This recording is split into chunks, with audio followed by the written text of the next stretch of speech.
What's up? Ghost Fictions is here, and we're back again. This is the first part of a story where Issei met femme Vali early and married her. A boy and a girl. Both having crushes to each other unbeknownst to them, while the girl wants to protect him from every danger by not letting him to become close to her. The boy continues to run after her desperately, trying to know the reason why he was that much attracted to her. Little he knew that she was going to change his usual life. But before we start, please consider subscribe to the channel and give this video a like. Don't forget to check the description for more informations. Now, let's get into the story. A boy, floating in seemingly endless waves of blazes, looks as if nothing could disturb him, resting there peacefully, eyes closed. Flames weren't hurting him, nor he was interacting with them. Such things could coexist there. After all, it was only just a dream, nothing could hurt him in his mind. Even things that are way superior compared to his current state. Are you afraid? Those words were spoken out by a mighty voice. Following this event, one pair of brown eyes were opened. If one takes a closer look to those eyes, they will understand that his eyes resemble two brilliant ambers with good shapes. Brown-eyed boy got up eventually, but reluctantly. He could lie there for hours if someone particular didn't interrupt him, his legs shaking second by second. Afraid? Where did that come from? I'm not afraid, he quickly refused and looked at the figure in front of him. He had to lift his head to make eye contact with the creature above him. Your legs are telling me otherwise. You sure are afraid of something, as you are shaking like a little girl, the almighty figure said in a formal form, showing he wasn't concerned or pretending to be. Do people only shake when they are scared? Questioning the figure in front of him. The boy was just playing dumb, obviously it was the real deal of knowing someone's scared or not. Yes, it's one of the few ways to know one is afraid or not. The dragon-like figure just stared dead at the boy, whom he was observing from the moment he got up, and he could say that he was well awake by now. You think so? Keeping up the conversation, boy couldn't find anything to say. He just didn't want to waste this opportunity to piss the figure in front of him and maybe entertain himself on the way. Yes, at least that's what I think now. The figure had seen many enemies who would show their fear through either shaking their entire body or releasing their fear by letting go of their stances and have their instincts control them. The last one is not a common one. But that's also something he experienced during his lifetime. Is there anything I should be scared of? Continuing to play dumb, he wasn't giving any opportunities to the figure and dragging him even more to his trap. Yes, there is, and you surely know what it is. The creature long before realized his plan, at least he did think so, but continued to play along with him. Just because he didn't have anything better to do other than just lazily lying around. Why should I be afraid of something that never existed? Smirking under his breath, the boy just couldn't help but say that. I did exist, you little brat. Also, I managed to take down many with me, people that inspired many like you, those who had powers which you can't even dream of having. Gnashing his teeth while glaring at the boy below him. He hadn't heard such insults before. His previous hosts were kinder and more understandable than this one. Sure, he was the most promising one up to date. But he really was getting on his nerves, especially in these 2 months. Well, if you say so. His so-called Dragon Emperor boy just kept smirking, pissing of the figure in front of him even more, which was revealed to be none other than Red Dragon Emperor. Why someone like you, who doesn't even believe that supernatural things exist, had to become my host in the first place? Red Dragon uttered silently, but it was enough for him to hear. I do believe things like angels, devils and gods exist. But you are only something that popped out from fairy tales. There's no way that I can believe in something like you existed way before me and did the things as you said. He just couldn't help but let out a chuckle. He really enjoyed his company and didn't even get mad because he woke him up from his nap. The dragon was well aware of that and often would let him do what he wants, even if sometimes he wishes he hadn't been his host. He was really glad of the situation. They were both surprisingly compatible with each other, not just because their way of thinking matched, but also, they both had similar interests. Drake was occasionally simple-minded, he wouldn't think over matters if they already happened. They only would concern him before happening, and he always tried to have things go on his way. But after it had been done, he wouldn't care. The same thing can be said to his host. He wouldn't cry over his past, let alone something unnecessary about him. He well knows that he will just live once. Like his partner, he would do everything to have his problems prevented. But even after his efforts, if it happened, he would just let it slide. They weren't types to get their pasts as burdens on their shoulders. Their philosophy of life just basically wouldn't let them to do. Apart from that, their opinions on fighting was also similar, with slightly pointless differences. Drake would do everything to have a fair duel, to the extent of having peace with his rival, just to give the ones interrupted their duel a beating of their life. He was thinking dueling as a nobly royal thing. He wouldn't do anything to bring shame to his rival and himself, and disagrees with anyone that says everything is fair in war. His host, on the other hand, was just a mix of both his own thoughts and dregs on dueling. If he found a rival worthy enough to fight fairly, he would be more than happy to do that. But he also knew that in those times, people would only do things that benefits them. Because of that, he occasionally has one or two tricks up his sleeve in case his opponent tried something funny. He just wishes that his rival is someone worthy enough. It has been a while since he had a good fight. If we're done talking, then I have very bad news for you, Issei. Braig said with a tone mixed with sadness and firmness. The newly named boy just got the clue. It was the worst thing possible. Don't tell me. I'm not ready for this. I beg you. Issei didn't want to hear that. He literally was not ready for this. He just needed some more time. Today is Monday and it's 8:35. You only have 10 minutes until you are prepared and ready to go to school. I'm sorry, Issei, you are on your own on this one. And with that, Drake cut off his link with his host. Issei had to make it in time. He couldn't leave things to chance. He had to walk roughly 1.2 kilometers and had to do it in just a mere 5 minutes. He really thanked his last night's self to have his bento, which contains his handmade katsudon, Urichima and tamagoyaki, prepared earlier. He immediately got up and looked at his watch, which he took off before going to bed, and placed it to top of his nightstand. Monday, 20th of May, 7:15. Damn you DDRAIG. You just wouldn't let me sleep peacefully, would you? Issei was beyond pissed. That dragon literally made him wake up 1 hour and 30 minutes earlier. He was okay with talking and training him in his sleep, but waking him up was completely another thing. He will make him pay. He will make him suffer. At least that's what the boy thinks. Consider it as a payback for insulting and mocking me. Now take your sweet time and get prepared, the emperor said it with an amused tone. He knew how Issei loved sleeping and taking naps. Yet he couldn't help but get him up just to see his reaction. And he wouldn't disappoint him. His reactions are just so out of place, like he wants to smash him, but when he realizes he can't, he just starts walking around his room and trying to calm himself. But this time around he didn't do anything and just got completely up and began to look towards his school uniform, which was next to his bed, thrown in a careless manner. He, like every high school student in Kuo, attended to Kuo Academy and wore its symbolic uniform. It consists of a black blazer and matching pants, along with a white long-sleeved shirt that has his chest open, and to have himself unique, he wears his characteristic plain red t-shirt. The outright has tons of those that fills his closet. In case one of them is dirtied, he would wear the other one. And after a while it had been a gossip topic around students that he fused with that red t-shirt, and those who try to get it out of him would be poisoned to death by the unknown powers of the shirt. He couldn't blame them though. He even wore his iconic shirt in PE. But it always amused him how a mere topic could be discussed so widely. He tossed his uniform towards his chair, making it land perfectly. He'd wear it after a fresh morning bath, like he usually does. That's enough thinking for today. My head hurts after a while. Thinking is bad. Better have a bath and come to my senses, and he did so. Only to drift in his thoughts even more.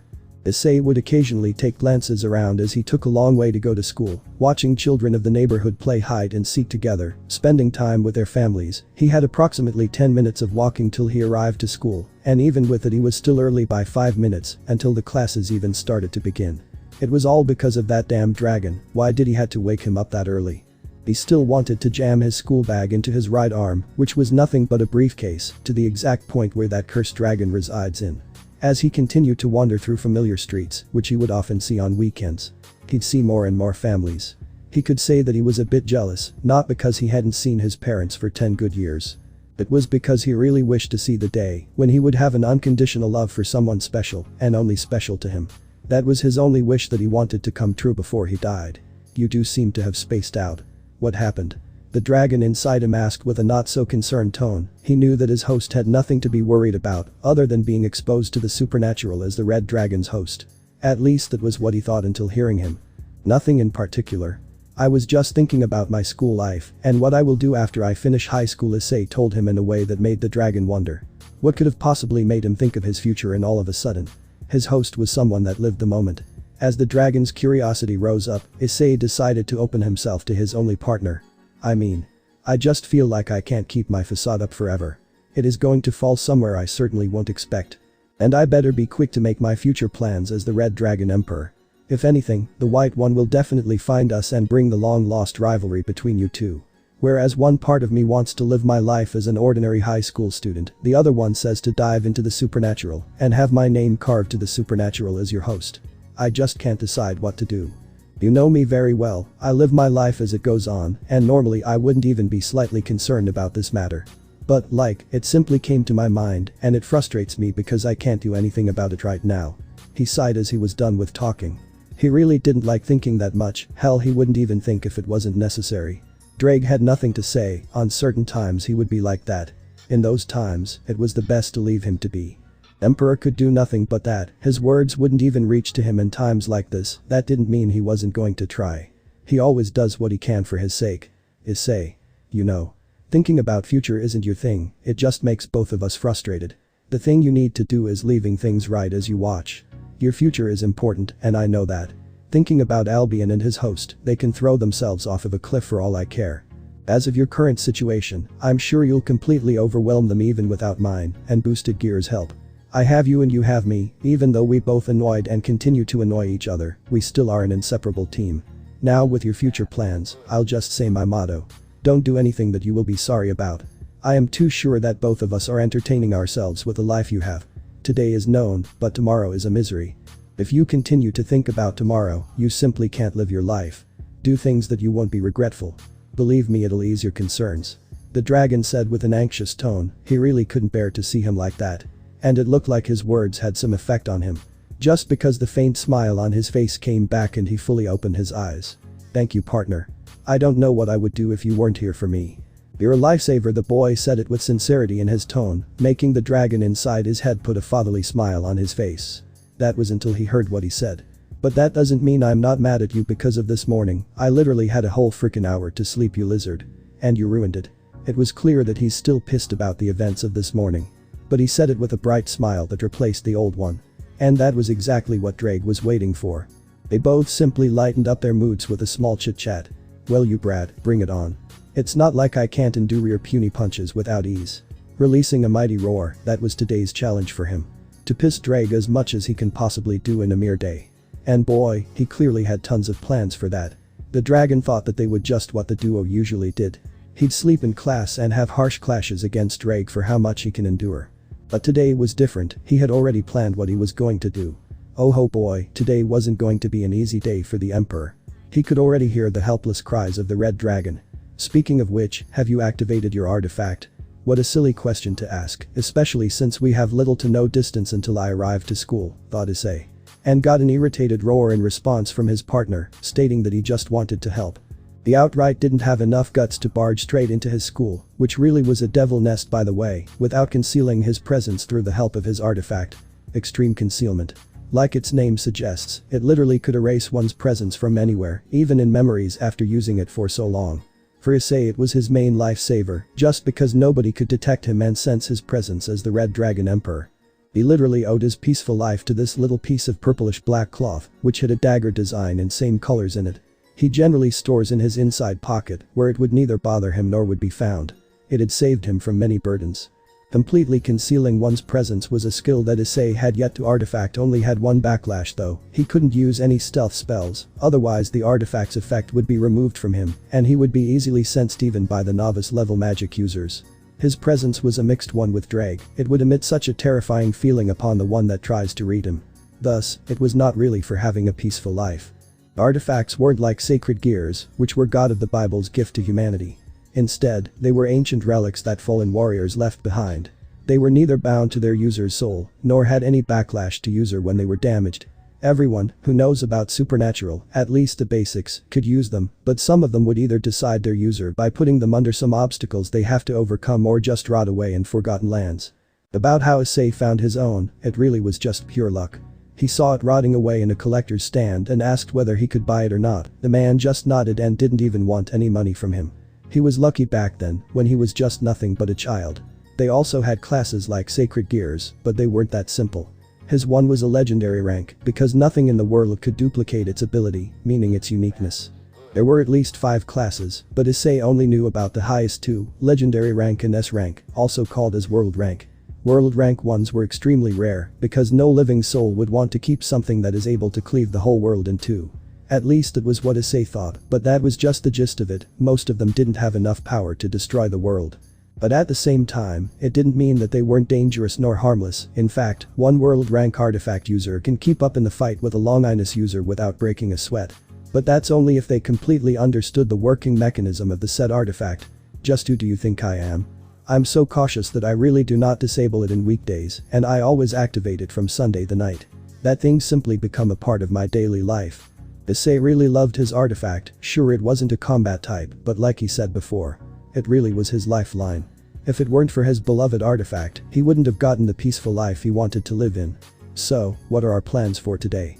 Though I don't think it will be different from yesterday, or the day before, or the days we have yet to see. Drake grunted whilst replying to him. Although he wanted his host to live the life to its fullest, the dragon thought some action wouldn't cause any harm to them. Speaking of which, their styles of life differ on that particular matter. Whilst he wanted to have some action packed in his life, he didn't want to ruin his host's life. On Issei's behalf, he just wishes to live a peaceful life until he gets exposed. He doesn't want something so challenging, does he? Precisely, we'll just continue to do what we do every day. Till the day I'm known as the Red Dragon Emperor. But just to let you know, I have a gut feeling that our way of peaceful life is gonna fail soon. He sent another message to his partner through his thoughts. He really didn't know why he felt like that, but something inside him told that they'd get themselves known to supernatural without wanting. And that thing was a complete nightmare to him, at least his human side. Can you tell me the reason why do you think like that? I thought we were safe with your little tool. The dragon added. Drake, like Issei, didn't think they would get themselves caught red-handed as the Emperor duo. It was just literally impossible with his host. It was true that his host wishes to help everybody around him, even those he doesn't. The people around him were completely harmless ones. He hadn't seen anybody Issei befriended with turned out to have a connection with supernatural. It was just like his host had an impulse effect towards the ones who have any little connection with supernatural. Even I don't know, it just came to me like 3 weeks ago. Ever since then I try to be more careful in public. And hey, don't call my artifact a little tool, it actually has more importance than you right now. Well, the last line was mixed with a bit of lie, thought the brown-haired boy. And he wished that his partner would catch it up. Unfortunately, Emperor didn't. Then goodbye. My job here is done. It was good while it lasted, Issei, the Emperor said with such a serious tone that completely had Issei frightened. He didn't fear because he'd already done this joke tons of times, and it was clear that they couldn't be separated physically. Issei knew that this day was going to be one of a hell one inside. Why he did fear that much was as bright as the sun itself. Because Drake could take off the effects of his artifact every time he wanted. And if he does it right in front of the heirs of Issei or Gremory clans, he would be done for. About how that damn dragon takes the effect themselves was affiliated with the backlash of his artifact. Drake could cast spells on Issei every time he wanted. Be it a stealth one or a strengthening one. And that wasn't the first time he's gonna do that. Oi, Drake, don't do that. Do you want me to die? Welp, there he goes. Drake immediately cut off his link with his host, leaving him frustrated. Before he even realized, he was already in front of his school, Kuo Academy. Or the Devil Nest he calls as. About why he does call it as the way he does, it really had a meaning behind of it. Ria's Gremory from 3 to 1, along with her little club Occult Research Club, was a devil. And an important one, she was the sister of so-called Lucifer of Underworld. As far as he knows, she has a peerage of 4 including her. Not to lie, she was a complete beauty. Her crimson hair simply was able to outclass any girl at her age. Not to mention that she had an excellent 3 sizes ratio, that waist and those breasts, along with her princess-like nature, dang. If Issei was interested in her, he'd already made a move. She had such a beautiful face that drove most of the school crazy, including girls in the school. Such a bad thing that she was a devil, unbeknownst to practically everybody in the school, excluding student council and some individuals. Issei basically just wasn't a fan of her and maybe the only one in the school, not that he had anything against devils. He just didn't know her too well. Sona Issei from 3 to 2, the president of the student council. Unlike Ria's, she wasn't known because of her beauty, which was appealing to his standards. In fact, she was known because of her keen intelligence. She proved herself with nearly doubling the amount of profit the school clubs get ever since she has gotten to the rank of president. Compared to her other works, this one was nothing. But that was the only thing Issei remembers. She has defeated every single individual in the entire school on chess matches, including Issei. Her strict and cold personality has reflected to her looks as well. One glance from her was enough to make the rudest bullies bow and scrape in front of her. Like Ria's, she was an important individual to devils. Her sister was the Devil Queen of Leviathan. And because of her she had to develop a strong and successful career different from Ria's, who was really the type of Issei, living the moment and not thinking about the future or past in the slightest until it comes to haunt her. Like Ria's, the entirety of her club, student council, were devils as well, even their new recruit, Saji Genshuru. And like Ria's, Issei didn't even know anything about her personality. Valerie Lucifer from 3 to 3, and the only one in Issei's class. To sum up, she was a mix of the other heirs. Her beauty was beyond everyone else in their school. Unlike the Gremory girl, her 3 sizes were just perfect, her breasts weren't too big nor too small, her waist curve was something Issei admired after 3 years. Her silver waist long hair was the thing that drove, like everybody, him crazy. As for Valerie's case, she was the one Issei ever felt close. Not just because her looks, he had studied 3 years with her and began to understand her nature. Her strict and compassed personality was fully opposite when compared to him. He looks to the future from the bright side, whereas she, if not always, often wouldn't want to talk about it. He was easygoing and friendly whilst she kept everybody away from herself. But all of those things aside, she was the only one that he ever tried to talk with. Not Riaz nor Sona, but her. He always found something amusing in her and always tried to piss her off, make fun of her or tease her. He felt like she is something that he couldn't acquire, that was why Issei was interested in her. He was sure that she was much stronger than the other 2, and that was another reason why he tries to befriend with her. Along with that, he felt like she is the Empress of White. He just had to caught her in the act, which was the thing the boy tries to do for 2 years. Her aura seemed so unrelated with her, like she was trying to cover something inside her. Her aura and personality just didn't match clearly, whereas she is as pacifist as him, her aura seemed to release war-itching signals towards him and only him. But it was just a feeling that he felt and had no complete reason behind it. At least for now. Soon, I'll be able to know who she is. I just have to wait for a bit longer, I can feel something is going to happen. The boy thought with seriousness, he was only serious on matters that directly concerned him and his friends. And that one was just one of them. With that, he finally stepped inside his class. Phew, it is finally over. It was 12:30 and Issei had 40 minutes of relaxing and enjoying the awesome weather while eating his bento until classes begin again. His daily life was nothing but a loop, but he enjoyed it to its fullest. Having worked in a part-time job at a restaurant in past, he was able to cook properly. Every chore was done by him and nobody but him taught how to do chores. He had a few friends and he would often go out with them. His social life was not something he likes though. Like Drake, he itched to have some action, but he also wanted to stay low until something happens. Life in Kua was utterly boring, like there's really nothing to do but study to go to a fine university and live the life there. He was sitting at his usual spot, the school's terrace. It was closed down with iron bars and had a lot of free space in which Issei could lay lazily until his free time ends. He was usually alone in the lunch times, sometimes his friends would catch him sitting alone there and join him to enjoy their meal to its fullest. Issei was someone who was a complete bloviator, the things he says are completely nonsense and ironically, funny. Thus, he had some actual friends who would listen his nonsenses, he kind of liked it though.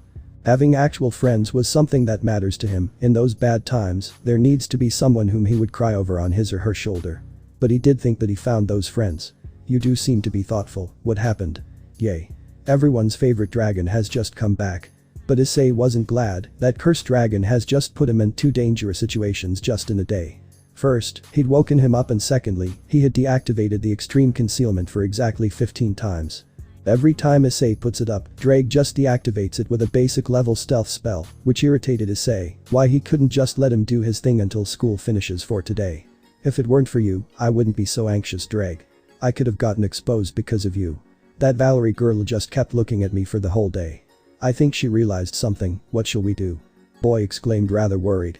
He didn't want to be caught because of Drake's little games. He'd rather have it in a serious matter or have it not at all. But Issei knew how to repay Drake, he had done enough damage to him today. I am inside you, you dumbass. Of course, I can see those heart-piercing gazes from her, but don't worry. I still think that she kept throwing those glances because she likes you. The Emperor exclaimed quite jokingly. He likes to tease his host. Although this time Issei was fairly serious, he didn't want his facade to be thrown away through some unnecessary things. I don't agree with you, Drake. There's no way to someone like her to like me, I simply don't have something to be liked. Yeah sure, I'm a bit hardworking, a bit skillful, and I have to agree that I'm quite handsome. And that's probably not because of you. Our personalities just don't match, and that's one big minus to my score. Trust me when I say I've tried every way, but she doesn't even acknowledge my existence. And that really bothers me. What shall I do? The brown-haired boy asked his so-called mentor's advice. Sure, they were utterly joking towards each other. But there were times that both would be serious, and one of those times were them talking about that Valerie girl. Why do you even concern yourself? If she doesn't acknowledge your existence, then let her do. We don't have to prove ourselves, do we? But really though. Why do you act like a freak when it comes to talking about Valerie? Drake asked rather curiously, he simply wanted to hear the truth from his partner, nothing more. Actually, in the exact moment we'd have told the truth to his partner. They were interrupted. The one who interrupted their talk was none other than the girl they were talking about. Valerie Lucifer, her hair waving through wind, she had her usual compass look on her face. She had her bento with her. It was clear that she wanted to have some fresh air and enjoy the weather in the process. When she spotted Issei, she faked a frown. She didn't want to deal with him in any way. Not because she hated him or anything, she just didn't like having people around her. And that boy just wouldn't let her be alone. She was only thinking about his well-being. Everyone around her would eventually have troubles concerning them. She really didn't want to get the boy harmed through supernatural because of her. And if that happened, she wouldn't forgive herself. Only if she knew that her behavior is the thing that makes him attracted to her. I thought you weren't the type who enjoys being alone, Valerie. What on the earth brought you here? Issei asked with a smile on his face. Seeing her moon-bright face and ocean blue eyes would eventually make his day. In one way or another. The girl simply ignored his question and sat right beside him, opening her bento and taking out the sticks in the process. Here we go again, she'll just ignore me, and I'll get frustrated in the process, the boy thought rather sadly. He just wanted to have a proper conversation with her. And it looked like he wasn't going to have it yet, or that was what he thought. Can't I have a peaceful dinner whilst enjoying the weather? Valerie replied with her frown continuing. She kind of liked him. He wasn't giving special attention only to her, he did to everyone, and everybody around the school knew him and his easygoing nature. Thus, he befriended with most of the school. Sure, he was trying to know her well than everybody does, and she knew he wasn't doing this because of her looks. He just had that nature, and not giving him what he wants would cause her problems.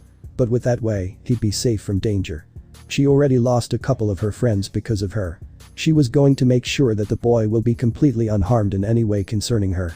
Of course, you can do. Feel free to do as you please. The boy was glad. He finally did get an answer from her. And his gratitude was also reflected in his face. His smile got bigger and bigger with each passing second. Valerie just smiled inside, not reflecting it to her face. The boy's smile was something that made her glad to have met with him. It's just like his smile could erase her problems every time she sees it. And that was one of the biggest reasons why she wanted to keep him away from danger. So Haidu, did you know that it's our turn to clean the class? The girl told the thing she wanted to say. She was searching for him because of that. They'll be completely alone in the class, but there would be other students who would clean their classrooms. But she doubted that they'd interfere with their business. Really? God, the time sure flies quickly. I remember doing it just 2 weeks ago. Anyways, I'm happy that I'd been tagged along with you. I'm sure we'll do a clean job. The day was going to become better and better for Haidu Issei. First, he got his first conversation with Valerie, and secondly had a freaking hour to spend with her. His gratitude couldn't be told by mere words. But quickly regretted what he said before. Because both of them got headaches due to him saying God out loud. He hoped that she couldn't catch this one up. And frankly, she didn't seem to. He keeps getting on my nerves. Just what do you find in that boy? A voice echoed on Valerie's mind. It is as glorious and almighty as Drag is. The silver-haired girl knew the voice so well. After all, it was her life partner that was always there for her. Nothing, I just find him entertaining and sincere. That's why I have come here. He's a complete human and thinks differently than others. I can see that his actions aren't fake, nor he only shows them to me. But though, why do you think that he's annoying, Albion? The girl said to now known as Albion, the exact opposite of Drag, the White Dragon Emperor. That's because he's annoying. The weak have no words to say to the strong. Yet, he just talks to you as you are his friend. This is not redeemable. I recommend to you to keep your distance towards him. I don't really trust him. He might be luring you into a trap. Albion said it like a matter of fact. His thoughts hadn't changed from the time when he was dueling with his archenemy. Really, Albion, do we have to talk that right now? Just scratch that thought from your head. We are in modern times, your way of thinking just doesn't make any sense right now. Let me do what I want for now, we'll talk about that later. As she said, she cut the link between her and her partner. Sure, Albion was the only one who was there for her in hard times. But they were in the past. Right now she only wanted to think about today and tomorrow. Not past. She had thought about past for long. I can't say that I'm pleased to have this turn with you, Haidu. To make it clear, if I even catch you talking nonsense, I'll leave the class at once. Understood? Valerie said it as a matter of fact. The only thing she didn't like him about was his non-stopping talking. She wanted to make it clear. Because after a while her head starts to hurt, and it was very abnormal for her head to hurt. Only times it happens were either she would take an attack head on, or completely listen to his nonsenses. Sigh, I understand. I'll try to do. But just for today, and for your sake. If it weren't you, I wouldn't do that. Issei exclaimed with emphasizing the last sentence. He was right though.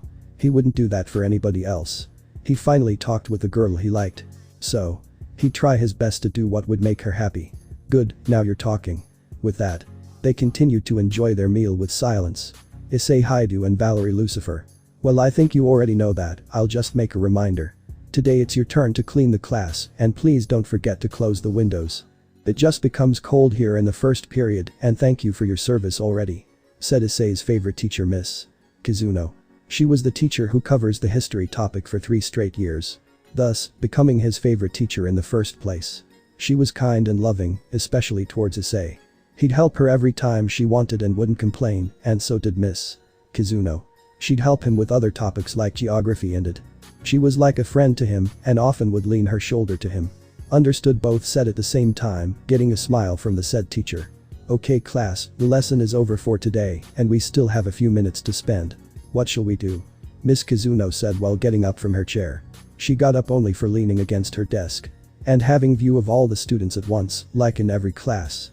There were students who'd sleep in the entire period.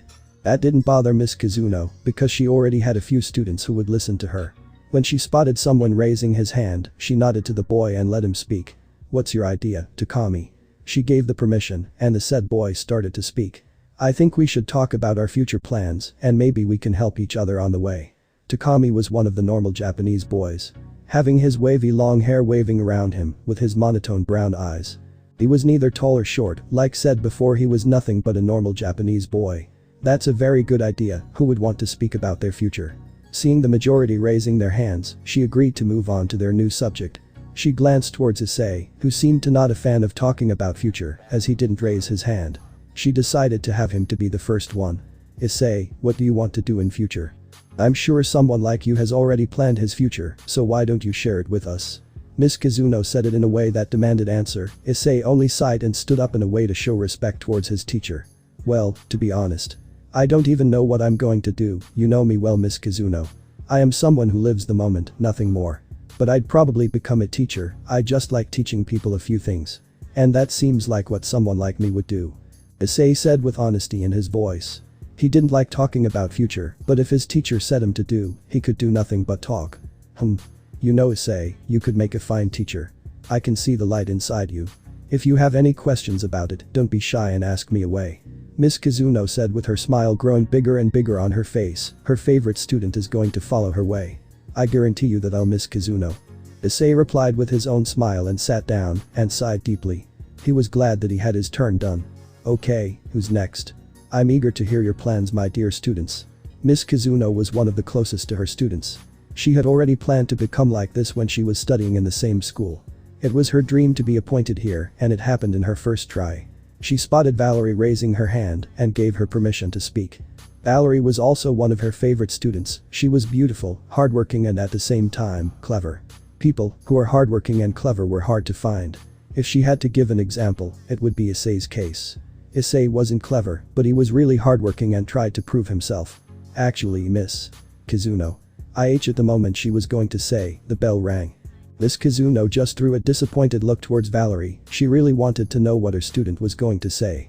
Okay Valerie. Can you save that for later? We can discuss this personally. She said with her look continuing to spread her face, but she couldn't do anything.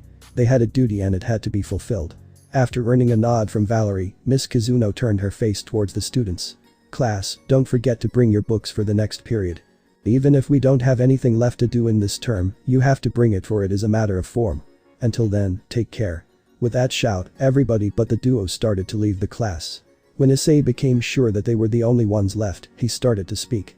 Okay, I'll just go and take 2 brooms. Do we need anything else?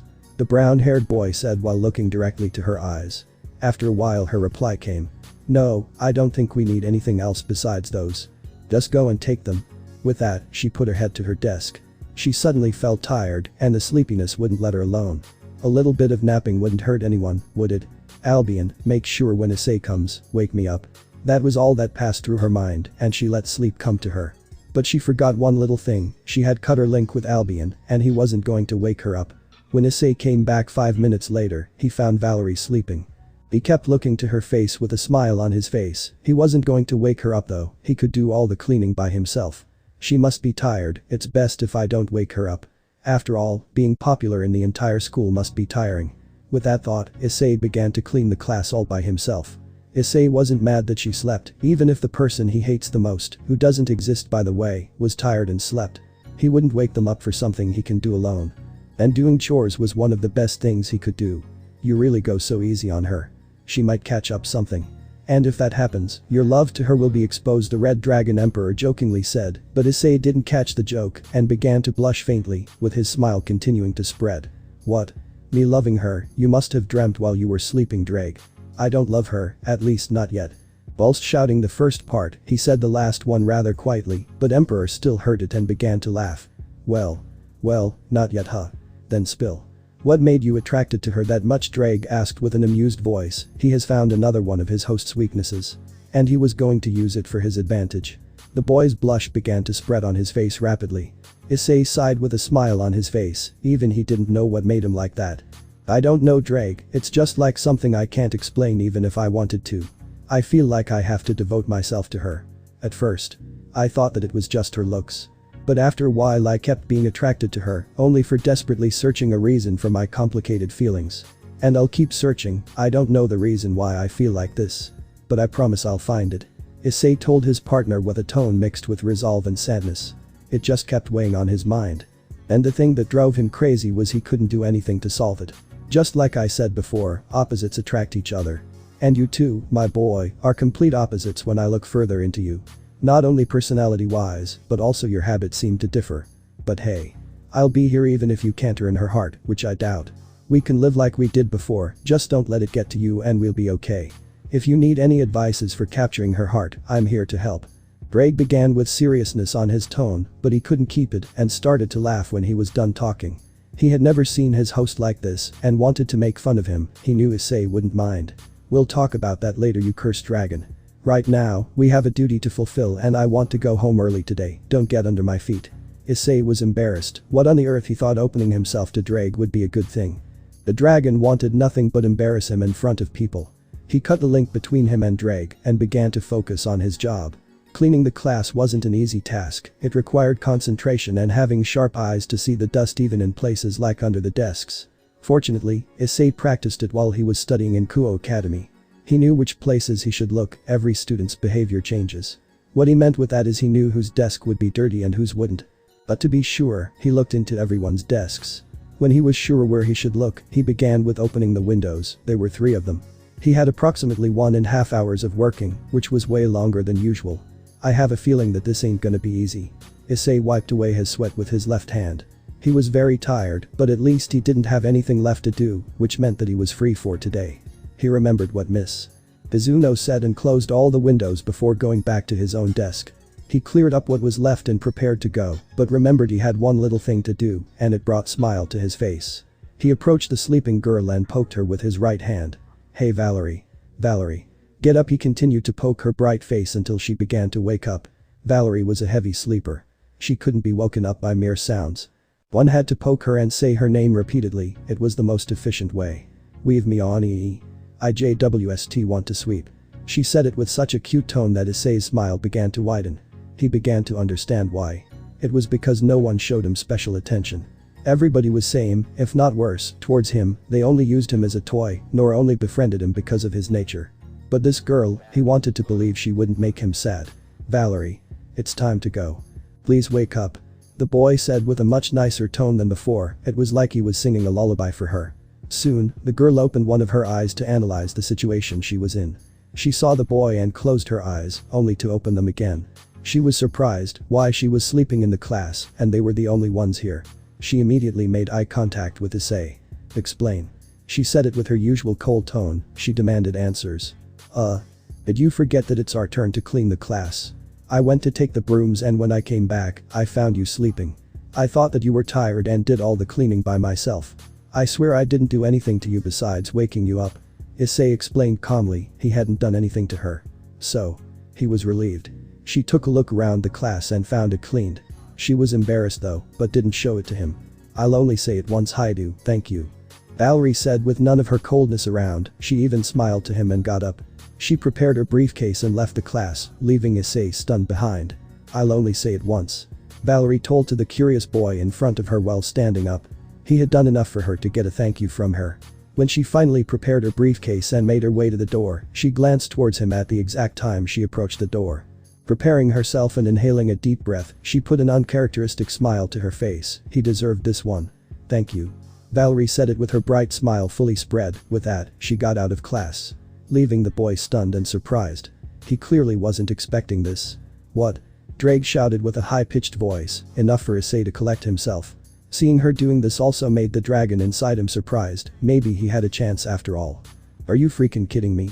She smiled for the first time in 3 years, and the person she smiled is none other than me. What should I do? Issei asked to Drake like a child that's lost, but Drake could plainly sense the happiness in his voice. It was one of those times when Issei didn't know what to do, and this time, Drake also couldn't think anything. It was very unexpected. Calm yourself down, we'll eventually find a way to set this one out. Also, you should be happy that she's giving her attention to you. Just do what you want to say. If you want to kiss her, go and do it. I'm pretty sure that she'll fall for you after that. Again, Drake did that. Starting as serious as a dragon, but failing to contain himself and making fun of the current situation like a child. Issei had it enough today. He wanted to lean towards his desk and take a nap, but had to do one more thing. He reached out for his bag and took out a fork from his bento. He put an evil smile to his face. Drake already understood what he was going to do, and it wasn't going to be a pleasant experience for him. Enough for today. You deserve this one, you damn dragon. Being with Drake for such a long time, Issei learned weak points of boosted gear-esque gauntlet in the end. Just a bit below from the gem, there was a very specific place. If the gauntlet took damage from the exact point his fork was in, it could be easily broken. It wouldn't hurt Issei, but Drake would receive immeasurable amounts of pain. Too bad for him though. No. You can't do this, Issei. Please think of my children. Drake was behaving like a captured hostage. It brought a smile to Issei's face. He could feel that he was going to enjoy this one a lot. It was good to know you, Drake, and don't worry, I'll take care of your children if there's any left. May Lord bring peace upon your soul. With his last line, Issei prepared himself. He positioned his left arm and held the fork with his right hand. He received a headache above from heaven. He accidentally said Lord. He could care less though. Boosted gear.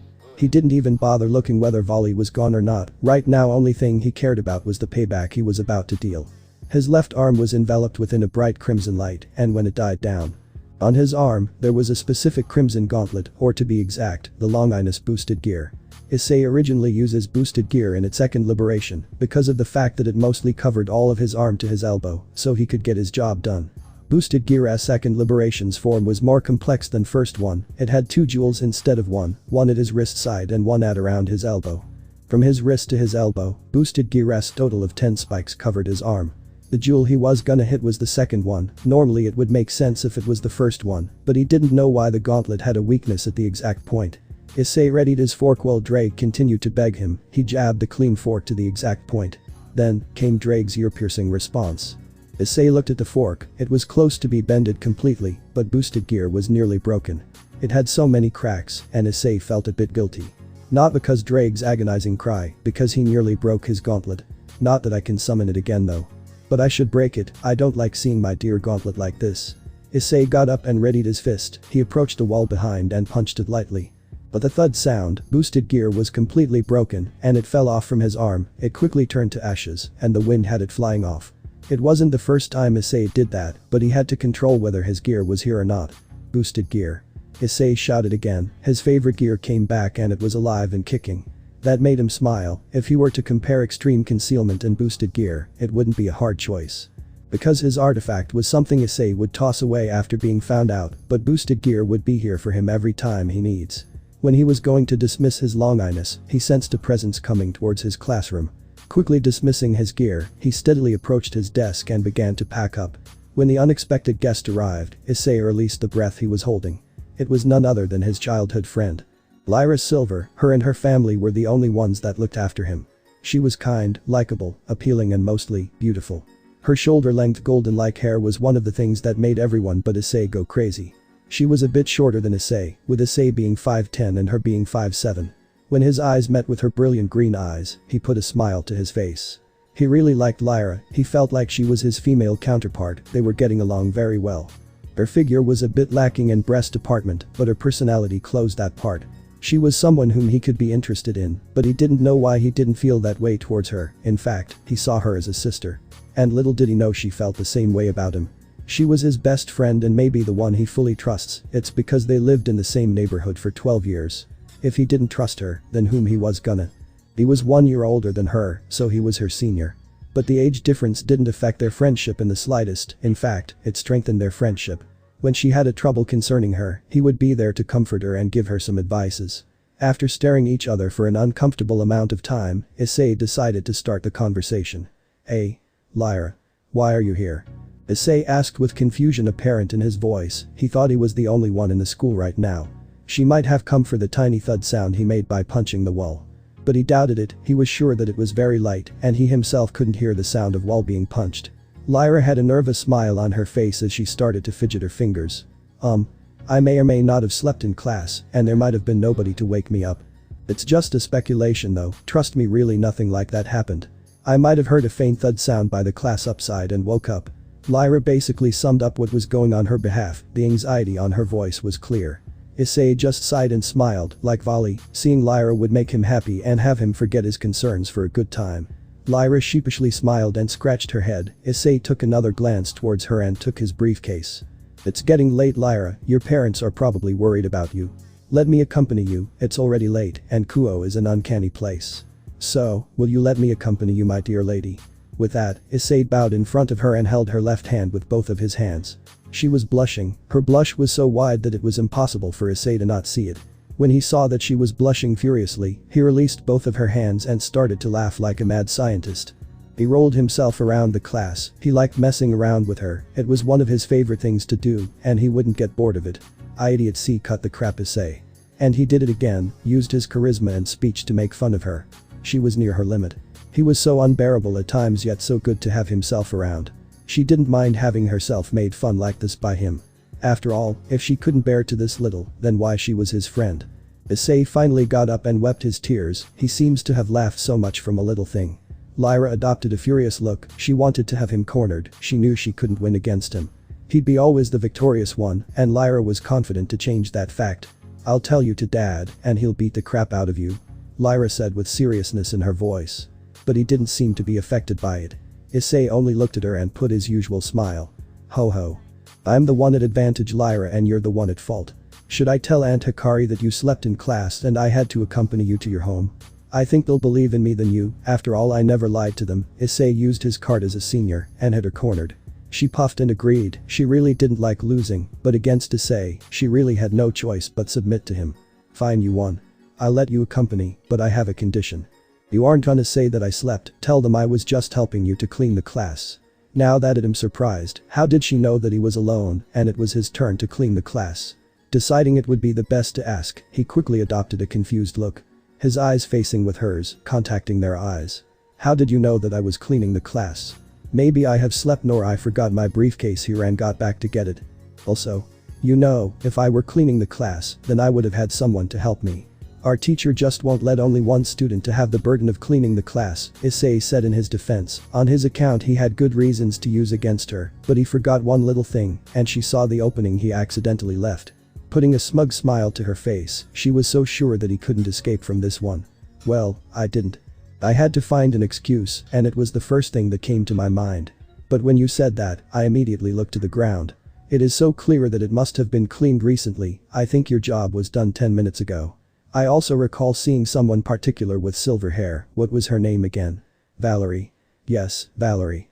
She was getting out of school when I woke up. If I remember correctly, you two are in the same class.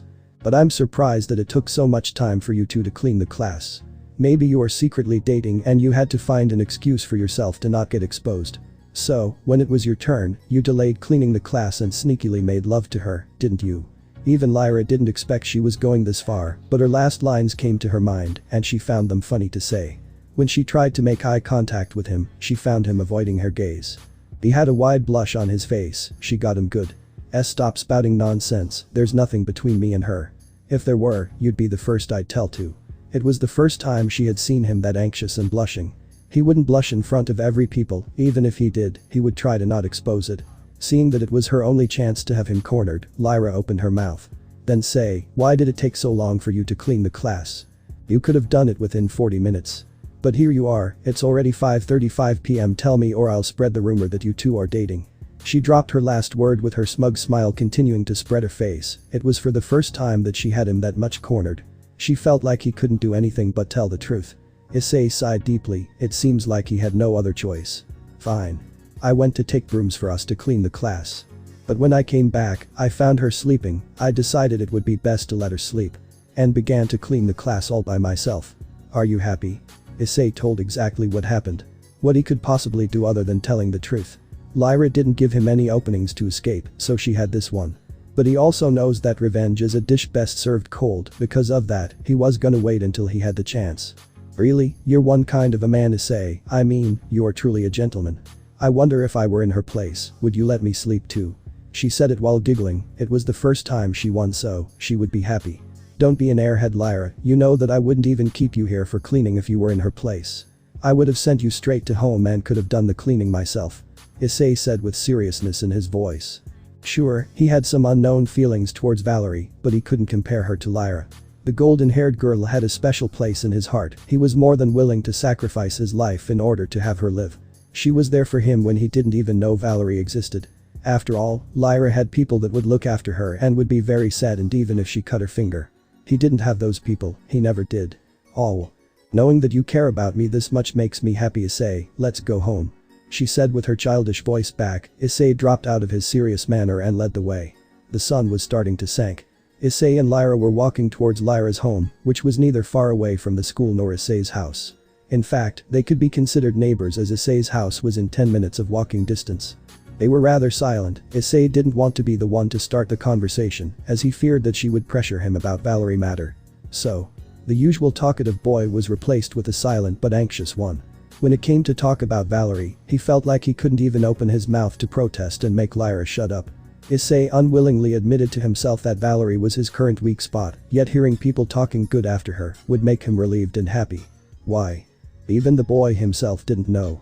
Issei. Oi, Issei. I'm talking to you, mad lad. What were you thinking when you stabbed me with that fork? It hurt so much. I swear if you do that again, I'll show what Dragon of Domination's rage is. Understood. The dragon inside him shouted mightily, making his host cover both his ears instinctively. Normally Issei would just jab him lightly. But in this time, he used so much force that Drake couldn't come to his senses for a while. And he was yet to fully regenerate. Seeing that Issei covered his ears, Lyra looked at him with a surprised face as she raised an eyebrow. Had he gone insane? She hadn't heard anything within 10 minutes besides the sound of their walking. Issei. What happened? Do your ears ache? Should I caress them for you? She bombarded him with questions. Upon making eye connection with her, he saw the worried and anxious look in her eyes. Issei smiled and shrugged it off. No, I'm fine, Lyra. Thank you for asking though. But caressing my ears doesn't sound like a bad idea. You should caress my other parts and show me some affection sometime. It would make me unbelievably delighted. You know. Issei had that perverted look on his face, and the lust in his voice could be sensed. Lyra blushed heavily at the thought of that and started to smack him around. Idiot. Don't say things like that. She continued to smack his chest and shoulder until she got her anger off. Seeing she calmed down, Issei adopted a fake frown, but inside, he was just entertaining himself. Oh. Did I lost my chance to have my ears caressed? I can't live with that. I wonder if there's an angel sent by our Lord to take my life. Issei exclaimed while doing a praying gesture. Something that would be funny came to his mind as he prepared himself. Lyra continued puffing and refusing to make eye contact with him. If he couldn't make eye contact, then what about holding her hands? He quickly reached out for her petite hands and held them in his strong yet comfortable ones. Being confused from his actions, Lyra turned her face, only to have their eyes met. They stopped dead on their tracks. Oh. I forgot, there's an angel here for me, Lyra. One that looks after me, one that scolds me when I make mistakes even though I'm her senior. One that become my sole purpose to live in this desperate world. Had I told that her smile being bright as the sun itself in its peak? Issei reassured her, staring into her very soul. She felt her heart skip a beat and let him continue what he was saying. But I feel that she isn't entirely pure. She makes fun of me, punches me, flirts with me and takes me to her home. I'm sure even the archangels are jealous of her golden hair. But I'm not the one that looks for the beauty outside. Sure, she has an eye-catching beauty, but you know what makes her special than others? Issei asked to himself. She was starting to be more emotional with each passing second. She is willing to help anyone in need. Her personality is outright perfect, neither too introvert nor too extrovert. I feel like she is the pinnacle of the humanity itself. Sometimes, she can be such clingy girl that I think she can't live without my support. And sometimes, I feel like she doesn't even need me. But I think even angels need to have someone to lean their shoulder, that's why I'm more than willing to become her devil. Issei told her with all honesty he could put into his speech. At the right moment Issei didn't expect, she tackled him to the ground, making a hearable thud sound and hugging him tightly in the process. Issei looked her with surprise. Sure, he had meant every word that came out of his mouth, but he expected her to smack him even further. Why? Why do you think that I'm that glorious? Well, I can't even do anything by myself. Why you are so mean, Ice. So mean. She was on the verge of tears when she exclaimed that. She was furious, not because of Ice. It was because of the feeling of being useless she had for a long time. Her explanation surprised Issei though, he hadn't been called Ice since childhood. It brought so many memories along with it, and they were mostly pleasant ones that he shared with Lyra. Issei comforted Lyra by gently caressing her hair. Normally she wouldn't even let him pat her, but this time was different. She was the one that needed special attention from somebody special. Hey Ice. Can we stay like this for a while? Lyra said with a throbbing voice. It was clear that she was embarrassed. To hide her embarrassment, she buried her face to his chest, listening his heartbeat in the process. Issei smiled brightly. She didn't even need to ask though, he was already satisfied with the situation. Not because he could plainly feel her breasts, which were still developing, but due to he had nothing to do. He continued caressing her hair, it was so soft and elegant. It was a golden experience for him. You closet pervert. Can you even convince yourself that you aren't aroused by feeling your dearest friend's breasts? Bragg sounded like he was scolding him, but in reality, he was just messing around. Issei adopted a faint blush, he had forgotten that he had someone inside hearing his thoughts. Why you know Drag, even I am disgusted by my current self. Why did I think that though? I don't even know, but I can't help, the feeling of her breasts is just amazing. The shape, the softness. Wait, I can feel her nipples. Does that mean she doesn't wear a bra? Or is it because our bodies are really starting to merge? When he said that to the dragon inside him, he took a closer look to the girl tackled him. She was still burying her face, and he could feel the heat of her face. She must be embarrassed, thought Issei while preparing himself. He took a peek at her chest area through from the one opening in her school uniform. What he saw made him shocked to the core and made his blush skyrocket. Hey, are you kidding with me, Lyra? Unhooking your bra? How did you do that? Why did you do that? Hell. When did you even do that? Did I accidentally fall into your trap? Is this my reward for comforting you? The boy had so many questions inside his head, and unfortunately, it did reflect to his face, confusing the girl in front of him. What's the matter, Ice? Is something wrong? Lyra asked with her teary and somewhat confused face. Unlike her face, her voice was cleaned after so much sobbing. When she made eye contact with him, she found him blushing, and it wasn't a normal blush. With one more step, he would be steaming from his ears. She wiped the tears away with her arm, but couldn't wipe away the confusion apparent on her face. Issei was having a hard time. On one hand he was trying his hardest to not to have an erection, on the other hand he had to find an excuse.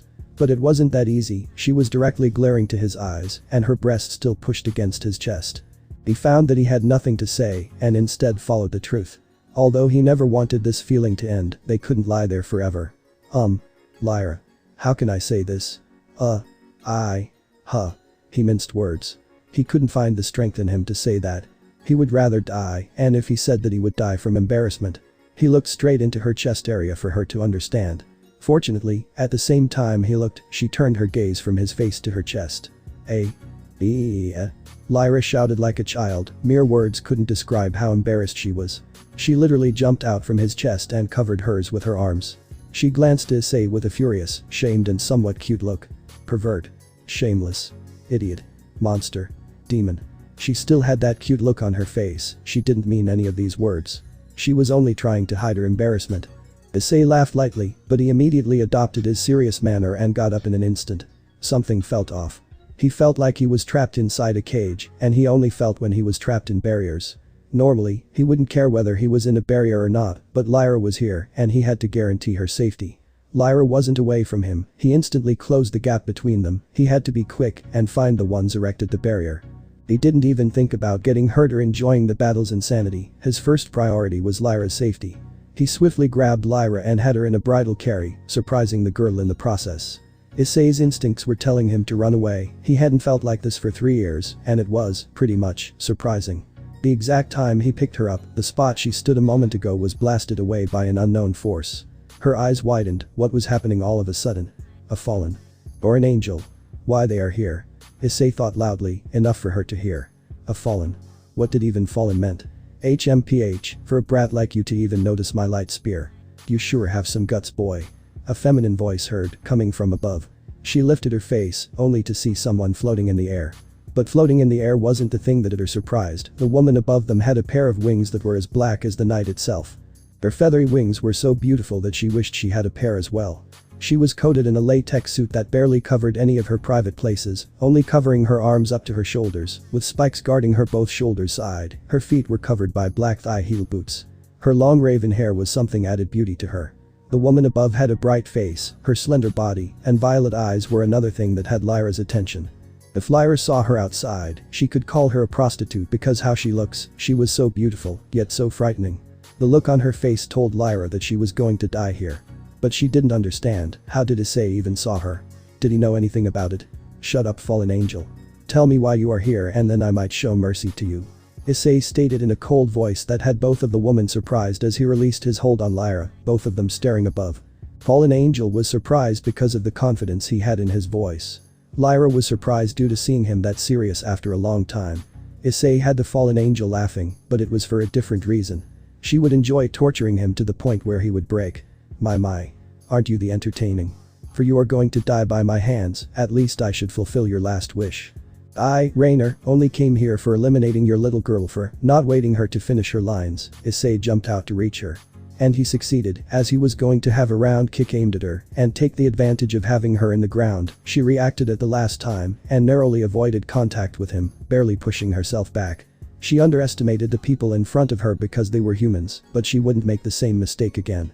Issei dropped to the ground and took a glance towards Lyra, who were completely frozen because of both shock and fear. He hadn't seen her like this before. Hey Lyra. Don't worry about me, only think of yourself. I'll try to deal with her as soon as I can. Until then, just go and hide somewhere. I'll call out to you. Deal? Issei reassured her, but she didn't seem to hear what he said. Issei sensed another light spear coming towards his way and stepped aside, with the place he was at a second ago blown away. He had to give his full attention to the fallen above. If he didn't, even this crow could take him out. Don't you think it's my time to shine? With the power of boosted gear, it'll be way easier and quicker. You can protect Lyra in the process, as well. The dragon inside him voiced out to Issei, but he didn't seem to listen to the emperor. He didn't need to have boosted gear, it would be way much power using for just one fallen angel. Nah, I'll pass. I still have a few tricks up my sleeve. And I have the slightest feeling that we are being watched right now. It's the best if I can take her on my own. She can't even lay a finger on Lyra without killing me, but I promise. If things get too serious, I'll leave the rest to you. Brown-haired boy exclaimed, rather troubled. He felt like he was really trapped in a bird's cage and he didn't feel like having his longinus out. But if he had to, he wouldn't hesitate. He took another glance to the girl behind him. She seemed to come to her senses as she hid behind a bank. Reassuring her safety for now, he turned his attention to the fallen above him, who was slowly expanding the gap between the boy and her. Okay, if I can't get closer to her, then I'll also have to use magic. Yeah, let's try this instead. Forming his amateurish battle plan inside his mind, boy kept the distance between them and prepared himself. Imagining 4 pairs of bluish frozen sword-like daggers around him, with each being the same shape and height, aimed towards the fallen angel above him, he began to sharpen the images he saw, the projectiles around him slowly becoming real, doing them in mere 2 seconds. When he was done, Issei opened his eyes. Blistering swords. Issei shouted with all his might. At the exact time the projectiles around him launched towards the fallen angel, with such a speed that Issei was certain they will hit their targets. Fortunately, they did. But the damage done wasn't heavy as the fallen angel covered herself with her wings, yet the damage he had done was slightly visible. The boy wasn't disappointed, because if he kept doing this, fallen angel's wings would be frozen eventually. But he didn't have the luxury known as the time. Ho ho. You know some tricks. Unfortunately. Boy. You can't even imagine to defeat me with cheap moves like this and shouting like crazy. How about we heat the things a little? Rainer said with her sadistic smile continuing to spread on her face. It would be irritating if she copied his move. And she proceeded to do so. It wasn't late that Issei saw 2 pairs of light spears coming towards his way. Hers were much more dangerous than his ones. If he even got hit by one of these, the party had been hit would be done for. Aerial spells appear to be more effective in this situation, and if she's strong at magic, then she must be not that good on close combat. I only need to slow her down, then this one should work. The boy thought while keeping an eye on Rainer. Quickly taking a look towards the girl behind him, he remembered that they weren't alone in this battlefield. Thinking swiftly, Issei thought a barrier coming from him would be enough to protect her. Before Rainer even made a move, he made his compassionate barrier. Shouted the boy. Soon Lyra was engulfed within a faint white light that made her eyes close. When she opened her eyes, she found a smaller barrier around herself. She looked at Issei, who had made eye contact with her, and nodded. He didn't need to think about her for now. Now, we can play, little crow. Issei said with his smile widening, sensing that the battle's insanity had washed over him as he began to enjoy himself. He had to shake this feeling over him. This line completely irritated the fallen angel. Who did he think he was? She was a goddamn fallen angel, a former angel who had seen the dark sides of the world as she fell down from the grace. She had seen so many things in her life, and nothing he lived could be comparable even with her slightest memories. But she couldn't lose her cool now. If she did, she might give him an opening. Even this boy had a chance towards her, like she could take the governor trio if they don't be cautious. After all, everything is possible in this world. Heavy rain. Just as Issei said that, Rainer found herself soaking wet. When she looked at the sky, she found that he casted a weather spell, but that wasn't as much effective on her, as she couldn't even feel the raindrops hitting on her. As she turned her eyes to the point where the boy was standing, she couldn't find him there. To be more precise, she couldn't see anything but raindrops over a 3-meter radius. She had to be careful with her surroundings. Sure. He couldn't fly, but that didn't mean he could literally jump up to the point where she is. Phew, I can't believe that it worked. This will distract her for a while, and I have to be quick. Issei as he escorted Lyra out of the barrier. The ones who didn't have connection to supernatural weren't affected by the barrier. So, she could get out of here and go home. As they approached the barrier, Issei stopped on his tracks, making Lyra confused in the process. Lyra, go straight to home and don't tell anybody what you have witnessed. Even your dad. Am I clear? Issei stated like a matter of fact, still having that serious manner on his face. He couldn't afford to have her get hurt, so only thing he could do for now was having her get out of here. He could take care of himself. After all, that was the thing he did for 8 years straight. But why? Can't you come with me? I don't want to leave you here with that crazy winged girl. I fear that something might happen to you. The golden-haired girl stated in a high-pitched voice, like she was about to cry. She didn't understand, she couldn't even understand a bit of it. Why there was someone chasing her. Why Issei was acting like he was familiar with all of this kind of things. Why it happened to be her. She couldn't ever forgive herself if he got hurt in the slightest. No, I can't. I have already engaged in the battle against her. If I don't finish it here, she will be haunting us until she kills both of us. Besides, only I can get out of here after killing the caster. And the one who casted the barrier is none other than the fallen angel. As much as he hated to see her like this, he couldn't afford to lose his cool and comfort her. If he did, he couldn't convince Lyra to escape. The girl's eyes widened upon hearing this. He had to finish it here. Did he mean that he was going to kill the fallen angel? Wait. Issei. Are you gonna kill her? How can you do that? Lyra opened her mouth to protest. Even in this condition she didn't want him to commit murder.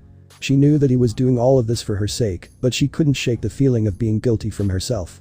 Because of her vanity, he had to take someone's life, and that frustrated her. Issei grabbed both of her shoulders and had her in an eye contact. Her teary eyes facing with his serious but determined ones. Look Lyra. You don't happen to know the rule of this world. In this world, you're either the hunter or the prey. Sadly, I don't have any plans for becoming the latter anytime soon. I have been doing this for 8 years, and this wouldn't be the first time I take someone's life. And I'm certain that she can't even lay a finger on you, but I don't want you to see me brutally murdering someone like it is something I do every day. I promise that I'll explain everything to you after that. Just do what I'm saying for now. And don't ever try to approach the barrier ever again, go straight to your home. I'll take you from there. Issei tried to reassure her by pressuring her and taking the least time as possible. She wasn't convinced, everything happened all of a sudden, and she couldn't even think straight anymore. She wanted all of it to end as soon as possible. She wanted to trust Issei's power with all of her heart, but she just couldn't. She had seen the devastating strikes of the blackened angel, and saw Issei's, which hadn't done any significant damage. She didn't want to lose that one friend in her life, she couldn't shake Issei away anytime. No one would understand her better than he does. Just as she was thinking all of those, she felt someone pushing her forward, towards the barrier. Lyra was approaching the barrier by each passing second, and she took one last glance to Issei, who still had that serious semi-scary look on his face. When she made contact with the barrier, something Issei and Lyra clearly didn't expect happened. She was pushed back from the barrier. Issei's eyes widened at the moment of impact. What did that even mean? The cool of him that he tried to protect was shattered to pieces by one mere second. Are you kidding me? He was left breathless. Having her get out of the area by tricking the fallen was one of the last things he could do, and that, unfortunately, didn't work. He glanced at Lyra, who was as shocked as him. They both didn't understand what was going on. Issei tried to compose himself. He couldn't allow himself to be surprised that much, at least not here. He could solve the mystery of Silver family later. He threw away the seriousness around him in an instant. Nothing made sense right now. And at moments like this, he'd rather finish the thing on his hand as soon as possible. Alright. I think it's time for another magic trick. Come forth. The Dark Slayer. As Issei shouted, his left hand was enveloped in bluish-black lights. The light was so bright that Lyra had to close her eyes and had to keep them closed until the light died down. When she was able to open her eyes, the first thing that captured her attention was the blade, to be more precise a katana, on Issei's hand. The blade was kept in its scabbard, made by traditional varnished woods and painted black, with metallic additions at the bottom of the scabbard. The katana's handle had an infinity symbol imbued to it, with a traditional diamond shape. The hilt of the katana was golden and blue, and both the bottom and the top hilts were decorated with golden rings. The katana itself was so long that Lyra didn't understand how could Issei ever use this. Much to her dismay, the katana was actually a bit shorter than her, approximately 4 inches. If only she knew that he grew up with the exact sword she was staring at. Okay. Lyra. Could you please stay away from me for a while? I'm gonna try something and I might cut you open in the process. So, if you don't want to hurt, get 3 or 4 meters behind me. The boy said while holding the scabbard with his left hand and the handle with his right. He closed his eyes and began to concentrate, like he was going to do the flashy moves she saw at video games. He unsheathed the katana with such speed that she couldn't even see what he did. Issei, in fact, made one of the classic moves of the sword itself. The katana itself was a bit tricky. If it was found and wielded by the right user, they could unleash its true potential, which Issei had done years ago. With this katana at his hands and boosted gear, he felt like he couldn't be beaten. The after effects of the strike were about to be seen. In Lyra's eyes, he only unsheathed the sword and sheathed it quickly. But in reality, he had 4 diagonal slashes applied to the barrier within the limited time between the sheathings. As Lyra was about to open her mouth, she witnessed the barrier itself being shattered down, but only a small part of it, the exact point Issei warned her about not getting too close. It was high and wide enough for her to pass. Her eyes widened at the thing she witnessed, when he did even do that. She only saw him reaching out to the katana and nothing more. Now. Should I push you myself again? Or will you leave me here with your own free will? Issei asked with his playful attitude on himself, his usual smile back on his face, but this one was apparently a fake one. Right now. There were tons of things inside his head that really bothered him, sensing that Lyra just obeyed what he said. Fine. But if you come to me even with a scratch, I'll take you out myself. Understood. Lyra said with emphasizing her last lines. Issei found it good for her to care that much about him. Although, he wasn't sure how much he meant to her, her pressure about not letting him here alone was convincing enough for him. Like how you say, laddie. Issei told to the concerned girl while gesturing her to the newly opened gap. Lyra casted one last look to Issei as she left the area. The determination and experience in his eyes told him that he'll return in one piece. She must have been blind to not see them before, but she couldn't think anything when she was anxious, so that wasn't her fault. After being sure that she left the area, Issei could purely concentrate the matter he has on the hand. He didn't know how much time left since he casted Heavy Rain, which was more than just an illusion spell. Sure, it makes the caster not be able to see for a while, and leaves wide open the opponent for incoming attacks through the rain barrier. Also, when casted, the opponent can't feel anything for the duration of the spell. Combined with extreme concealment, it poses a great danger for those against him. Well, let's stick to the matter. Talking with himself, Issei began to return the battlefield quickly, with the Dark Slayer still on his hand and its scabbard. Like he thought before, if he can't beat her on long-range fight, then he'll try everything to have her on a close-range combat. Are you still insisting on not using boosted gear? With her gone, you should be able to unleash everything you have. Drake protested, not because he feared that Issei would get injured nor get killed. He just wanted to have some fun after a while, and his host urged not letting him have fun. I think I have said that before, Drake, but I feel, no, I'm certain that someone's watching us. That's why I am not bringing boosted gear out. Issei exclaimed as he continued to run where he left the fallen angel. Only if she hadn't fled by now. His answer made sense, but Red Dragon still wasn't convinced. He didn't have anything to lose. Why he wasn't announcing himself as the Red Dragon Emperor was a question that wandered through Drake's mind. Whatever, I don't really care. Just do what you want and leave me alone. I'm gonna sleep. Red Dragon answered nonchalantly. If he didn't have anything to do with him, then it meant that Drake could sleep peacefully. Yeah, you lazy lizard. Issei just shook Drake away. In reality, he didn't want to bother both Drake and Boosted Gear because of the recent incident. They might take serious injuries in the heat of the fight, and Issei wouldn't even realize. While running towards his objective, Issei took another glance to the katana on his hand. It was really important to him as it was a family heirloom. The blade itself had been passed down to him by his mother before she passed away. It meant to him a lot. Whenever he used the blade in a proper fight, he felt like his mother was being proud of him upside heaven. Whenever he took the katana out of its sheath, he remembered the precious moments he spent with her.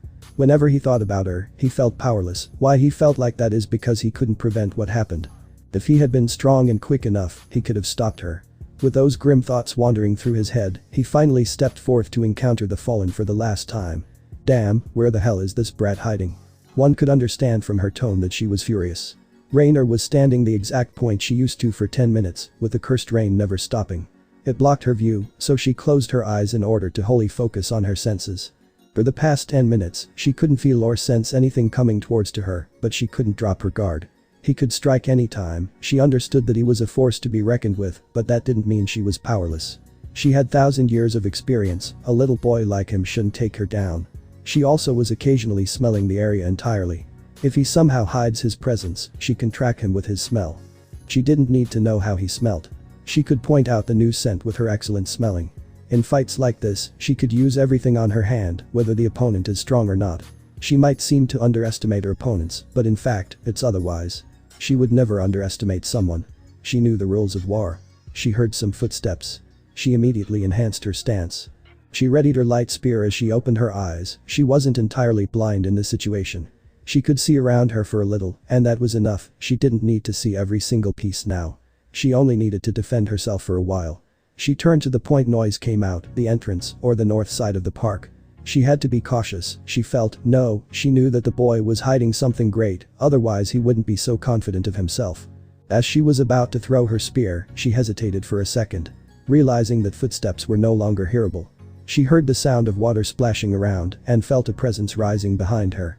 She waited for the right moment to chop away the assailant's head. She had to see in order to apply a successful strike.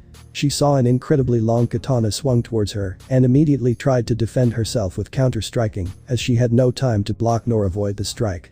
She easily could have broken his mundane sword, so only thing she had to do was replying his strike with hers. At least that was what she thought.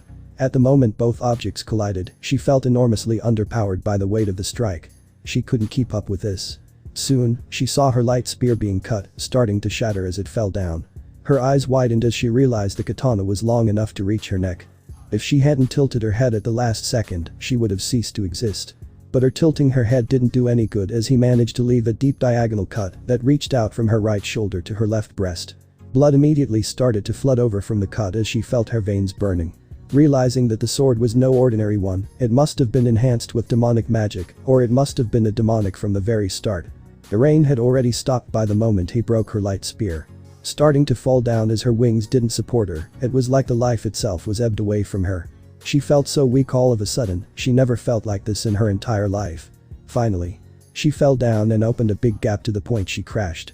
She instantly tried to get up. She couldn't give one more opening to the boy, otherwise she would be done for. She shakily got up and prepared herself for another round. She might be gravely injured, but that didn't mean she wouldn't struggle for her life and give up here. She could see the boy right in the point where she has been 2 seconds ago. He slowly descended to ground and prepared himself for another strike. Taking his stance, gripping the katana with both his hands and holding it behind his neck, preparing himself for another diagonal cut and slowly crouching down for dashing much more effective. In this time, Rainer didn't stand idle. She also readied 8 of her light spears in means of slowing him down. Both of them waited for other to make hers move. Issei had to wait as he didn't want to get any of these to be stabbed into his body. Rainer wanted to wait because she didn't want to miss any of her last light spears. She had run out of mana with her final move. In normal circumstances, her mana wouldn't deplete this early, but all of her mana gauge just exploded at the moment the strike hit her. So, she had no luxury of missing any of her spears. The final moment of the battle began as Issei quickly dashed towards the fallen angel. Sensing that, Fallen Angel steadily readied herself and threw two of her light spears, aimed at the boy in front of her, with the second one coming behind the first one. Issei had to cut both of them in a limited time, with concentration and precision. Issei quickly released half of his grip from the Dark Slayer and cut through the first light spear with ease, through a horizontal strike, making it shred. The second one was the troublesome one. He didn't know if he had enough time to repel the strike, but he was gonna take his chance. Switching his grip on the Dark Slayer, Issei had the light spear torn with a vertical strike. He was getting closer and closer to the Fallen Angel, and things were getting more dangerous for him. Because the closer he is, the chance to get hit by one of those light spears were becoming higher. He had to finish it and he knew it. After all, he promised to her that he'd come back without any injuries. He couldn't afford to lose here. His determination solely came by the promise he gave to Lyra. Pushing those thoughts aside, he readied himself for confronting the other two, coming towards his way, with both of them coming at him at the same time. He tightened his grip on the Dark Slayer, which was on his left hand at the moment. He decided it would be the best if he only took one of them on head. In his opinion, it would make sense to take out the second light spear. He followed his mind and analyzed the situation he was in. Both of the light spears were coming together, with one at right and one at left. Deciding that he'd rather take the one at right, Issei stepped aside to avoid the other one. The light spear narrowly passed by him, tearing his school uniform slightly. The other light spear was already in front of him. Thanks to his reflexes, Issei cut the spear in two. Rainer, on the other hand, had a hard time against him. He just kept tearing her precious light spears like it was the easiest thing he could do. She already spent 4 of her spears, with none of them leaving any scratch to him. So, the battle was already over on her behalf. She couldn't maintain this for much longer. She could feel that her energy was being drawn from her by each passing second. She had 4 more spears in her hand, but she could only maintain 2 of them. So that meant half of them were going to be vanished away because of her weakness. She stumbled upon a stronger enemy. Only thing she could do was delaying the inevitable. The thing that irritated her the most was him sheathing his katana between every strike. Like, he was making fun of her strength, and she could do nothing about it. She aimed her last spears, one towards his left ankle and the other towards his right shoulder, trying to immobilize him. She could see that he was coming for her at rapid speeds. She couldn't stop him anymore. With her eyes closed, she released the last of her spears. She lost all the confidence and hope she had at the beginning of the battle. She waited for the killing strike, but it never came. She felt someone gently caressing her chin. When she opened her eyes, she met with an unfamiliar caring gaze. She wanted to go in alarm and fight with him again, but those eyes told her the otherwise. "What are you not killing me?" Rainer blurted out with a weak voice she had, vomiting blood in the process, dirtying his clothes. The surprise could be clearly seen in her eyes. "No, pretty, unless you force me to do. I have no real reason to kill you, and if I do that, I'll probably be doing something bad for the world's sake, with erasing such a beauty from the world," Issei explained with fake honesty in his voice. He didn't want to kill Rainer, not because he couldn't right now. If he were to eliminate the Fallen Angel here, the Grigori would send a lot more of them to take them out, presumably more stronger ones. He had to contact with her superiors about Lyra and himself. Why? Rainer couldn't understand. The killing intent she released only was enough of a reason for him to kill her. Had he not wanted to kill her from the very beginning? But she had the intent to take both of them out, and she justified her intent with the surprise attack. Did he not have enough strength? This one wasn't an option. Judging from the previous cut, all he needed to murder her right here was another slash of his sword. Is he enough of a good person to forgive her? Maybe. Like I said before, eliminating you right here would do me no good. Also, I don't know whether you're with Grigori or not. Considering the higher possibility, I would be utterly damned with attention of Grigori on me. So, I'm both doing this for my benefit, and I don't want to take someone's life now. Not after Lyra told me the otherwise. Issei reasoned himself as he helped the Fallen Angel to keep her awake. She was about to pass out from the blood loss. Hence he had to hurry and take her to his home. "Hey. Can you please deactivate the barrier?" Issei nervously asked. He didn't know whether the Fallen Angel wanted to cooperate with him and save her life or backstab him right after that. Rainer seemed to catch up with this one, thus she shakily reached forth for deactivating the exact barrier she erected. Her palm was covered in a bright yellow glow as soon as it went down. The barrier was shattered to pieces in an abnormal way. Issei knew she had little time left. Just as he was about to leave, he sensed someone behind him, jumping down from one of the trees. "You got me soaking wet, Naya," said the newly appeared figure in a playful manner. It was turned out to be a grown-up woman, wearing a black kimono, along with a set of golden beads and a yellow obi around her waist. Her kimono was also featured red outlines, and it was open at her shoulders. She also had a headband on her hand, seeming to state that it didn't work quite well from covering her from the rain. The woman had a voluptuous figure along with her alluring long black hair with split bangs, and surprisingly, cat ears and also a tail, both of them matching with her hair color. Her hazel eyes, which adopted a semi-serious but playful attitude, glared right into his confused yet desperate ones. The woman slowly approached them, with Rainer's mind already gone black from the blood loss due to her last spell. The woman was on duty, her boss asked her to keep an eye on the boy she was slowly approaching. At first, she didn't understand why she was tasked with such an irritating mission to tail a harmless high school boy. But after witnessing the battle between them, she plainly understood that the boy was no ordinary one and understood the meaning of her quest. The boy was relentless yet so compassed in battle, people like him were rare and supernatural, and they were quite dangerous. Issei was about to reach out for his blade and go for a second round, but he didn't sense any means of harm coming towards the woman. Thus, he refrained himself. Be at ease, Naya, I'm not here to fight. I just happened to witness your battle. If anything, I offer help. But I demand an apology, all of my newly bought clothes are soaked. By the way, the name is Kuroka, no honorifics needed, Naya. The woman in front of him told him in a teasing manner. Understanding that she didn't mean to bring harm, he sighed in relief. He didn't have to deal with her right now. An apology, huh? Hey Kuroka. Do you happen to know any instant healing spell? By the way, the name's Issei. If she had the right thing he needed right now, he would be more than happy to oblige what she says. Kuroka raised an eyebrow at that. Why did he need a healing spell? He didn't even get hurt in the battle. Wait. Do you want it for yourself? Or are you not trying to dispose of the fallen's body? Kuroka was rather confused, they were trying to kill each other for more than 15 minutes. Why would he want to heal her? Was he a necrophilia? She has seen many people in her life, but definitely not a necrophilia. No. I'm not wanting it on my behalf. And she's not dead, at least not for now. I just want to heal her before she dies. I don't want to get myself into a feud between the Christian pantheon. The devils are already on my neck and I don't want fallen angels too. Issei quickly tried to explain himself, what he said was true though. There's only angels left to find him out and he was ready to pray every god for not being found out. Only if you promise to give me a decent excuse, then I might consider, Naya.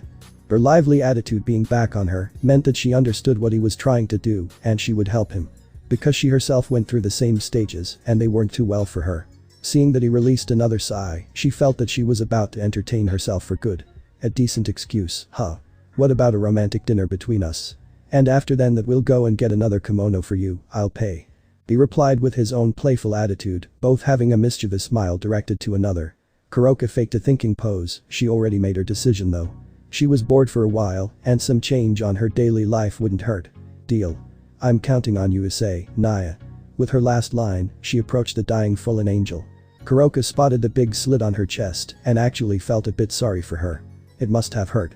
But luckily on the fallen's behalf, she could easily fix her. She only had to find the right spell. Let's try this, Naya. Healing of the Empress. Right after Kuroka said that, her palms were enveloped in a dark crimson glow. She concentrated and began to the process of healing. The spell she casted was rather a high-ranked one. It would get her job done. Slow but definitely efficient, the gap on Fallen's chest already started to close, it only needed enough time, and she had plenty. Occasionally, she would cast a look on Issei. He had a look of anxiety and relief, which surprised Kuroka slightly. She expected him to not care about the Fallen's well-being that much, it seemed like it bothered him a lot.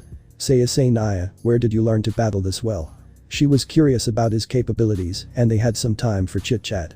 Issei looked at her rather uncomfortable, but decided to say it anyway. I taught myself. I just got into supernatural at a young age and I had to survive. I adapted every habitat I have stumbled upon. I overcame every obstacle I have encountered. I improved every aspect of mine through my journey. Life may have not shown its good sides to me when I was young, but thanks to that, I can now protect those who are dear for me. I take a lesson from everything bad happened in my life, so I'll help people to avoid them when needed. Issei gave his speech while having a sad smile on his face, and surprisingly, Kuroka had gone something similar in her life. She was interested in his story, thus. She had to hear the full one, but not right now. She was about to be done with the Fallen's treatment. Understandable, Issei, Naya. Don't let life get its hands on you, you are a young lad and you have to enjoy it to the fullest. Life can be cruel sometimes, but trust me, it's full of joy when you look it from inside. A word of advice from me, follow your dreams. Life is short and you have at least 50 years' worth of entertainment. Kuroka reasoned herself with a smile opposed to his. True, life also hadn't shown her the good side of it, but that didn't mean she wouldn't try to achieve it. Thanks, Kuroka, I mean it. Really. The brown-haired boy replied with his bright smile. He needed some emotional support in his life for sure. While they were talking, the fallen angel's wound was already closed, meaning that she only needed rest right now. Seeing that, Issei picked her up, he could hide her in his house. After readying his teleport circle, he signaled for Kuroka. Aren't you coming? He playfully gestured her to the circle. Kuroka adopted her mischievous smile on her face. The night was going to be an interesting one for sure. What you say, Issei Naya? With that, she hopped to the circle and they both were gone from sights. Aren't you coming, mladdie? Issei flashed a characteristic smile towards the Nekashu, which she replied with her one. I thought you'd never ask, Naya. Her mischievous smile aimed at him, with each step she came closer and closer to the worn-out boy, seemingly teasing him with her slow motion. Succeeding so, she could already feel the frustrated gaze of him, whilst never looking up to his eyes. Issei, at this point, only wanted her to come to the existing circle, to fly into his house and drop down to his bed, wishing to never wake up again for the rest of the day. But the deal with the lady was what was stopping him to do that. He somehow started to feel regret as he realized that her teasing behavior was gonna take the life out of him for the rest of the night. Hey. Can you please move a bit quicker, Kuroka? I might gonna have a heart attack right now. Issei sighed as he uttered, as he looked up to her. She must have caught the dizziness of the boy as she picked up the pace, effectively coming right next to him in a few seconds. You're no fun, Issei Naya. Kuroka adopted a pout to her face, which Issei found quite cute. After nodding to himself and of course, casting another glance to the woman beside him, he closed his eyes. The aura around him changed and with that, 3 of them were gone from the sights. The first thing Issei did once coming to his own house was lying Rainer to one of his only couches. If he wanted to keep her in check, he had to lie her somewhere he'd spent the night, and hence, the living room. You have quite the house here, Issei Naya. Kuroka playfully said as she made her way to one of his warm, fluffy, and soft couches. Maybe the Nekashu wouldn't mind sleeping here tonight. Thanks, I guess. For I am going to serve you tonight, enjoy yourself Kuroka-chan. He struck her with her weapon, effectively dazzling the beauty in front of him. Seeing the astonished look of Kuroka, Issei couldn't help but chuckle. Maybe the night wasn't going to be as dreadful as he thought. I have to go upstairs and take a blanket for the fallen. If something catches your interest, feel free to use it. The boy dropped his playful attitude and replaced it with a nonchalant one. His reply came in a way of nod, and with that, he made his way towards the stairs, and hence, his room. As Issei went upstairs, Kuroka quickly hopped from her spot, beginning to examine the house she's gonna spend the night in. His house was nicely tidy, something that Kuroka was surprised. This was not her first time in a man's house, but they were unclean and messy, and she was used to that. The house was designed in modern era standards. Right next to the entrance, there was his curvy bookshelf, full of history and psychology books. The ones she could spot were The Prince from Machiavelli, Socrates' Defense from Platon, The Idiot from Dostoevsky, and lastly, Iliad from Homeros. His TV set consisted of his consoles lined up in the lines of the set, along with his laptop, situated right under his TV. In front of his TV set, lied there his only triple sofa, the one Rainer was currently placed. Near that, there was the other sofa she had been a minute ago, and against that, there was the last of his sofas. In the middle of the 3, there was his stand, probably for extending his leg and having his private time. She continued to wander inside the house, noticing Issei finally returning from the upstairs, lying the blanket over the fallen angel. He flashed a smile to the Nekashu, implying her to continue, and with that, he went over to his kitchen, known to him as his nest.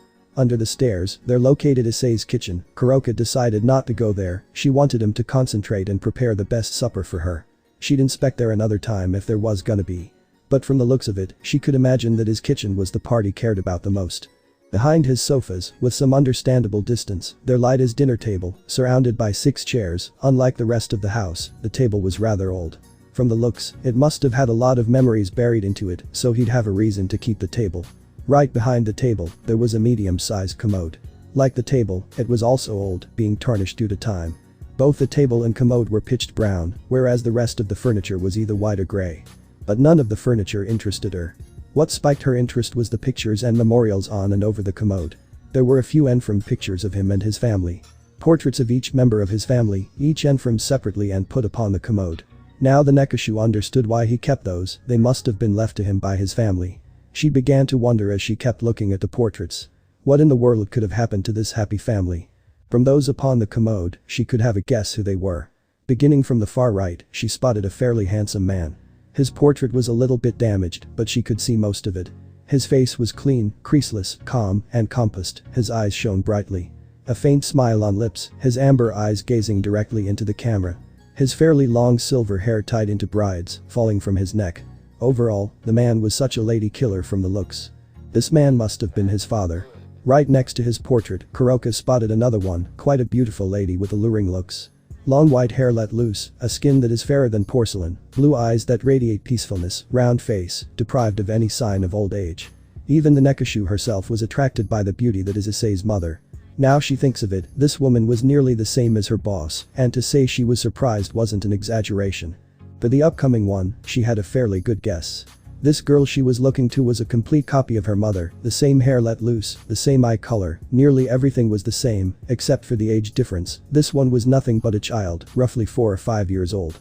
So that must be his sister. Kuroka searched for Issei's portrait on the commode, no matter how many times she looked, she couldn't find it, and it was totally strange. Why wouldn't he put on his portrait? As she began to wonder, the Nekashu took a glance upwards and saw the last one of the portraits. This one was massive, totally covering the whole area over the commode. From the looks of it, they had that picture on a special day, could be their wedding anniversary, as that was the only thing that came to her mind. The same family, albeit with a difference. In this portrait, she could see the child Issei, the adorable and cute one. His mother, clad in a silver evening gown, this time her hair wasn't loose, instead of tied up as an updo, hugging his husband from behind, who was wearing a fit tuxedo. Kuroka acknowledged that they were indeed a very good pair. As the part Kuroka wondered about a minute ago, she spotted the little Issei, being hugged in the same way as his father by his sister, his bright smile radiating the happiness of the boy. Kuroka made her way to her couch, lost on her thoughts. As Issei entered his nest, the first thing he did was opening his fridge and taking a bottle of mineral water, the usual thing he did after coming from school. It relieved his tiredness for a bit, and 2 bottles of it kept him awake for the rest of the night usually. After opening it with the cap opener, he drank the first bottle in one go, having his thirst gone for a while. After that, the boy was in deep thought for what he was gonna cook for the night. He had a few suggestions, but he couldn't think anything better than sauteed chicken and cooked rice, along with his salad, mustard salad as he liked to call it, considering his supplies, which were little to no, the right action would be that. But as tomorrow was the day he was gonna get his allowance, it didn't matter. Well, let's see your cooking skills shine, boy. Dragon Emperor said in a motivating tone, effectively catching the boy's attention. Whilst he never tasted Issei's cooking, he knew it better than anyone else that his skills in the kitchen were outright excellent, and he succeeded. His call impressively got the boy back to his senses. Now, I'm motivated. Issei shouted inside his mind, having the Emperor's next line served to him. Drake couldn't help but say that. They will not forget this dragon's cooking. Roaring mightily, the duo were motivated, and that was the thing Drake wanted.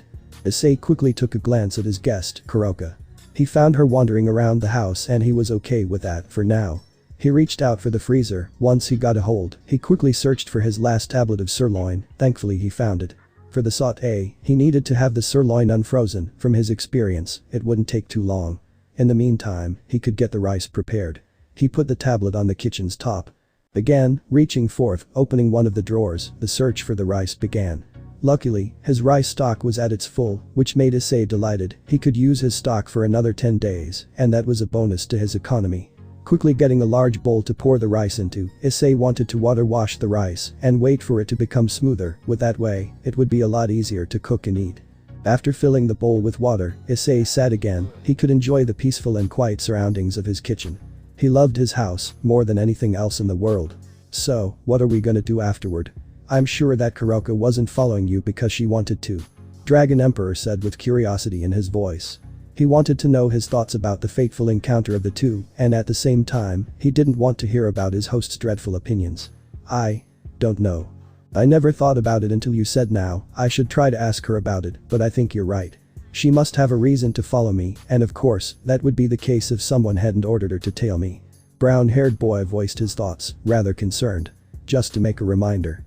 If you need anything Issei, I'm here to help. Also, I don't think she's allied with either of the 3 factions. If anything, it would be a better guess to say that she was following the fallen angel, not you. Drake said in a manner to erase his host's concerns. He couldn't bear to see him in a state like this. The facade they were trying to put on was shattered by the sudden involvement of the fallen, and that was the last thing they wanted to happen right now, especially not after the conversation between the two in the morning. Thanks Drake. Issei said in a tone that is a mixture of sadness and hopelessness. That made Drake even more anxious than he was before. Sure, he meant it and all, but the tone he used. Drake only heard it once from his playful and goofy host, and that was from a very disturbing memory they shared. Get on your damn senses, Haidu Issei. I will not forgive you if you sink into depression for such a small thing. The emperor roared angrily. They couldn't afford Issei to get depressed again, not after the first disaster, and never for a long time. Luckily, Drake's voice reached him, effectively getting the boy's attention. Issei quickly snapped out of his train of thoughts. He could deal with them another time, right now, he had to serve for such a beautiful lady. Seeing him pulling himself together made the dragon release the breath he wasn't even sure holding. Issei lightened up, understanding the point the dragon was trying to make. The boy had to get out after the supper and have some fresh air, he wasn't even in the mood to care what the fallen would do while he was gone. Smiling rather faintly, he went to finish his uncompleted business and began to cook the rice. Long before the Nekashu realized, Issei had already prepared the table. Once she had taken a look at the supper Issei prepared, she was amazed. Long candles on each side of the table, over which lay a bright crimson tablecloth. Issei made it so that they could enjoy the dinner whilst taking looks into each other, now the only thing she wished that it would taste as good as it looks. Would you do this humble boy the honor of welcoming your dazzling figure of a body to this poor dinner table of an excuse? Issei mischievously said with a gesture, the said beauty quickly caught up on this one, replying with her playful manner. I would love to, but my legs are sore, Naya. I wonder if there's someone to accompany me to this beautifully decorated dinner table. Kuroka felt herself getting secretly excited, the night was getting more and more interesting. The boy couldn't help but smile, he was enjoying this conversation so far. Oh, I wonder. Who wouldn't help this beautiful lady before me? This night was a change of pace for both of them, they both know it, and Issei wanted to experience it to its fullest. Getting out of character for a bit wouldn't hurt, would it? Kuroka couldn't wait anymore, she felt like he could keep this forever, and that amazed her. There wasn't anyone that could answer her flirtatious nature at instant ever. This was the only in her life that she thought she couldn't keep the conversation from this point. What does bother you, my dear lady, don't you want to enjoy the night with this pitiful boy? Adopting a pout, Issei glanced at her with a face that even he wasn't sure that he could make. He was one hell of a bloviator that no one could stand, and that one feature of him was the one he loved. Kuroka felt her face getting a little hot, burying her face with her hands and peeking from the gaps, she saw the victorious smile of Issei, proclaiming himself as the winner of this nonsense of a duel. As much as I'd love to keep on with our duel, Kuroka-chan, I'm afraid that the food will get cold. While saying that, his grin continuing to spread wider and wider. He always felt like he achieved something when he shut people up with his speech.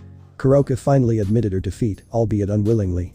Whilst she wanted to get her revenge, she didn't see any point in continuing this duel, as she was already behind. As a woman of culture once said, retreat if there is nothing in favor of you. Fine. I will let you have this round, Issei Naya, but only because I'm generous enough to do. With that, she accompanied the now triumphant boy. Today has been out of pace for the flaneurs, and both of them were aware of that, thus, they could go out of character for a bit. As soon as they sat, Kuroka realized that she hadn't eaten anything for the past 7 hours, which was a new record for the ever-greedy Nekashu.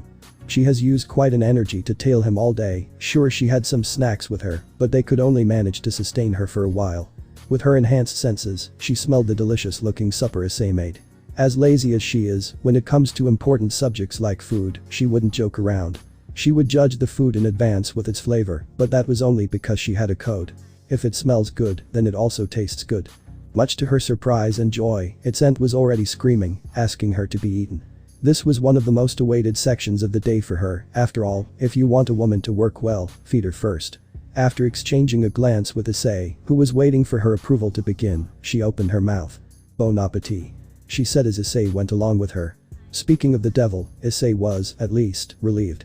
He was sure that he would screw up until this point, but nothing happened, other than the meaningless duel between the bloviators. Ahem, enjoy the meal in peace, partner, for you have attained it. The Dragon Emperor spoke with irony in his voice, he couldn't understand his host at all. 20 minutes ago, he was thinking that he blew up his cover already, and now, he was calmer than before. Drake, too, was relieved, he already considered to at least have one accident today, but as it seems, for now, things are going in their favor. Thanks, Mr. Overgrown Lizard. I would have asked you to share this meal with me and this beautiful lady, but I see that you don't possess a body of your own. Meh, what can I say? It's your loss, as Issei said enthusiastically as he took another bite, he loved pissing Drake off. His already wide grin continued to expand as he heard the Emperor's cry, stating that it was Albion's fault. However, this action didn't go unnoticed. Kuroka could very well see that wide grin and wondered what happened all of a sudden. Was he still thinking about the events of the past hour? What could make him grin like that all of a sudden? Deciding it is best to ask, Kuroka inhaled. What is it, Issei Naya? Already thinking about perverted stuff? With someone that you newly encountered? I would have expected better from you. However, I can't judge you. After all, you are a healthy young man.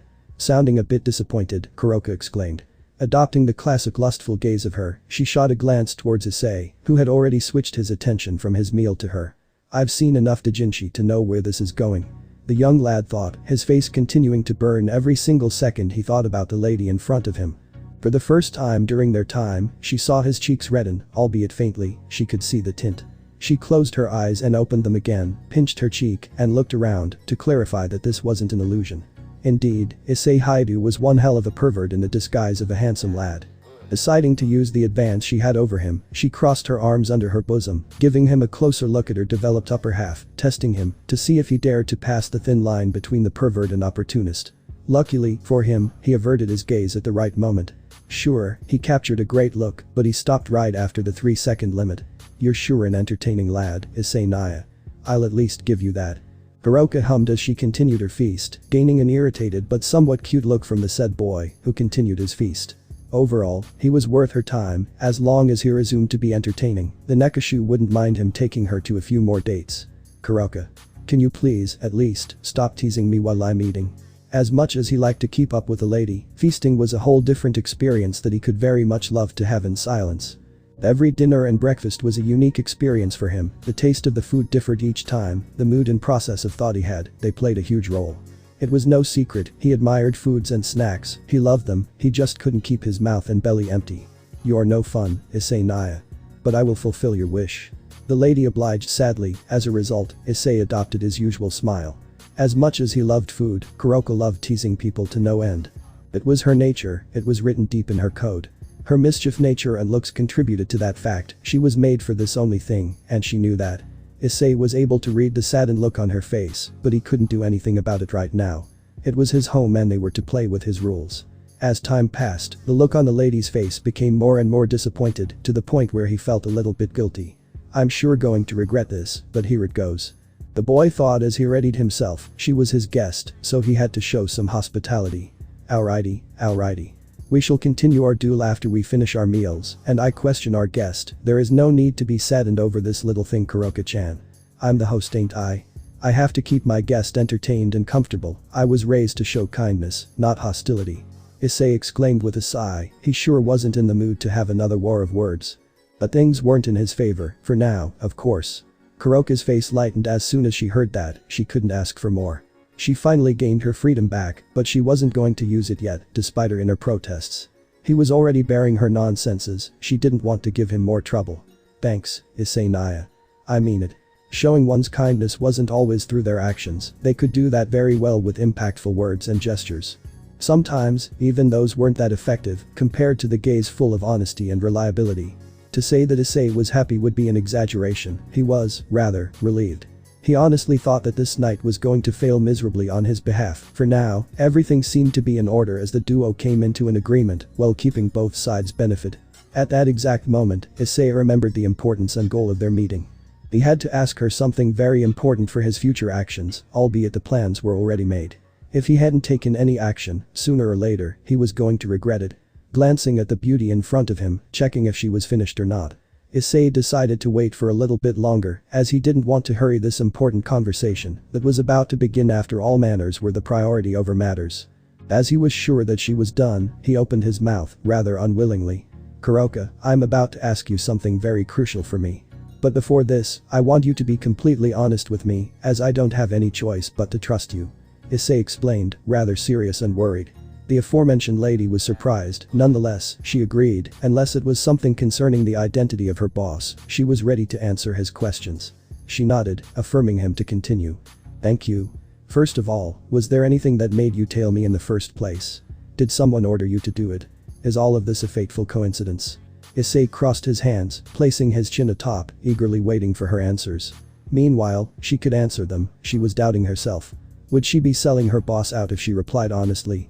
Deciding it was best to give him what he wants, Kuroka exclaimed. The honor is mine, Issei Naya. Regarding your questions. Yes, there was someone that ordered me to keep an eye on you. I was told to intervene if something were to happen to you. I was asked by someone to protect you at all costs, even if I had to gamble my own life on the line. Were you to fail at least a bit back there, I would have intervened and burnt that little crow in an instant. Kuroka replied with honesty in her voice, which made the boy become a bit resentful. After all those years, he attained his long-awaited peace, for it only to be broken down in a flash. Agreeing to escalate the conversation further, he replied.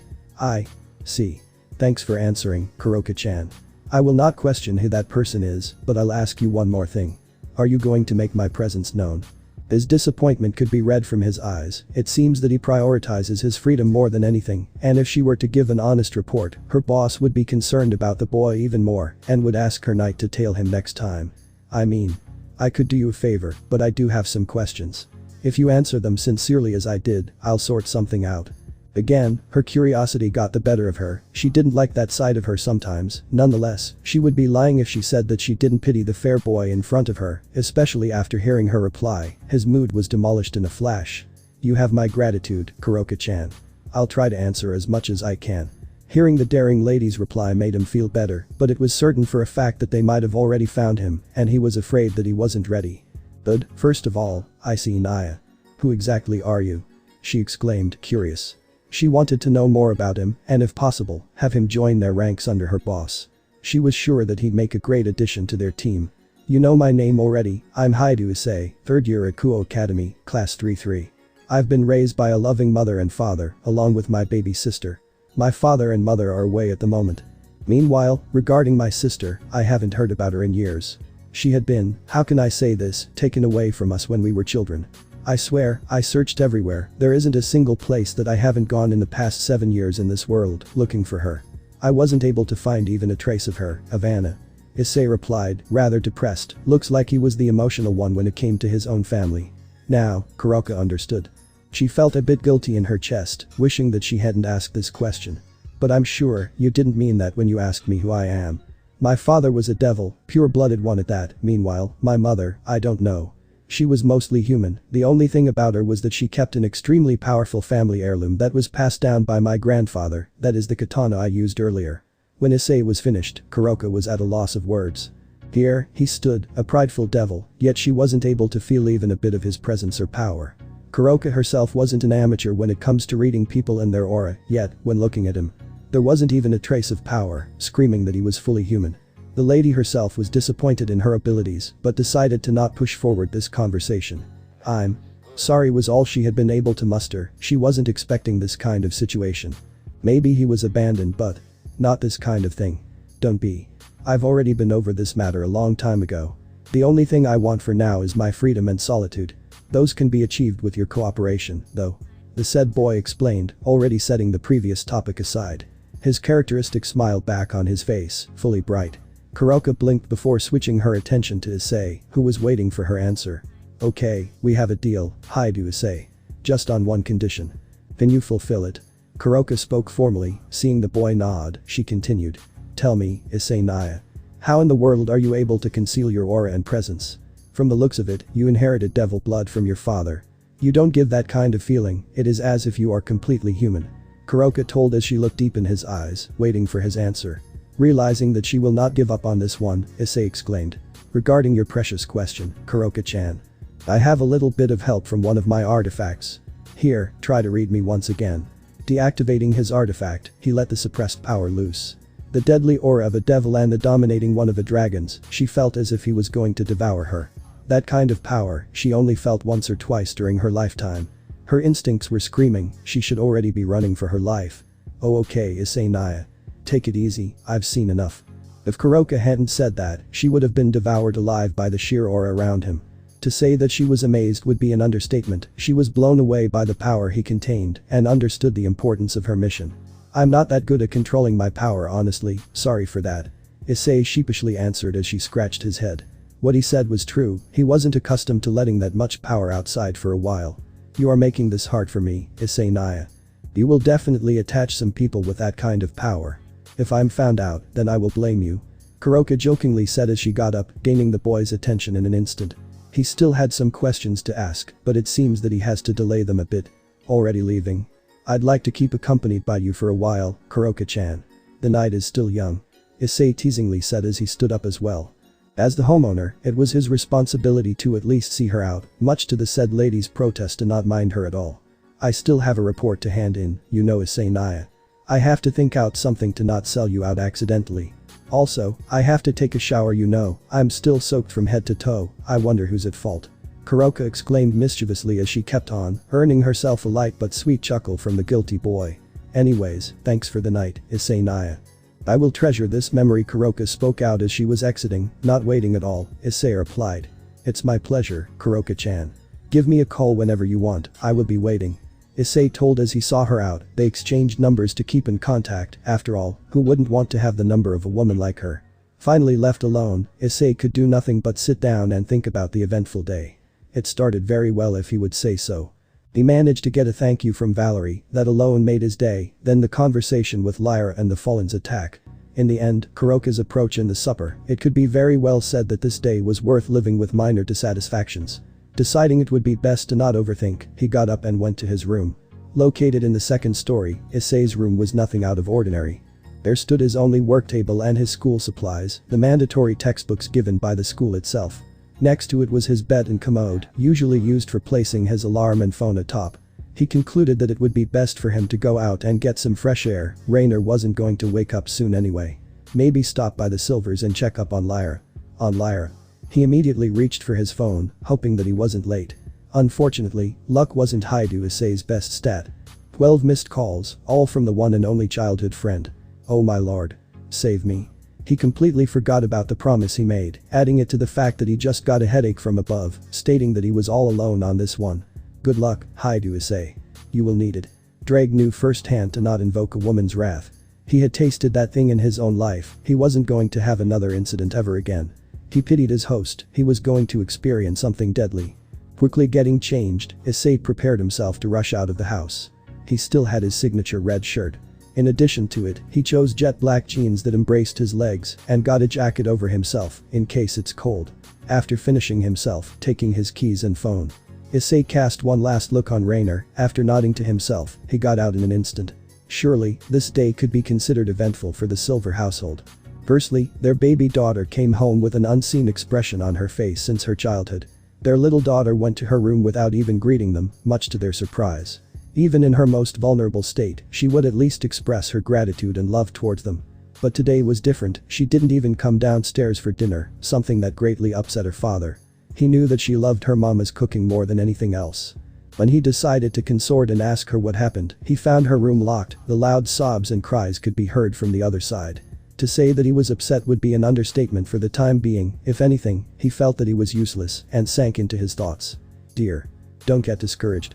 She is a strong girl, she will get out of this situation by herself. Looking up for the source of the voice, he saw his wife, looking at him with a resentful expression. She had undeniable beauty, but that wasn't the most attractive thing she had. Her round face was always covered with a daring gaze, with a bright smile. She who was capable of seducing an angel, truly. Bright hazel eyes continued to shine brightly every day, her appealing brown hair, the smooth tanned skin. Everything about the woman in front of him screamed true beauty, his unwavering love for her couldn't be explained through words. Always caring for others, especially her family, she would get extremely dissatisfied when she hears something happen to her children. But, darling, I'm concerned. We haven't seen her like that in a while. The only time I heard my little cute daughter crying like that was when Issei suddenly vanished.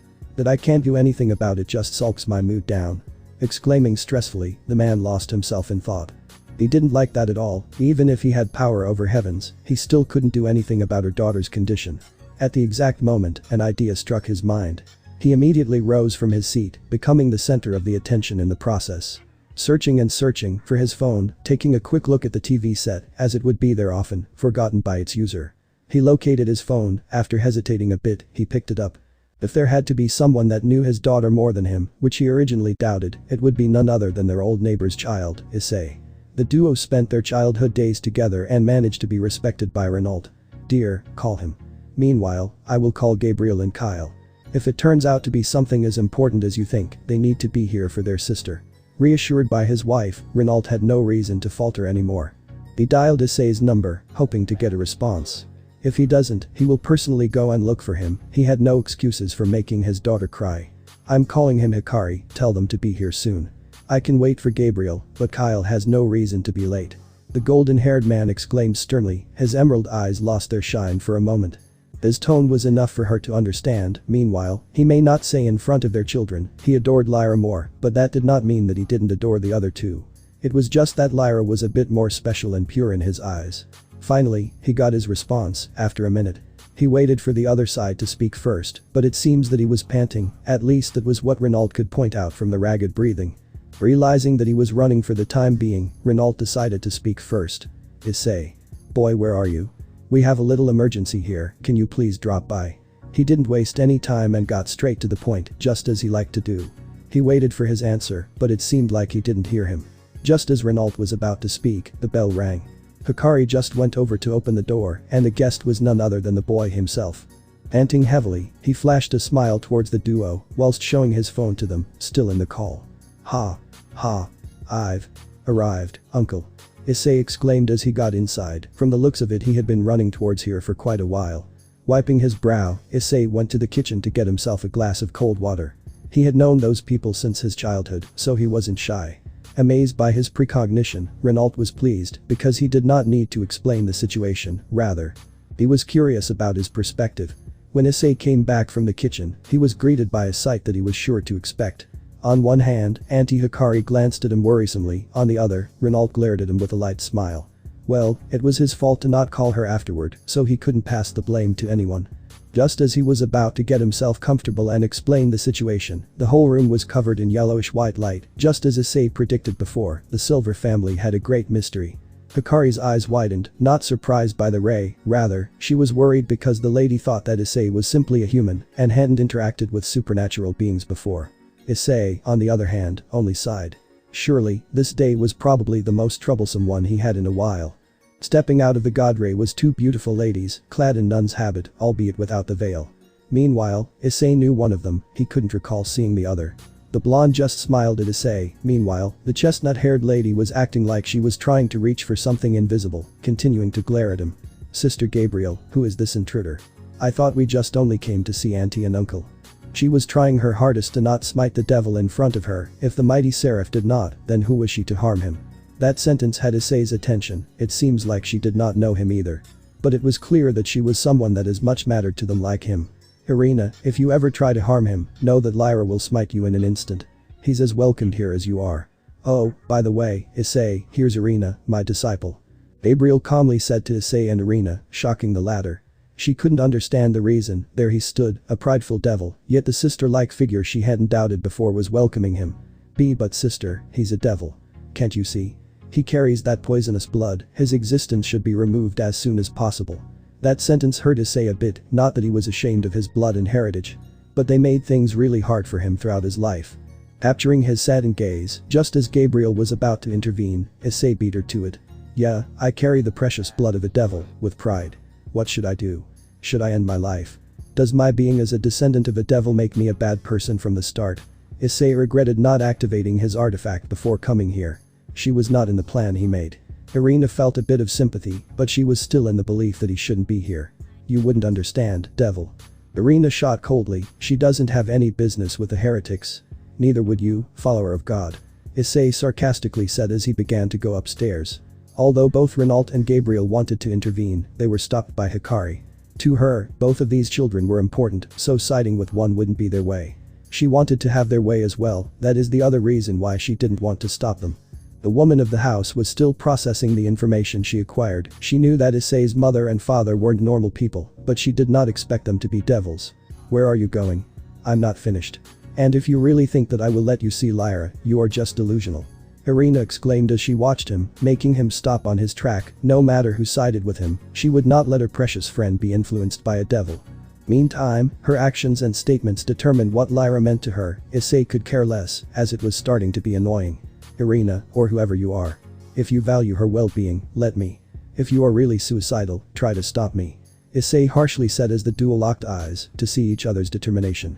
If the situation was even a bit convenient, they would be already at each other's throat. Issei was limited because of his respect towards Gabriel and Renault, whereas Irina restrained herself from smiting him due to her teacher and auntie. Just as they were bickering, the bell rang again.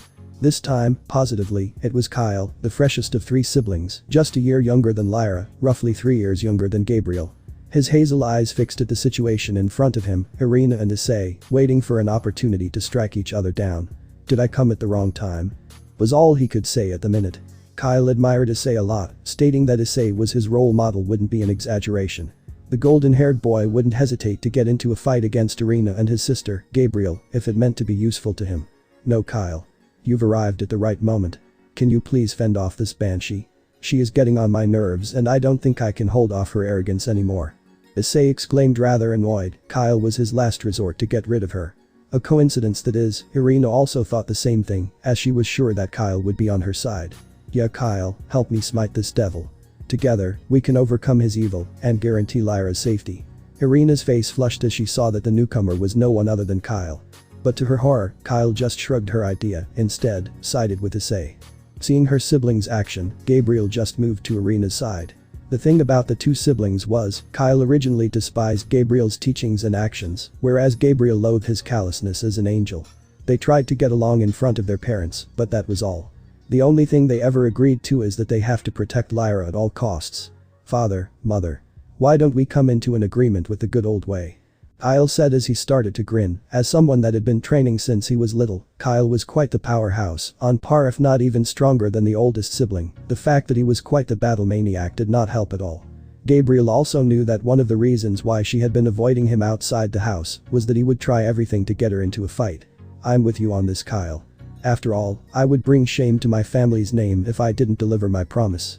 Kyle's grin became wider as he heard Issei, just as he was expecting from his idol, never turning his back from a fight. As Irina was about to reply, Gabriel beat her to it.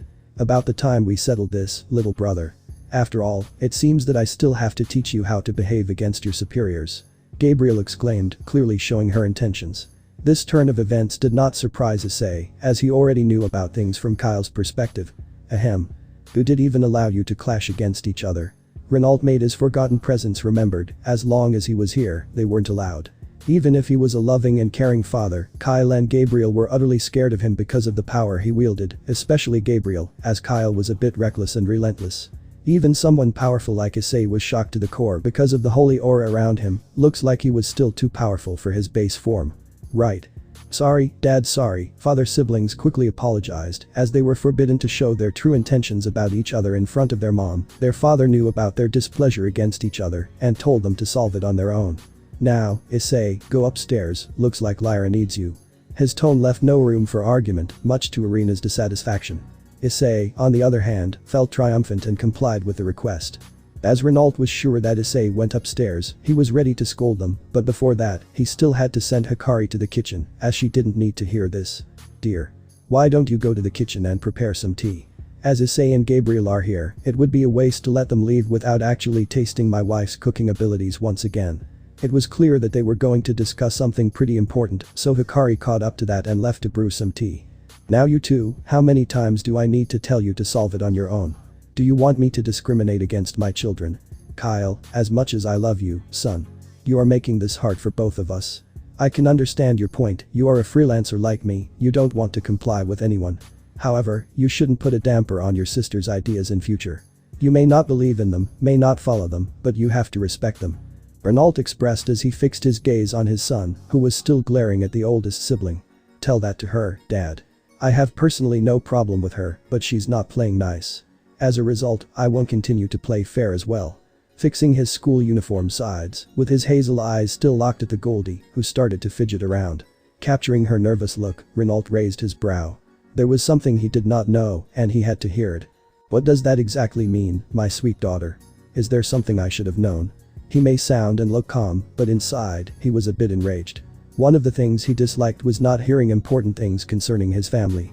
Releasing the breath she wasn't aware of holding, Gabriel decided to tell things from her perspective. "Father, I just recommended a girl to Kyle, I thought they would get along nicely. I've not oppressed both parties. I arranged a date for the two. I'm still amazed that Kyle did not reject my idea at that moment. Turns out that girl I recommended was not Kyle's type at all." Eldest sibling told the truth, shocking everyone except Kyle, present. Renault was a bit displeased about the turn of events. He knew how stubborn his son was. Forcing him to do something he did not want to do would cause distrust between the duo. "Let me remind you again, sister. I only went there for your sake. I was in a state of mind to think that you would do any good to me. Do not, I repeat, do not try to influence my life in that way again, only I can decide who I am going to be with. Kyle harshly shot, surprising both Irina and Renault. Meanwhile, both of them knew that they weren't in best terms. They did not expect Kyle to hold that much of a grudge towards her for a single event. Kyle, that was not nice of you at all. I can understand your point, but you shouldn't hold hatred against Sister Gabriel. She did try to help you. The unexpected guest exclaimed in a hurtful tone. She did not like the idea of two siblings clashing against each other at all. Upon hearing her, Kyle shifted his gaze from his sister to her. Even in a situation like this, he still was the guilty one. Huh. What do you exactly know about this, Irina? I did everything to help her, even when mother was against the idea of her going to the Vatican, I supported her. I did my best to cover her absence in this home. I had borne her goal to keep Lyra safe from the outer world. But no, Missy was mad at me because I did not want to follow her path of rising the ranks in heaven. The boy in question explained and had his father in thought. He did not think that Kyle would be this mad at her. It looks like he had to step in before this got any wilder. Gabriel. Apologized to Kyle. Hikari exclaimed, becoming the center of attention in an instant. Kyle's eyes widened. For the first time in his life, he won an argument against her in front of their parents. As Renault was about to protest, he realized that his wife was dead serious about this. We can't favor one out of the three, darling. In this situation, Kyle is ultimately right. It's Gabriel's fault to not respect his choices and freedom. However, that doesn't give you the right to call her Missy, Kyle. She severely told them, scolding both of them at the same time. Hikari would rather hurt their feelings than letting them hurt each other. For Kyle, it was a big deal. I'm sorry, little brother. Gabriel heartily apologized. As everyone was relieved, Kyle said something that made her go pale. A lame I'm sorry brew won't save you, sis. I want something more. I'll come to the Vatican tomorrow, prepare a stage for us. Kyle said in an amused manner, grinning like a madman. It looks like she would at least have a broken arm tomorrow. Kyle's battle-loving antics came from their father, as his past was full of wars, and he came to enjoy them very much. The thing that made the power difference so low between the duo was Kyle's sacred gear blade blacksmith. She did not possess a divine gift like that, adding it to the fact that Kyle was pretty much preparing himself for this moment did not help at all. Welp. Good luck with it, my cute daughter. You've brought it upon yourself. Even Renault himself couldn't save her anymore, as Kyle rarely demanded something, it had to be done. Back on the track with Issei and Lyra. Issei was trying to get her open the door, seems like she was thoroughly enraged at him, or maybe did not hear his voice at all. He could pretty well understand her, and why she did not want him here anymore. The now sullen boy would try to reach her one more time. If it did not work, he would leave the rest to her parents. Lyra. Please, let me in. I promise I will explain everything. I'm sorry for not calling you after our parting. He couldn't do anything but apologize. He felt ashamed of himself. Here he stood, leaving his best friend disappointed. He insecurely held the doorknob. As he was about to knock the door, the other side beat him to it. Dried up eyes, her hair getting in the way, blocking her eyes with the bangs. It was clear that she was sobbing for a while. Why? Why didn't you answer my calls, jerk? The girl in front of him exclaimed, her voice devoid of any emotion, which, nonetheless, scared him a bit. He knew for a fact that he screwed up big time, but he still had to make it up, for her sake. I had some unfinished business. I'm terribly sorry for my behavior. I know I should have immediately called you, but something struck up and I couldn't find any spare time. I hope you can understand me, my first and best friend. After summing it up, the now sorry boy did something he thought he should do and bowed in front of her, his face buried under the welled-up feelings. He felt like a prick, an incorrigible one at that. He let her down when she needed him the most, again. I don't know what to say, Ice. My best friend is a bodacious idiot, he doesn't learn from his mistakes at all. Just come and tell me everything from the beginning. My little mind can't process every detail right now. In the end, Lyra accepted his apology, he couldn't ask for more. The condition she exclaimed was something he could fulfill, but he wasn't sure. Nevertheless, he obliged, his characteristic smile back on his face, albeit his eyes still full of sorrow. One could say that Lyra's room was designed in a fashioned way, her queen-size bed placed at the center, covering most of the area. Her desk, like Issei's, full of school materials. He could say that she was hardworking, but unlike Issei, she was also clever. Sometimes he wishes to be gifted like her and Valerie. Like every girl, Lyra had her own makeup station in her room, situated right beside her bed, containing all kinds of makeup material, from serums to different sized eyeliners. Not that she needed them to be absurdly stunning, they were used in special occasions, like weddings or graduation ceremonies. Her closet, placed beside her desk, covered the whole wall behind it. Lyra was someone that regarded dressing as a work of art, thus she could sort the mistakes in people's outfits. She had diverse kinds of clothing materials, from Westerner to Asian, from traditional to modern, casual or formal, flex or tight. He remembered a time when she would greet him with her cowboy attire every day, hoping to get a reaction from him, not that he minded though, she looked absolutely charming in that, with her blonde hair covered with a hat. His train of thoughts were interrupted with a light cough. Looking behind, he could see his best friend, gesturing him to be relax and enjoy his stay in her room. Deciding this topics would be best left unheard, Issei went to lock the room and open the lights on his way. He wanted them to be completely alone, not wanted to be interrupted by anyone other than Kyle. He was more than welcomed in his book. He signaled Laura to sit down to her bed, which she obliged. Issei spotted her chair and moved it in front of her, sitting down. Taking off his jacket and hanging it by the chair, Issei released a long sigh. He wasn't ready, but he had no other choice, with the girl in front of him eagerly waiting for answers. Alright. Shoot away, I will try to answer anything you are concerned with. The boy exclaimed, with his fake smile still on his face. I will not ask what happened there, as I can already deduce from your well-being. Tell me, Ice, for how long have you been doing this? Or rather, for how long did you know that side of the world existed? Lyra asked with curiosity. For Issei, this was a light subject he swore to not share with anyone. However, this girl in front of him was not somebody he felt obliged to give her what she wants after today's events. Listen well, Lyra. What I am going to tell you is a secret between us, is that understood? Issei wanted her to acknowledge his private life. After receiving a nod from her, he continued. I was born as an unique individual, Lyra. I've known that angels, devils and fallen angels existed since I was nothing but a child. My father taught me the secrets of this world, about every mythology and myth, and how they came into existence. You remember that I suddenly went missing, right? Issei stopped for a moment. It was something that happened 10 years ago, but even now, he couldn't find the strength in himself to tell this to anyone. He also waited for her to suck this information. After confirming, he resumed. Do you recall that I told you mother and father moved to Kyoto after I came back to Kuo? It was a lie, Lyra. His voice starting to crack every passing second, it felt like he was holding himself to not cry. Stating that Lyra began to feel something bad about this would be on point. She didn't want to know, but she was curious. If you can't, don't go on, Ice. She didn't want him to exclaim something he couldn't. Nonetheless, he continued. My father was a devil, Lyra. Originated from one of the 72 pillars, a pure-blooded devil, arch-enemy of the church. In certain time, a war amongst the devils came about, dubbed as Devilish Civil War. It continued to go on for decades, after some of the pillars ceased from existence. Truce between the factions could be arranged. After signing the treaty, the old Satan faction some members were exiled from Underworld. My father was one of them.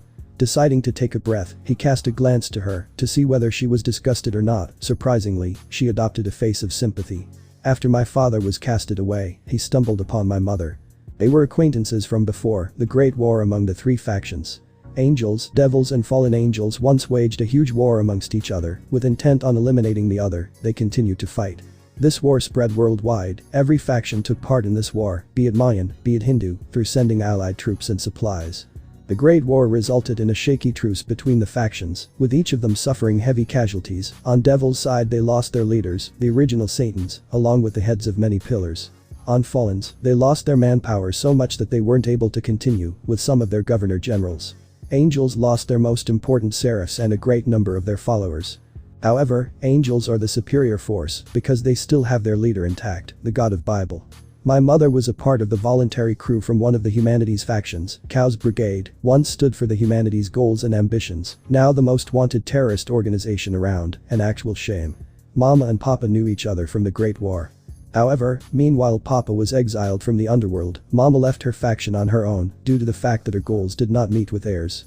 After the war, they contacted each other. It was clear that they had feelings against each other. They married and settled down, you know the rest. However, all good things must come to an end. The heads of Mama's faction decided that she was too dangerous for their own good and started to send assassins after her head. Mama continually fought back. She did not let them hurt her own children, Anna and me. As our family was coping with them, a message from Underworld came. They wanted Papa back for the war crimes he committed and imprison him and execute him when the time comes. Papa knew for a fact that if he did not obey their wishes, they would eventually start the process of eliminating us one by one. When I was 5, Father left us behind for our own good. As a child, I couldn't understand any of this. Papa was undeniably strong. He could keep his ground against them, he could protect his family, but he chose not to. I held a grudge against him for a while. Mama told me that he did it for us. But I did not want him to do that. I loved my papa. I would rather go with him. I did not care if they also imprisoned me. As long as I was with him, I could endure it.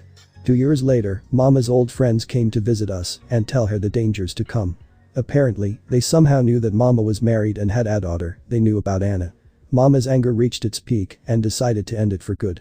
She came to my room one night. I could see the daring gaze she had. I immediately wanted to stop her before she could go. I couldn't bear another loss. I acted like you. I did not want her to injure herself again. She already did so much for our sake. I wanted her to be selfish and care about herself. I tried to convince her, but I wasn't successful. She still went out. I hadn't heard about her until the morning. She successfully came back, but she paid a hefty price. In order to ensure our well-being, she put an end to the heads of the faction at that time. But that caused her rationality to be unstable. She wasn't like my mama. She became someone I did not know. I could see her endearing smile. She still cared for us a bunch, but something was wrong. I felt it. After that, we had been undisturbed for a while. Mama started to feel better and better gradually. We did something unforgivable. Mama let her guard down. That action cost us Anna. Releasing the breath he wasn't sure holding, Issei gulped. He couldn't keep on, but he had to. He was welled up for a while. He had to rant it out. One day, Anna was playing with her friends in the playground. She would be back on time every day, as Mama told her not to be late for dinner. However, in that cursed day, she did not come back. Mama instantly understood that something was wrong. She ragingly went outside. I couldn't point her actions. I thought that Anna would be back. She was just playing with her friends. What could possibly happen? Am I right, Lyra? His hands shaking, tears ready to fall down any moment. Lyra couldn't hold herself anymore. She thought that they moved to Kyoto, leaving Issei behind on his decision. She heard enough. Ice. With her last bit of strength, she managed to muster out his name. She was oblivious. She had to somehow know this by his actions after he moved back. Issei held her by the shoulders and looked into her eyes, both of them facing each other, ready to break down any moment. She felt utterly useless all of a sudden. There he was, coping with being an orphan for more than 10 years. But still, he managed to keep that smile on his face, no matter what. After all of those events, I decided to leave this town. I had nothing left. My father was gone. My baby sister was taken away from me by force. My mother passed away at the age of 33 due to heart failure. I wanted no one to know this. I handled her burial procedures by myself. After giving her last regards, I left Kuo indefinitely. I did not want to come back here ever again, but here I am. Issei shot a teary smile. She couldn't even imagine what she would do without her father or without anyone from her family. She couldn't sympathize with him. She absolutely loathed herself. If she knew that sooner, she would try her hardest to make things up for him. I'm terribly sorry, Ice. I made you recall some bad memories because of my own selfishness. She had to be considerate. She had to think that things could go this way. But no. She needed some answers, and she had to get them as soon as possible. She was truly a selfish girl. Her mood outright went down. She buried her face within. She couldn't even guess what was wrong with him. He would immediately abstract himself from conversations when it came about their family. He would often talk about himself and make jokes.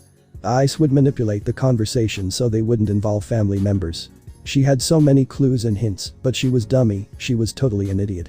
It didn't matter to her even if he was a devil. He was her friend, her best friend. He didn't do anything but good to her. He didn't make use of her innocence and purity. He tried to preserve her in every way possible. Even if someone was trying to hit her, he would immediately scare them away. She questioned this side of him often, but didn't do anything.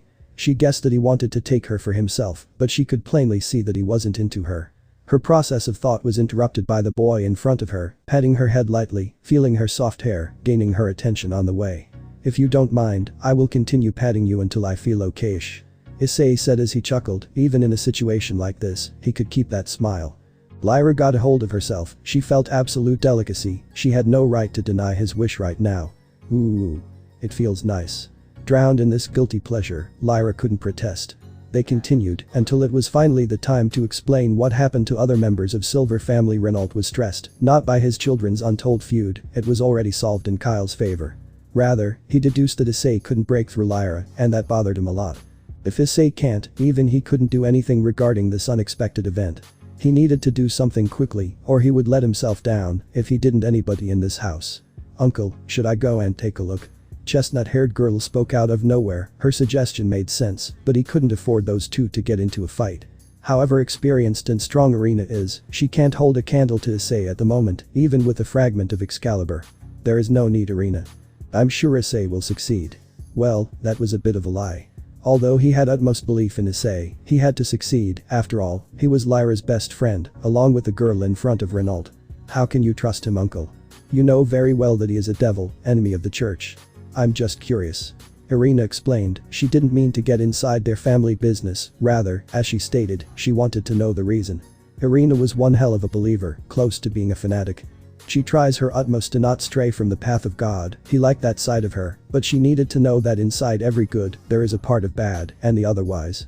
Dear, I see you as my own daughter. Issei is a family friend, like you. Shidu and Haidu, both are part of us. I know his father well, he might be a devil, but that doesn't mean that he is evil. Issei's father is among the guys I respect the most, you can't find a man of his caliber in most of the heaven and earth. Issei is a kind boy, he isn't like most of the devils around. You need to see past your judgment, give him a chance, you won't regret. Renault expressed his sincere feelings, he missed Issei's father from time to time. He was one hell of a drinking buddy, he wouldn't run out of stories to tell, he liked those about the devilish civil war the most. If you say that, then who am I to refuse, uncle? Irina exclaimed, she will try to go easy on him, only for her sister's and uncle's sake. As Hikari was preparing the table, the sound of footsteps came from above, releasing the breath he held for God knows how long. Renault adopted a smile to his face. He was right to call Issei in the beginning. He could understand that something happened on Issei's behalf, he could see that it wasn't the same smile he usually had, this time, it was a fake one. Thinking that it would be best to leave him be, Renault rushed to his daughter's side. Lyra. My baby daughter, I was so upset, why didn't you tell me anything? Me and your mother were worried, look, even Irina came to check up on you. Hugging her tightly, Renault failed to see the pained expression on Issei's face. He was so obsessed with his daughter's health, Issei could understand that, it's just that. He may never be able to experience it again, this sort of affection was what he yearned for. Alrighty. I've done what I had to, uncle. Now, I gotta get back before my guest wakes up. Issei quickly tried to excuse himself, only to be stopped by being held from the collar. Turning around, Issei saw the usual smile of Renault before being pulled to his embrace. Do you really think that I will let you go without a cup of tea? I'm upset, Issei, looks like you haven't learned anything about me. You can go when you have my permission, that is the end. Renault knew about his father's demise, the blonde-haired man tried everything up to him to ease this boy's pain, he still remembered that fateful day, when he went missing. Really uncle, I have a guest, and I have to hurry. Yet you insist like this, I guess it is you that haven't learned anything about me. Issei jokingly said as he tried to get himself free, he was grateful to have a neighbor like them. Both of them tried everything to help him, in the end, he went to saturate his own selfishness. Lyra, I thought that I taught you some manners, go and greet Irina. She is worried. Renault spoke out, tightening his grip on Issei. Everything about this boy screamed wellness. I will if you release me, Papa. I think I'm close to suffocate. Lyra said as she continued, trying to get out of his grip, making Issei chuckle a bit and Renault laughing his heart out. At last, the gorilla released his hold on Lyra, earning a glance from the said girl. He could have choked her if he used a bit more strength. Welcome Irina. Do you know how much I missed you? You should come around more often. Exclaiming her feelings on the way, Lyra went out to hug the unexpected guest. She and Irina had a past, a bright one, the chestnut-haired girl in front of her was one of her best friends. Irina accepted the hug, while casting a glance to now close to suffocating Issei, who was still trying to get out of Renault's embrace. That vision made her grin, she did not know why though. Lyra-chan. I was so worried, what happened to you all of a sudden? It didn't help that devil came here, I would have smited him if it were not for your sake. Irina showed her true colors again, but this time, Lyra wouldn't let anyone say what they want about him. Even if that person was no one other than her childhood friend. Releasing herself from Irina's embrace, Lyra adopted a furious look, becoming the center of attention all of a sudden. Irie-chan. Remember this well, even if it is you who is insulting him, I will not forgive anyone.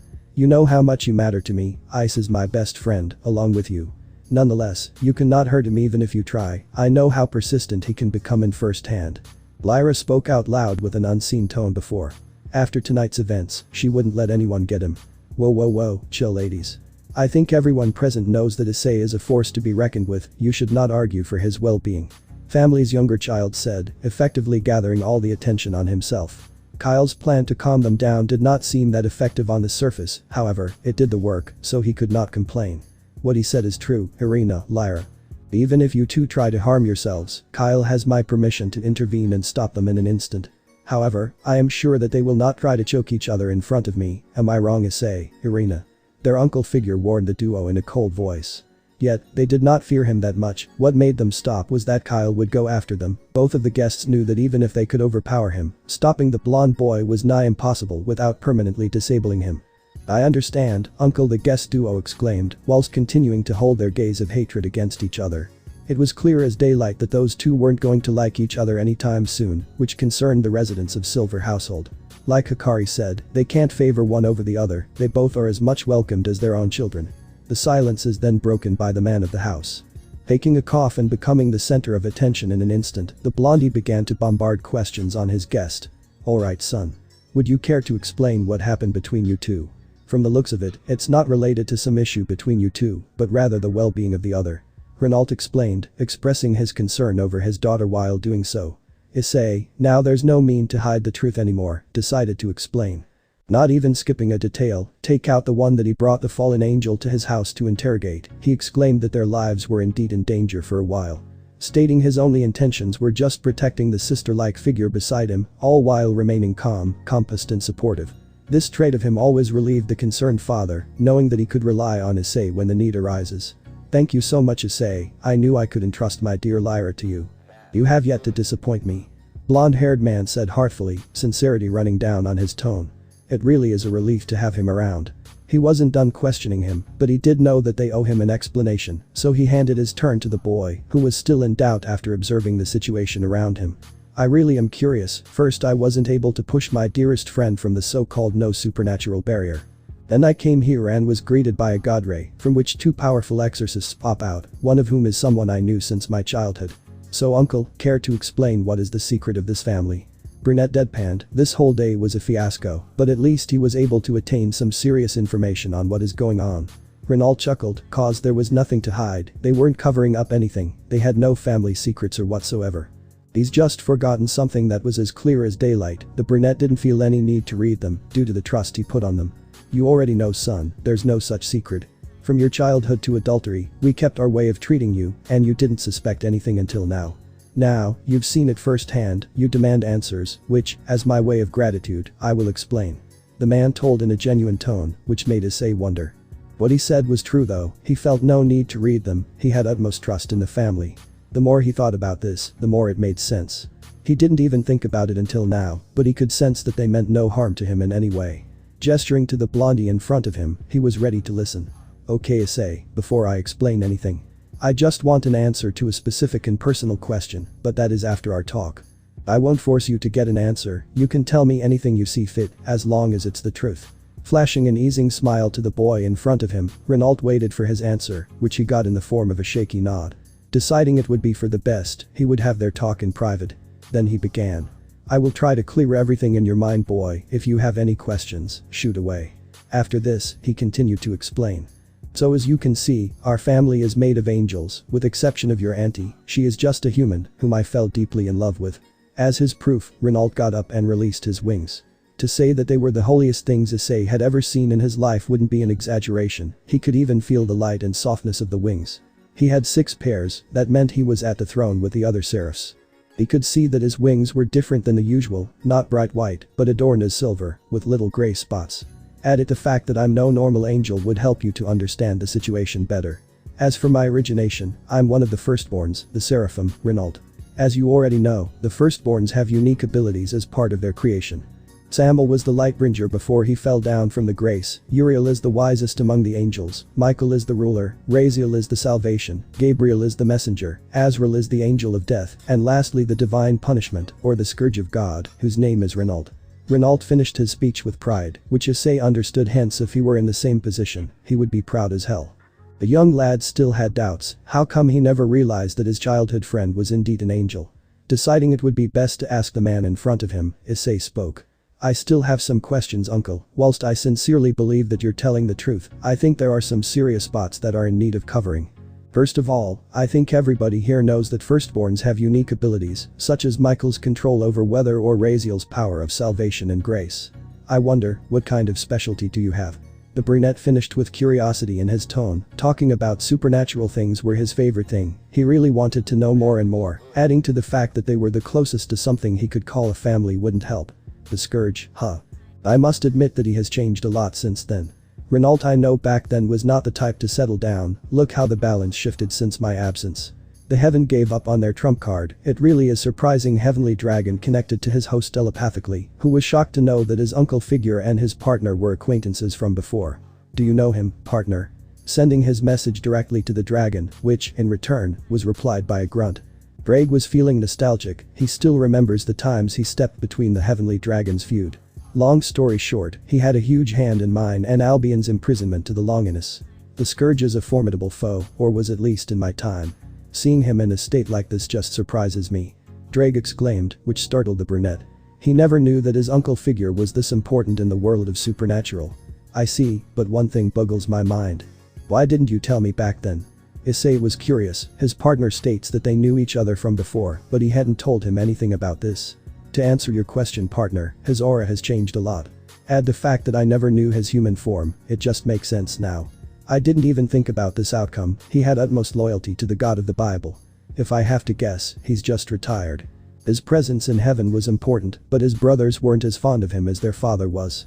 The Emperor expressed, from time to time, he wished that he had his physical form intact. However, he's pleasant with his hosts, especially Issei, due to the fact that he can relate to him. A lone wanderer with just a partner. Their exchange of words was interrupted by the man in front of them. You got me there, not gonna lie son, I wouldn't expect anything worse from you. As for your question, I do have an unique ability of my own, something that can be considered as a gift by many, and something that I declare as a curse. As the Scourge, I can't fall from the grace. No matter what I do, there's no way for me to fall down because I was created for this exact reason. I don't have any limits that a normal angel has, which makes me capable of doing horrible acts in the name of God. The only side effect is those little spots on my wings, acting as a reminder of the bad deeds I have done up until now. Stating that the news shocked the brunette wouldn't be an exaggeration, he never knew the existence of such thing, being an angel and not being able to fall must be really something. But the boy wasn't done yet, he still had one question left unanswered, and that concerned the young angel right beside him. Oh. I really didn't expect that, uncle. However, when you said that you were a family of angels, I thought that you were a normal angel that is retired and decided to set down in Kuo. Regardless, I'm utterly shocked. You have been under my nose for so long that not realizing is my fault, especially considering that I spent a lot of time with Lyra. Issei exclaimed and took a glance at the girl beside him, who is, in the real sense, frozen by the intel she has just acquired. Picking up the boy's hint, the man of the house decided to reveal the truth to the youngsters. Actually, we have one secret that should really be kept inside the family, but considering that I see you as my own son, it's for the best that we tell you. As you can see, my little daughter doesn't radiate any aura that can be considered as an angel's, she sure is an angel, both literally and characteristically. There's something that we all have agreed, no matter what happens, we will not have our daughter to get into the world of supernatural. We have been going just great up until now. In the middle of his sentence, the father was greeted by the daring glare of his own daughter, which made him stop on his tracks. She seemed furious and demanded answers. Father. What did you do to me? Why don't I know that every member in my family has something to do with this chaotic world? Why don't I have wings of my own? Why did you keep the freedom of choice away from me? To say that she was beyond furious would be right on spot, the blonde-haired beauty was pissed beyond the limits. The beauty was on the verge of crying. If only she knew, then Issei wouldn't have to. Lyra, my dear cute daughter. I know you're upset with me, but trust me when I say that as your father, we couldn't take this risk, considering that you have a divine gift of your own. For the wellness and prosperity of our family, we had to lock the thing away, and your powers while doing so. I'm truly sorry for what we have done, but at that time, we had no other choice. Forgive me, my beautiful little daughter. The sadness he radiated could be felt. He never wanted to do that to his own daughter, but even the potential risk of getting her involved with the heaven on that degree was something he could never consider to be taken. He knew she couldn't understand at this moment, but he wished she did. Now I have gained my freedom of choice, I want you to undo what you have done to me, father. I don't want to be left out anymore, I don't want anybody to risk their lives so I can live, I want to learn the truth. Lyra expressed sincerely, while gazing at the brunette beside him, she could never forgive herself for what he had to do today for her sake. Her father knew that was coming, like him, his children were keen on their way of life and freedom. He dissatisfiedly obliged, cause he knew he had no other choice. Stepping up from his couch, he approached his dear daughter and put his index finger on her forehead. He whispered assent. At that exact moment, the point he was pressuring slowly began to light brighter and brighter each passing second. When the light went down, Renault gestured her to stand up. You are now free to rise, my daughter. As soon as he expressed, Lyra's wings sprouted out. However, there was a clear difference, she had no gray spots on them like her father had. She had 2 pairs of bright silver wings, which adorned her beauty to another level in the eyes of Issei. Nonetheless, something still bothered the duo. "Uncle, you said something about the divine gift. Does that mean that she has a sacred gear?" The boy asked a common question everybody wanted to, as his response, the man just nodded. Curious about what they were discussing, the now free angel interrupted. "What does Issei mean by that, father? I thought my divine gift was my wings. Oh, by the way, Issei, I really want to see your wings." Her tone was filled with excitement and happiness, she wanted to learn more and more about this stuff she just got into. Unbeknownst to her, Issei really didn't want to show off what he got, cause he was still in the belief that they would judge him for what he is. The answer is, yes. "We wouldn't have locked your powers without the staff, it made things a lot harder than it could have been. Your gear, my daughter, is the staff of Moses. It grants you power over divine and holy beings, and as its unique ability, you can cast miracles into existence. The primary reason for locking your powers was to keep the heaven away from you, they will surely do everything to get you on their side." When he was finished, he casted a look at his older daughter, who was shocked by the information she just got. It was true though, heaven was searching for the holy gear for a really long time, and she knew it. However, even as devoted as she is, she wouldn't let it be known. As they usually say, the family comes first. "So, I can basically wish for something to happen and it will. Awesome." The blonde-haired beauty didn't even know that she was this special, which added more fury in her father's decision about this whole situation. At this right moment, Issei decided to step in. "Actually, no. In order for you to get that far with your gear, you have to surpass the limits. They can take a very long time, but I'm sure that with Uncle's help, you can do a clean job in regards to controlling your gear." Issei exclaimed, which sulked the mood of his friend a bit. Seeing that, the other best friend decided to interrupt. "What do you even know? I have faith in her and I believe that she can pull it off even without your instructions, devil." Irina spitefully exclaimed, which made the boy chuckle. She really doesn't know who she was messing with, does she? "In regards to your question, follower of God, I have had my share of experience, but that is none of your business." The news shocked everyone in the room, there was the possibility of him having a sacred gear, and nobody even had a guess that was even possible. Lyra's curiosity got the better of her and she had to ask. "You have a fancy toy too? I have to now." The gleaming eyes didn't help his situation either, she had captured his hands and demanded to see it, along with his wings. Unfortunately, he didn't plan to tell the truth at this moment, not when he has all the eyes on himself. Issei didn't want to lie, but he had no other choice now.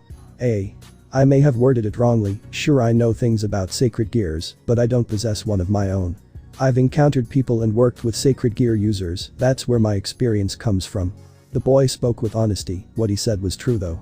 Across his journey in the supernatural, he had come across sacred gear users, some of whom he formed a partnership and friendly bond with. "DSCH, I knew that you didn't have any divine gifts. God wouldn't entrust his gifts to devils. Oh silly exorcist, if you had any idea. Do you even have the grasp of what the divine gift is, you little pathetic excuse of an exorcist?" Issei spat with anger, truly she continued to get on and on his nerves. This sentence prompted the chestnut-haired girl, she couldn't take it any longer. Excalibur, a mimic. The holy weapon appeared in her hands in the form of a rapier. The blade obliged the will of its user, meaning that it could extend itself as much as the wielder supposes. She made up her mind, getting rid of this devil would help the family. She braced herself for a clean neck cut, beheading the devil would cease his existence. Issei just chuckled, even the whole Excalibur wouldn't be enough in her case, let alone just a piece. Much to their protests, especially Lyra's, Irina approached him. Sensing that the fight between the two was inevitable, Renault had to step in. "Looks like you two won't come into an agreement soon, as much as I don't like this, I leave you two to solve this on your own." Hearing that, the spirits of the duo lightened up. However, no critical wounds, am I clear? The message was clear, they had to overpower the other, anything other than that was forbidden. This was enough for the opposites though. Issei had a difficult time, not because he was going to fight someone again today, but convincing his dear childhood friend. In her eyes, this whole thing was a fiasco and a big mistake, she didn't want them to hurt each other. Couldn't they just accept their differences and move on to their similarities? Which could be possible if not for Irina's irrational behavior. Lyra didn't acknowledge this fight, not even a bit.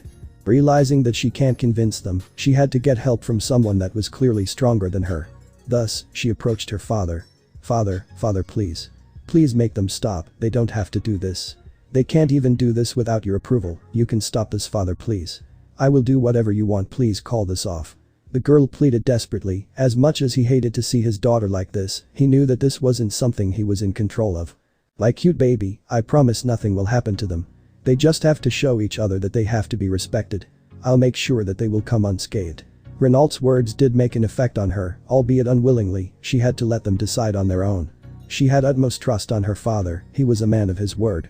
I appreciate your concern, Lyra, but believe me when I say that both of your friends are quite the powerhouses. Irina received my training, so you can have a guess how strong and stubborn she can become. As for Issei, Kyle knows firsthand how powerful he is. The oldest sibling exclaimed, which raised a question. How the hell does their young brother even has an idea? Son, what does your sister is trying to imply? From the looks of it, something happened between the duo. As their response, Kyle, embarrassed, nervously chuckled and started fidgeting. We may have gotten into a fight a few years ago. We didn't recognize each other until he exposed his identity to me. I stumbled upon him when I was on search for someone powerful. Needless to say, he mopped the floor with me, but spared my life when he recognized who I am. Since that day, I have been striving to be as powerful, if not more, as him. As for why I didn't tell anybody, it was his wish that we kept this in secret. The admiration in his tone was sensed by everybody around them. Renault always wondered why his son was idolizing the young lad in front of them, now he finally knew. Hey Issei, do you want me to do a favor for you? The blonde boy shouted. Issei looked at him with curiosity. He had a fairly good guess of what he was trying to imply, but he wasn't sure. It seems that you need a blade. Oh, now he had that huge grin spread wide on his face. They both knew that with his signature sword, this fight would be over before it began, which wouldn't be fun at all. However strong Irina is, she can't handle that much power when Kyle himself couldn't. So you want to make a deal with the devil? Grinning like a madman, Issei couldn't hold his excitement. The brunette couldn't wait to try Kyle's specials. After all these years, he must have gotten far with his gear. He presumed that he had at least an arsenal of top-notch blades, which granted him the right to choose by his liking. The blondie started to concentrate. In order to bring his arsenal, he had to imagine them carefully. Portals opened everywhere, from the ground to the sky. There were at least 200 blades to choose from. From firearms to ancient relics, Kyle could call forth weapons from different eras, including divine artifacts. Surely they weren't as powerful as the original, but they did make a clean job when it comes to handling the business. It's all yours, boys and girls, pick up anything you like. Kyle proudly exclaimed. He worked his back off to get it all together. Took a couple years, but it was definitely worth it. The risks he took were far more valuable in his eyes. His journey to search formidable opponents paid off quite nicely. Not only did he become stronger, but also acquired these beauties. Issei could pinpoint a few of the ancient relics, ranging from the early Sumerian era to medieval era. He had no idea that these were even imaginable. Everything here just shows off how dedicated the battle maniac blondie is. The bow of Hydra, axe of Heracles, runting, the chains of Enkidu, logic reversing spear. Gaybolg, golden sword of assured victory. Caliburn. Especially the last two impressed the brunette. Those items could be very well considered as artifacts. One thing sparked his interest very much in the arsenal. There was an infinity symbol embedded katana. You bastard, I can't believe that you even copied this. This sword had demonic affinity, but from the looks of it, you were able to convert its demonic energy to holy energy. Well done, Kyle, well done. Issei was amazed at the sight of seeing his own blade in the arsenal. It seems like Kyle really did a great job in constructing this, very nice and detailed touches. Well, I didn't spend the last 4 years of my life for nothing. Also, that one is one of my favorites, I use it a lot, and I seem to get the hang of its unique ability. Kyle's statement purely shocked him. To think that the blondie was that advanced in controlling his gear was amazing. To even mimic the abilities of the relics was purely fearsome. The eyes were locked on the duo, everybody waited for their choice of weapon. Unsurprisingly, Irina wanted to go along with her gift. Issei wandered through the blades, he didn't want to pick something overpowered. His goal wasn't to end the life of the girl across him, he wanted to make her surrender. Choose wisely, this fight might cost your life, devil. Speaking of the devil, Irina deadpanned with intimidation. Issei had enough and decided to go with the imitation of Caliburn. The blade fit nicely in his hands. Sure, he couldn't channel his demonic energy to it, but it would be enough to repel the incoming strikes, as he thought the blade would be durable enough. As for how much, he had to count on Kyle's hunt skills. Issei could get the hang of the imitation Caliburn if he had more time, but until then he had to stick around with his idiosyncratic sword techniques. He had to say, holding Caliburn made him feel a tad awkward. As a devil, holy relics were his weak spots. Holding one at the moment was, he couldn't explain, but he was sure that he wasn't meant to get a hold of this blade. I'm ready, I think. I have this mixed feeling in me, but I'll be fine. Brunette explained and was ready to get into the fight. Much to his joy, he was feeling better and better each second. Even as a counterfeit, Caliburn would choose its wielder. That made things harder, but it was nothing he couldn't overcome. On my sign, boys and girls. Kyle stepped up as their referee, seeing that both combatants were ready. The blondie flashed the sign. May the wiser one win. Everybody was confused by his statement, nevertheless, the duo was officially in a duel now. Playing. Falling Giant Hades. Issei would play rather defensive in order to preserve his stamina on this one, and as for reading his opponent. He didn't know what she had up in her sleeve until he figured it out. It would be the best to parry, strike and run and dodge as much as he can. Seems like luck was on his side. Irina, as the confident exorcist, had taken the role of aggressor. This is not something you would do, partner. We both know that you can crush her like an insect, why do you give her a chance to stand up? Curious, the Emperor spoke. Issei had gone toe-to-toe with far more dangerous opponents. If the dragon wasn't by his side when those happened, then he could understand his decision to go on defense. Do you think I just prompted a fight just because she annoyed me? I'm far more persistent than that drag. Sure, I want a good fight, but that's not the case at the moment. You recall how I awakened you, right? Issei told his partner when Drake got what he meant by that. He couldn't help but be amazed at his host's cunningness. You sneaky little devil. You want to use this fight as a catalyst so your recently unchained angel can awaken her gear. Props to you, I don't have anything left to say. The Red Dragon Emperor was beyond amazed. His host was going to kill two birds with one stone. Exactly, but hey, I didn't say anything that I wouldn't fight back. I have to make this believable. I can already sense Caliburn rejecting me. Give or take, 15 minutes is all it will take for me to get unarmed. Sure, he didn't plan that, but it would be the icing on the cake. Whilst he was explaining the plan to his partner, he was parrying the strikes with ease. There came another one, aimed at his left elbow, switching his grip on Caliburn. He dodged this one with not so much effort. He had to admit, even as an imitation, the golden sword was able to go on par with one of the Excaliburs. Seeing that he could block every strike with comfort just angered the chestnut-haired girl before him. Caliburn wasn't meant to obey the will of an unholy being. The golden sword should have rejected his authority, but from the looks of it, the sword was embracing him as if he was the original and supposed wielder. She couldn't understand, wasn't the blade supposed to burn his veins the moment he picked it up? Deciding it was time to get things heated, Irina switched the Excalibur's shape, this time as a golden whip, radiating its signature holy aura around itself. This should give her the higher ground. Even as strong as the imitation Caliburn is, she should be fine, as long as she doesn't come into direct contact with it again. Then began the second stage of the fight, in which Irina had the upper hand. Unlike the rapier, the whip form was admittedly harder to parry. It didn't help that he learnt it from the hard way that the whip was able to regenerate its whiplash, which added a more dangerous side to the already strong blade. Caliburn rejecting his ideals didn't help either. Sure, he was playing around, but Issei knew that he really shouldn't underestimate any opponent, let alone this girl, even if they're way more weaker than him. After all, everything in this damned world was possible. The whiplash came again, this time for his right knee, which he took care of by cutting the lash for another instance. He could go on and on for the whole night, which could be the case if the golden sword didn't reject him. So far, he didn't have any serious injuries, just a scratch on his left arm, and boy it hurt, just a bit. They were even, though. He managed to get a clean little cut on her abdomen, whilst Excalibur was still in its previous form. Another vertical slash, dodged again.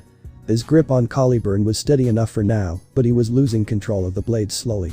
He knew he wasn't supposed to hold the blade, he was worthy, but due to the fact that he was carrying devil blood, the blade didn't acknowledge him. He could reverse the effects of the blade, but that would make the blade's affinity to shift into demonic. Surely he didn't want to ruin Kyle's arsenal.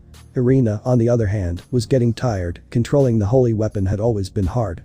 Sure, she was a specialist. Excalibur recognized the girl as its wielder, but in order to achieve its unique properties, she had to give up her ideals and recognize the blades. If she couldn't overpower him, then she could at least disarm him and end the duel in an instant. Proceeding with her own plan, Irina changed her style. She focused on disarming him, thus ordered Excalibur mimic to wrap itself around the imitation Caliburn. She had to distract him somehow, thinking that manipulation techniques would help in this case. She opened her mouth. HMPH, is this all you got? Here I am thinking that you would be a formidable foe, but instead, you're running away like a little girl. The chestnut-haired girl expressed, her annoyance could be sensed. She released the whiplash once more, hoping that it would get a hold of the boy. Much to her dismay, it didn't, instead, was cut in half again. Trust me when I say this, exorcist, you are not worthy to get a glimpse of what I got. I'm saying this for your own good, you wouldn't want to provoke me. You may not value mine, but I value your well-being. Not just because you're Lyra's friend, but also you're young, you still got so much to discover. Who knows, maybe someone can cause a change of heart in you. His statement was filled with honesty, which raised eyebrows, even in Irina. Sure, she approached devils before, but none of them had ever made such speeches. Maybe the first two sentences, but definitely not the others. I can see through you, Irina. I can see the good inside you. You only want to protect your friend from a random devil you just have met. I can understand your desire, I really do. So you see, we both want the same thing, to keep her away from the dangers of outside. Do you want to help me on this road? The hunter becomes the hunted. Irina originally planned to smite him and end his existence, but his words had effect on her. The more she thought about it, the more it made sense. He had been around for God knows how long, and her dear friend was safe. Maybe she could give him a chance. I'll have to think about it, but you're an honest guy. I have to give that to you, Issei. Also, don't hold back anymore. I can sense that you're much stronger than you make it out to be. There she goes. Issei was happy to change her mind, which meant he didn't have to hold back anymore. He already tested her strength, it wouldn't hurt to at least show her proper respect. Thank you. Now I can drop my act. Unsure about what he meant by that, Irina continued to observe the boy. He dropped his newly acquired blade, the burns in his hands were visible. Irina was right to think that the blade wasn't meant to be used by him, which meant he was at disadvantage before the fight began. Issei began to concentrate, the more he let loose, the more he irradiated. The energy he concentrated was becoming to be focused to the point, specifically his palm. On the burst, he shouted. Come forth. Dark Slayer. When the light died down, the boy had something that sparkled everybody's interest, except Lyra and Kyle, who were already familiar with the katana. The demonic energy that surged within the surface was undeniably nautical and strong, which prompted Irina's interest furthermore. She hadn't seen that much concentrated demonic energy before. It was almost as if the katana was a living organism. Those patterns, she hadn't come across to a weapon like this in her life. She couldn't get her eyes off of it, it was beautiful. Her face was adorned with a look of admiration. Noticing her gaze, Issei interrupted her train of thoughts. I would have let you try had I not known that I'm the supposed and only user of it, too bad for you though. Hey, look from the bright side, at least you're gonna see what this beauty can do, in just a moment. He jokingly exclaimed, his smile back on his face. His words reached the girl before him, she quickly compassed herself, she figured out that he was holding back, but surely didn't expect this much.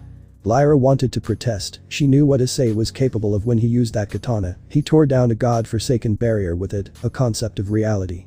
She didn't want to imagine what it was capable of doing to a completely human body, all those possibilities, it scared her. Sensing her nervousness, the older daughter came beside her and held her by shoulders. My baby sister, I know this is too much for you, but you have to believe me when I say that both of your friends don't have any intention to kill each other. You should relax a bit, come let's get you some water. Gabriel tried to ease her sister's concern, it had some effect, but she knew it wasn't enough. You don't know what he is capable of doing with this katana sis, I have seen it. I'm afraid, can you understand me? The younger daughter exclaimed stressfully, of course Gabriel knew what she meant. She decided to tell her a story, for her to understand the situation better. Sis, do you know that when we began Irina's training she was just 11 years old? From then, I was her advisor and mentor, she grew up under my wing. I have the utmost confidence in her, because I too, have seen her in action. She overcame far more dangerous foes than Issei's current level. Together, we hunted down stray devils, monsters and even an eldritch horror. Thanks to her patience and experiences, she can now stand up against him. You should have some faith in them. Finishing her speech with a smile, she hugged her sister tightly. Her sister's show of affection eased her a bit more, she could at least watch now. Let's just begin. The brunette exclaimed, this time, he would take the role of aggressor. With his iron-tight grip on Dark Slayer, he charged. This meant good news to Irina, she could catch up to his speed for now. Each time she heard the clashing sound of metals, she was relieved, cause she wasn't sure that she was able to parry the katana, especially when considering the tremendous strength of it. Every time he striked, he pulled himself back and attacked from a different angle, this would deplete her stamina way quicker than it was meant to be. His speed escalated with each strike, which made things worse for her. Irina was getting overpowered slowly, as if he was getting stronger and stronger each second. She dodged this one just in time, her fight was over from that point. Any more strikes and she would go down, because she reached her limit. Much to her surprise, Issei opened the distance between them. They were facing each other, she could see what he was trying to do, giving her a final chance to strike, thus ending the duel fairly. What about we end this right now, rival? Issei spoke, his smile still intact on his face. He acknowledged her as a rival, she fought well. Irina pulled herself together for a final showdown, her violet eyes were filled with determination. The sight made him happy, thus, the last stand began. Both covered in bruises, they had that usual smile adorn their face, their only wish was to defeat the honorable opponent before them. The duo charged against each other, their will, ideals, futures clashed, the outcome of the battle would be decided by the victor's determination. Dark Slayer. Alter the reality. Issei shouted, ordered his blade to render the reality around him. Dark Slayer was indulged with demonic power and changed its aura, radiating dark blue. To counter that, Irina had to tap the Holy Sword's power. She switched Excalibur Mimic to its original state Excalibur. Bond the reality. Irina used her last bit of strength to tap into the power of the original Excalibur. As a part of the initial blade, she could call forth its power in some instances when she can withstand the will of the weapon. Now playing. The Interrupter's bad guy. As the blades were about to collide, something clearly unexpected happened. They were stopped on their tracks by some sort of a barrier. The caster was standing between them with her hands opened. It was no one other than their only mutual friend. She was different though. Her pupils had changed from green to gold, she radiated a much more powerful holy aura, and the most obvious change was her newly acquired pair of wings. I will not let you two kill each other, is that understood? Their gaze was fixated at the girl between them. There was something unusual though. She didn't sound like the kind girl they knew, rather, she was quite furious and serious. Noticing that they weren't listening to her, Lyra pushed both of them. Looks like she had to teach them herself. Getting a hold of her majestic staff, the angel chanted. O the owner of heavens, hear thy prayer. Grant me your righteousness and strength. When she finished her chant, she was covered in holy light. When she stepped outside, Lyra had a profound change of strength that could be felt. She pointed at them with the tip of her staff. This was her playground now. Gathering her light rings, Lyra waited for them to realize that they weren't the home team anymore.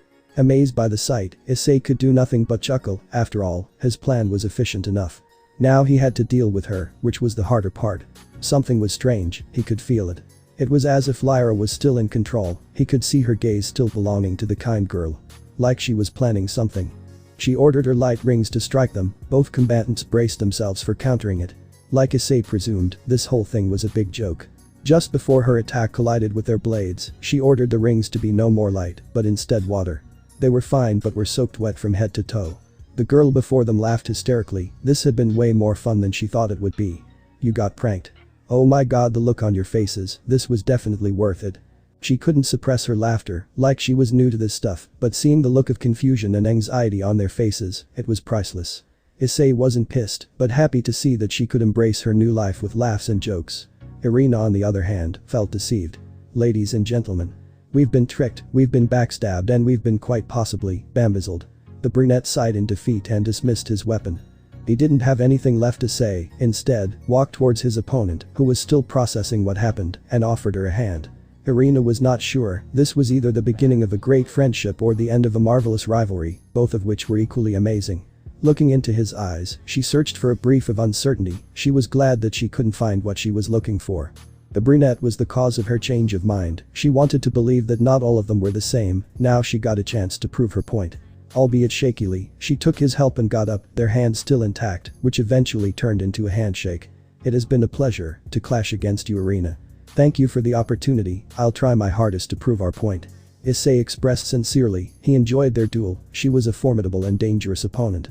He kind of wished that they weren't interrupted, but he already accomplished his task of awakening Lyra's gear, so it was a win-win situation. The pleasure is mine, Issei. I look forward to another duel. However, I should be the one thanking you. I really need this. I don't want to believe that you're all evil. Please help me prove this wrong. The exorcist spoke in an honest tone. Maybe he could help her overcome the prejudice she holds against unholy beings. The duo locked eyes, both filled with hope. Undoubtedly, this was the beginning of an amazing friendship. Come here now, kids, we should patch you up. Dread filled both of them. Their uncle figure was so rough when it came to treat their wounds. It was more like a counseling session than recovering up. That was due to the fact that Renaud cared about them dearly. Seeing them in an agonized state made him upset. The duo refused quickly, instead, parted their ways. I really have to rush home, uncle, see you later. He bolted away with such speed that Renaud questioned himself. Was he that harsh against those children? What about you, Irina? Do you have to rush home or something as well? Eyeing her closely, he could see that she was still shaking. Upon hearing his question, Irina knew that she couldn't escape from this and accepted her fate. After locking the door, Issei made his way to his couch. The fallen was still asleep, not that it mattered though, he had plenty of time, even though he had spent a lot today. He could use some rest, he was mentally tired, they were right under his nose, and he didn't doubt anything. He was to be blamed, he should have figured it all by now. End of the road, huh? I guess that your way of peaceful life ends here, partner. The emperor exclaimed, albeit he wanted his host to concentrate the matters at the moment, he couldn't even do it himself. Today was rough, and he highly doubted that the surprises were over. I wouldn't say it like that, but yeah, I've exposed myself. Only thing that I can do now is to trust Irina, hopefully she can keep herself quiet. Also, the fallen here is my leverage, I can still sort things out. Drake could feel the strain that was placed on shoulders, he hated to see him like that. He clearly remembered what it felt like to be constantly chased, to be on edge every single moment. Their previous life had torn down their will to go on. Had something been to happen, they couldn't bear it anymore and call it quits. Remember this well, partner, no matter what happens, I will be at your side. I will be the shoulder you can lean and cry your heart out. You and I, boy, we're a team and we will always be. The Red Dragon expressed with might, his host was the most understanding one among others. They had that special bond between them, Issei respected and was ready to give up his life for the sake of Drake. Little did he know that the selfish power-hungry dragon thought the same as him. I really don't know what I would do without Drake. Sure, we talk shit about each other, insult our way to live, curse the day we met. However, if there's only one thing I know, it's that you're the best partner a boy like me can ask for. Thank you for everything. I swear, even if it costs my life, I will find a way to get you out of this damn gear. What he said was the truth, Drake had done so much for him, he couldn't thank him enough. He had been at his side in his journey, saved his life multiple times, was the one who taught him how to survive, and taught him to enjoy the tiny moments of happiness he had. Well, I guess I should ask this. Who did even want to get out of this gear? Surprised by his question, Issei wanted to ask what he meant by that. Wait, you don't want to get an escape ticket from boosted gear? Exactly, boy, this is my home now. I've encountered people that I cherish, people that made me realize that there was more in life than just modeling yourself to become stronger. My hosts may not be top-notch model figures in their societies, but I enjoy accompanying them a lot. The same goes for you too, I want you to live your life to its fullest. I want to see you as a happy, carefree man in the future. I want to be the witness of your success. His statement shocked the brunette, he knew that he cared about his hosts, but he also realized over time that Drake was keen on his freedom. Issei could understand his point, he believed that his life goal from now on was to bring success to his hosts. We will get through this as a team, partner. You can't just get rid of me like this. Issei could swear that Drake had that fatherly smile adorning his face. Normally, he wasn't used to talking with the honest and caring side of Drake, as he often would make fun of the situation. He could count on his partner on instances like this though, he hadn't proved him wrong when it came to these topics before. I believe this is just the tip of the iceberg. However, I promise Drake, I won't give up no matter what happens. As your partner, you have my word that I won't bow down to the cruel fate. Drake knew that his host was strong, from the moment they met, he could feel the good and strength in him. However, when things come up one by one, even the strongest could fall. He was trying to prevent any event that could lead to Issei's downfall. Silence fell between the partners. Drake was worried that his host might sink into unwanted thoughts, whereas Issei himself was trying to process the importance of his indecisive actions. He was still not certain that he could trust his new rival, he called a lucky shot with exposing his identity to her, but that was it. Issei still had to take care of the wound Irina inflicted during their duel, luckily enough, he had the right thing in his arsenal for this. During his time with Drake, he learned that he could use the blazes of the Red Dragon to his advantage without the help of boosted gear. He called forth the soothing flames on his right palm and started to mend his wound. The process took quite a bit of time, but was flawless. He was mentally tired, deciding that it would be the best for him. Issei cut his train of thoughts and cleared his mind, prepared himself to take a little nap while he was at it. The fallen before him wasn't going to wake up anytime soon. Erg. I feel as if Azazel whipped the soul out of me. Those were the first thoughts of the awakened fallen angel. She couldn't remember why, but her whole body ached. Upon opening her eyes, she was met with a sight she couldn't recognize. Did they renovate the building while she was asleep, again? Her bed was sturdy too, it seems like they moved her to a different cell. She closed her eyes to sleep again, she had an important mission tomorrow, she had to get prepared for it. The rush of adrenaline came quickly than expected. She was on mission, then remembered the utter defeat she suffered against the boy, the aftermath of the battle was still fuzzy, but she recalled the sound of her cracking barrier. The boy spared her life, hence this must have been his base, not a different cell. Now, look who's awake. This voice, it was oddly familiar, she got up to see the source of it. Like she presumed, it was the boy that wiped the ground with her. To say that she was scared would be on point, she didn't know what he was capable of, or why he saved her. She settled deeply into the couch, pulled the blanket over herself. Rainer, for the first time in her life, was scared of a man.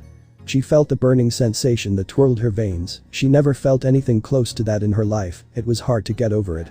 The fallen angel recognized his strength, there was no such weapon she could materialize to defeat him, and that came from a high-class fallen angel, it meant a great deal. You don't have to be afraid of me, fallen. I don't have any plans to cease your existence, at least for now, not until I get my answers. The boy before her spoke.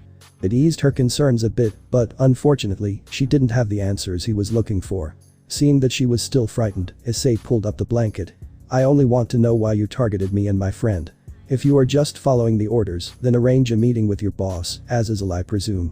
She couldn't answer this, sure she was just an aide. However, she stepped out of her boundaries to eliminate the threat. She wasn't supposed to do that, the only task she had was observing the potential sacred gear users. Enraged by the silence, Issei made direct eye contact with his hostage. If you insist on being quiet, I have to erase your existence fallen. Give me something, a clue, a lead, anything can be useful. She could feel the anger in his tone, she knew at firsthand that enraging him was a bad idea. The threat could be a reality had she continued to play the dumb any longer, Raynor knew that. Okay, I will speak. I've been following the potential sacred gear users in this town, I've been given this duty by our Governor General, Azazel. However, it is my own decision to eliminate the potential threats. I've gone rogue due to thinking that it would be the best for my faction's benefit. My actions don't have anything to do with Grigori. Raynor exclaimed weakly, she didn't have any strength to speak, but she had to. She knew the consequences of her actions, she was willing to take the blame on herself, as the loyal soldier of Azazel. Potential threats huh? Are there any others that you were investigating, or it's just Lyra? If there were others, Issei had to keep an eye on them. The last thing he would want was a human being brainwashed to delve into supernatural. The quiet, relaxing, normal life was much more interesting than that. Only 2 more, both of them are attendees of Kuo Academy, too. The last 2 were Issei Haidu and another kid, Kirin Satu. I know that you're Issei, but I certainly didn't expect you to have already awakened your gear, have to say that you caught me by surprise. The Fallen told her mission and her targets. Upon hearing the other name, Issei was alerted. Kirin was an ordinary boy and a great friend of his, does that mean he was already dead? No, it couldn't be, either the mission wasn't carried out or she targeted them first, hence the boy was still alive and well. Tell me Fallen, what did you do with the other one? What have you done? Speak. Issei shouted with denial, he clearly didn't expect that his dear friend was indeed a sacred gear user, he really had to be more careful with people around him. Raynor could feel the change of pace he had when she exclaimed her other target, she really messed with the wrong people. It's just another mission I've been assigned. As the right hand of Azazel, I had to observe the boy carefully. Our headquarters presumed that he had been chosen to wield a holy relic, this would have made him a great ally and acquaintance. However, I've acted on my own again, eliminated the threat. I only did what I had to do. The fallen angel exclaimed her actions, thankfully, the boy in question was still alive and well. However, there was a spot that boggled his mind. Well you see Douch, you've failed miserably. Kirin is still in the world of living. Unless, your plan was interrupted. In this exact moment, the truth struck Issei. He observed her style, there's no way that Kirin could have avoided or won against her, Raynor's assassination technique was on point. This means. The most likely outcome is that he is resurrected by one of the devils, but which one? He was thinking out loud, this action wasn't gone unnoticed by Raynor. She was sure that she killed that boy, she saw the blood pouring out of his chest, and remembered his agonizing scream when she pulled her light spear out. Issei realized that he hadn't seen the boy over a week. He had called him, but instead of making a believable excuse, Kirin wronged him by stating that he was still attending the academy, but couldn't find enough time to catch up with the boys, because of the club business. That's right, he couldn't find any time because he had probably been spending his time adjusting to his new life. Casting a glance to the crow before him, the homeowner was planning on what to do with her. He desperately wanted to torture the soul out of her for her bad deeds, but knew that it would do more harm than good, also, torturing wasn't his thing. The only exit out of this situation was to negotiate directly with her boss, Azazel in this case. I won't end your miserable life, little crow. However, if you want that to happen, you have to help me. You may have realized that what you've done here disturbed the slim line of balance, your only option is arranging a meeting with your governor, right freaking now. As it could be understood by his tone, Issei was furious. First he fended off this crow, second he learns that Lyra wasn't the only one in danger. Things were going to get really messy after this point. Feeling his threatening gaze on herself, Raynor knew that she couldn't escape from the punishment. Going back to her boss in this situation was equal to being frozen in Cocytus, as the betrayer. Raynor was a privileged individual in Grigori, she could see Azazel whenever she inquired, she didn't need to arrange a reservation, this would speed up things in regards of Issei, otherwise for herself. We can leave whenever you're ready, Issei. You can catch up with my boss, as you're the seemingly unobservable vanguard of this territory. This would be more likely an official meeting taking place between two sides. Raynor doubted that he could see an audience before him. Azazel was known for his pride and his interest in ancient relics, and, by the looks of this kid, he couldn't offer anything useful to the Governor General. Threatening Azazel would be a grave mistake.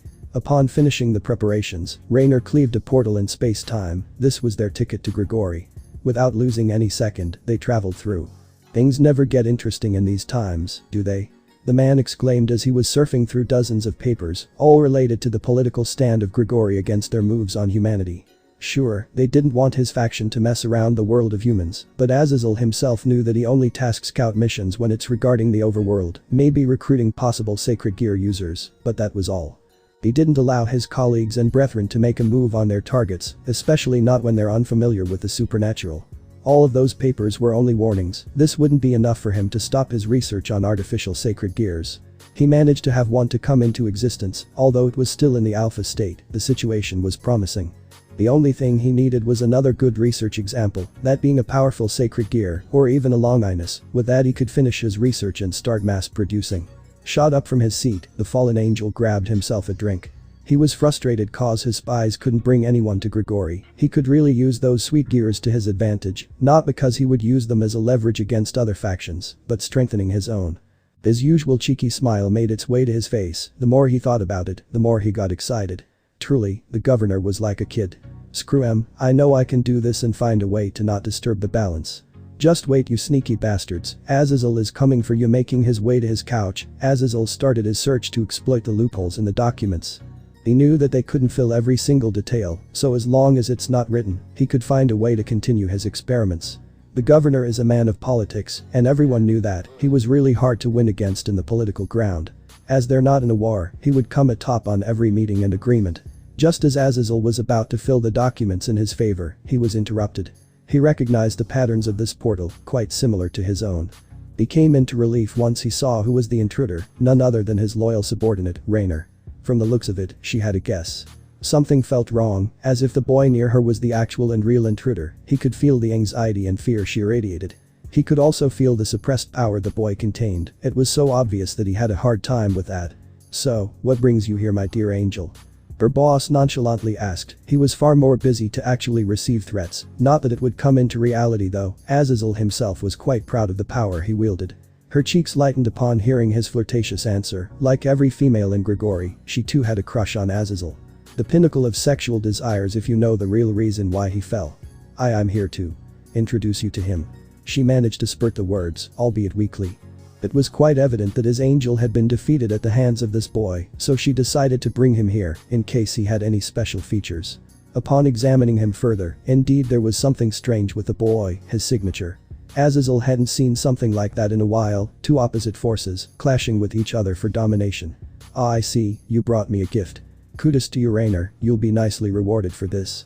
Azazel's face was adorned with a weird smile upon figuring out what the interrupting was about, the potential he sensed. This was going to be just great. Raynor, for her part, wished that was the truth. He was going to be so pissed when he heard what this was all about. "Excuse me, but I'm no gift. I've come here to warn you and your superiors." Now this made things confusing, yet Azazel couldn't help but laugh his ass off. He was not prideful with his rank, but superiors. It was clear as daylight that the boy hadn't officially met him. His words intrigued him though. If he's not a volunteer, then why was he here? "Oh sorry, I just thought that it was funny. I am Azazel, by the way, the Governor General of Grigori, hence the superior. Now speak, boy, what is the reason for your intrusion? It's clear that you're here for warning me, but against who?" Carefully examining the situation, Azazel played along. From the looks of it, he was gonna have a headache tonight, and that headache involved the screams of his angel. "Against nobody but me. I've captured one of your Folens in my territory, assassinating potential threats as she calls. Oh, by the way, I'm one of those, had my fair share of light spears along the way. Your little angel can fill you in about me." The young lad dropped the bomb, which would have been shocking had it not been for the subordinate's list of betrayals and road times. Azazel exhaled a deep one, as if he hadn't had enough trouble going on. Surely, this would cause a malfunction in his plan. "So, care to explain what you want? As you can see, I'm a busy man. I wish this to be done as quickly as possible," he exclaimed with concern in his tone. This could go undercover nicely if the boy agreed. Maybe he could even gain a leverage. That was just an idea though, he couldn't negotiate at this point. "Simple, I won't interfere with your faction, you will do the same with my territory. The last thing I want is fallen angels, I have enough on my plate. The tension in the atmosphere was already visible. Issei was stubborn from the nature, there wasn't anything that could stop him from acquiring what he desires. As for Azazel, he was dedicated in his affairs. He had to acquire his goals in order to survive, for the wellness of his faction. "'Kay then, but I have an offer for you. Are you interested in sacred gears?" This made things further confusing.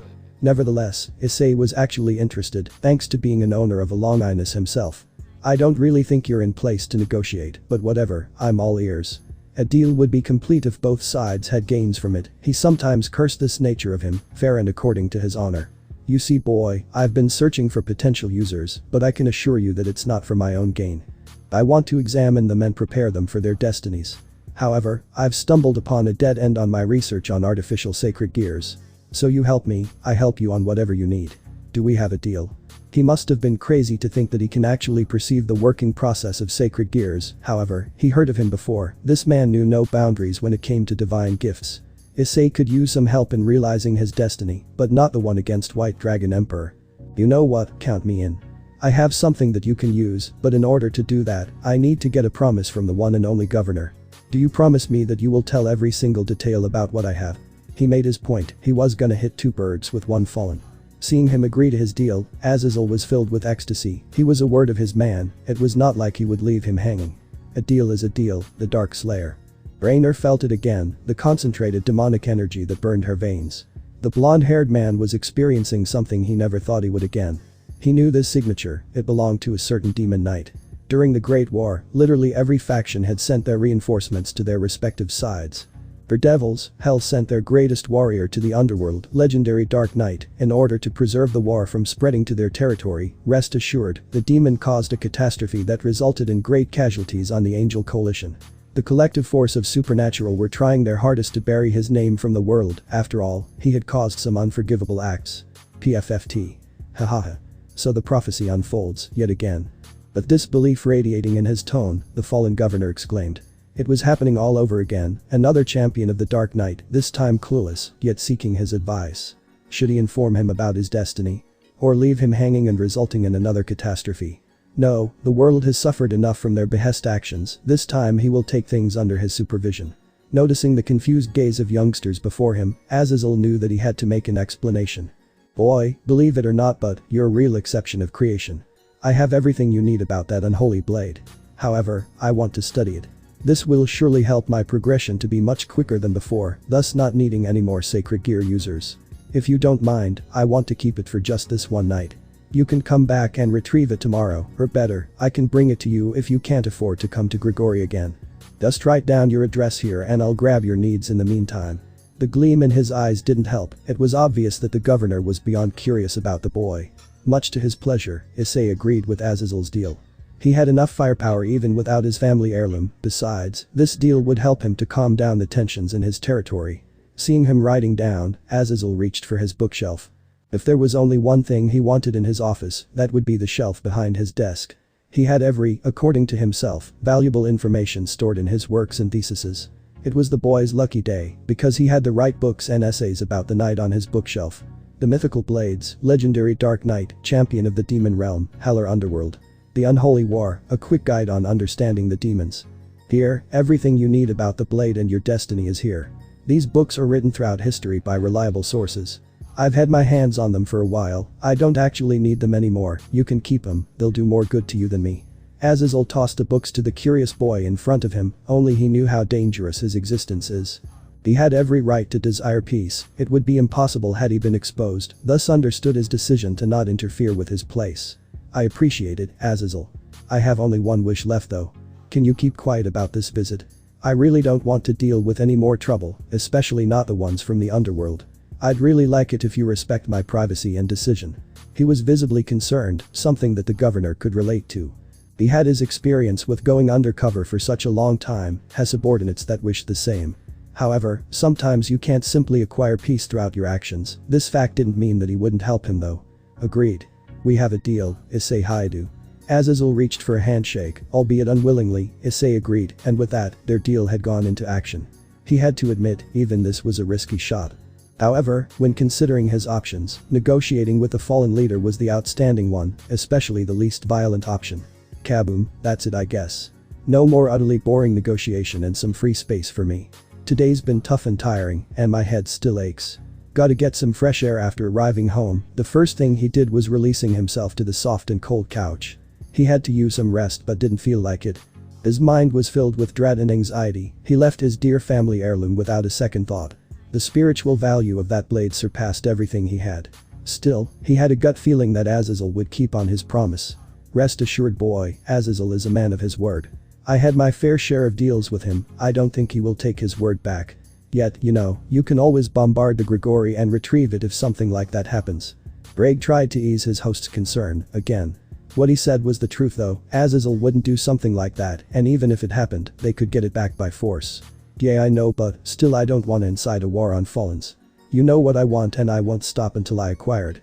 The dragon could feel the pressure Issei had. He had every right to be anxious after going through that hell together. Those memories were going to be part of them even after all these years. Greg could use his abilities to soften the boy's burdens, which he proceeded to do so. You mean this is making that girl fall in love with, don't you partner? You can trust me on this, believe me I had many mates throughout my life. You can learn a thing or two from me, though I sincerely doubt that your charm won't be enough. I've utmost belief in you, partner, you got this. Issei could perceive the grin his partner had. At times like this, Drake would distract him with positive things, in which he would succeed. He was on point. Another thing he wanted to do was find love, wanted to be loved, to be held in a special place in someone's heart, holding mutual feelings about each other. This was his only true desire. I do. I really want that. I want to be seen as a partner, a soulmate to someone that I share the same feelings. I'm insecure, what if I get rejected? How can I carry such a burden on my shoulders, Drake? Emotions aside, I know that wherever I go, destruction and death arrives, that's my thing as your host. I won't be able to take it anymore if anything happens to her, I don't want to be the cause for her demise too. Drake knew this side of him, always blaming himself when something happens, especially when it involves his loved ones. He could understand his fear, the very thing that drove his motivation to become stronger than yesterday, to protect what's dear to him. I know you're afraid, partner. You don't want to lose anybody else, you've been through so much that it is a miracle you still keep going on. However, you deserve happiness, that lucky girl deserves happiness, you need to feel that kind of love, it'll mend your mind and soul. That's the best for you partner, you can't delay or ignore something for you're terrified. You are my partner, you're meant to be strong, to be powerful, to dominate the battlefield. You have literally nothing to be afraid of. Drake was actually spitting facts, his host grew more mature and strong throughout their journey, he had found little thing that brought him his surely deserved happiness and comfort. You're correct partner, I've been avoiding confronting anyone due to my fear. I know I'm strong, I know I can assure their safety, but what if I can't? It'll be the best for everyone if I just isolate myself. However, I will take your decision into consideration, I don't have to carry all the burden on my shoulders. I have to get help and deal with it for the sake of everybody around me. Issei was aware of the fact that Drake wanted what's best for him, but he couldn't deny the past. So much sorrow, so much anguish, so much regret. All caused by his inabilities, his weakness. His little depression was interrupted by another emergency he recalled. The first of the Fallen's targets was his dear friend. He had to confront him and learn the details and outcome of their battle. He was also anxious. Issei didn't want Kirin to become a part of this crazy shenanigan known as supernatural. He might be too late though, if what he presumed turned out to be true, he would be a fully reincarnated devil by now, belonging to either Shiwftie, Gremory or Lucifer. He had no doubt that they would treat him fairly, he knew the tradition of Gremory, they recognized their servants as family, he could count on them for Kirin's safety. Albeit little, he also knew Valerie personally, so she wouldn't force him to do any kind of thing that would endanger him, he had faith in her. He had to gamble on the last devil family though, Issei didn't know anything about Shiwftie's attitude. If he were to use Genshiro as an example, he would be relieved. Causing a change of pace, Issei was driven to know the whereabouts of the boy. He could always call him, but not sure that he would pick it up. He had to get him to meet with himself, he knew the perfect spot for that, their usual meeting ground, Kuo Park, it looks like the place was going to hold another supernatural meeting today. Climbing upstairs, Issei went for his wardrobe. He couldn't get out like that, his jacket was torn by the whiplashes, he would get a lot more attention than usual. Luckily, he had plenty of jackets to choose from. From genuine leather to synthetic, all ranging from black to blue, his favorite color was crimson though, a similarity he shared with his partner. He'd chosen his characteristic black hoodie, adorned with navy blue stripes from the top to bottom. It would keep him warm even on the coldest nights, he liked it. His hair was messy too, like he had gotten out of a fight prior an hour. Combing his hair to its usual style, he was ready to leave and acquire his answers. He wasn't nervous anymore, but he had this tingling sensation inside him that alerted his very being. One more last thing was left to be done, that was to call the key, Kieran. Dialing his number, Issei hoped to get a response. He wasn't sure he would get one, but what did he have to lose? He had plenty of time and could eventually corner him in the academy, though, the sooner the better. Lady Luck was on his side, the boy picked it up. Meanwhile. And that's how I tricked Sun Wukong into believing that I was there the whole time. The old man didn't even question me. After my initial training with my master, I've been officially considered as his second. Long story short, I didn't want to carry any official business, so I fled. Eventually I met my new master, Valerie. She gave me a second shot. I have finally found my place in the world. I'm trying to fulfill it as she desires. The Yaokai expressed, which caused a sense of respect on his new protege. Kieran was beyond amazed. He wished that he learnt this side of the world sooner, of course, with the exception of a light spear. He gazed at his new colleagues, with his violet eyes shining brightly, all placed around the round table: Kuroka, Lefei, his boss, Valerie, Arthur, and lastly his mentor, Biku. He had met them 2 weeks ago, after his human life ended on that fateful day. His date with Yuma ended with a chaotic twist. The kind boy still couldn't shake it out of his system, the pain was still somewhere in there. He was grateful that he was given a second chance by Valerie. His world had turned upside down since that day. He came into realization that he carried a divine gift, or sacred gear as it's usually called. Nevertheless, he was gonna use this chance to serve his new master, to protect her at all costs. Noticing the thoughtful gaze on her servant, Valerie decided to ask what was wrong. She was kind towards her friends and actually disliked calling them servants. She wished that she could be this kind and caring to everyone around her, especially him. No, she couldn't risk his life. She was already demolished with the amount of losses and heartbreaks in her life. Even if it hurt her, Valerie had to do this in order to protect him from the dangers, especially from the Red One. Kieran, you seem to be distracted. What's the problem? Using her lovely tone, Valerie asked. After hearing her, Kieran lifted his mood up. He couldn't afford to daze in such a meeting. His curiousness found its way back to his face, which signaled that he had just spaced out. Smiling as usual, the boy in question decided to speak. Actually, nothing, boss. I've just been thinking of this new life I've been blessed with.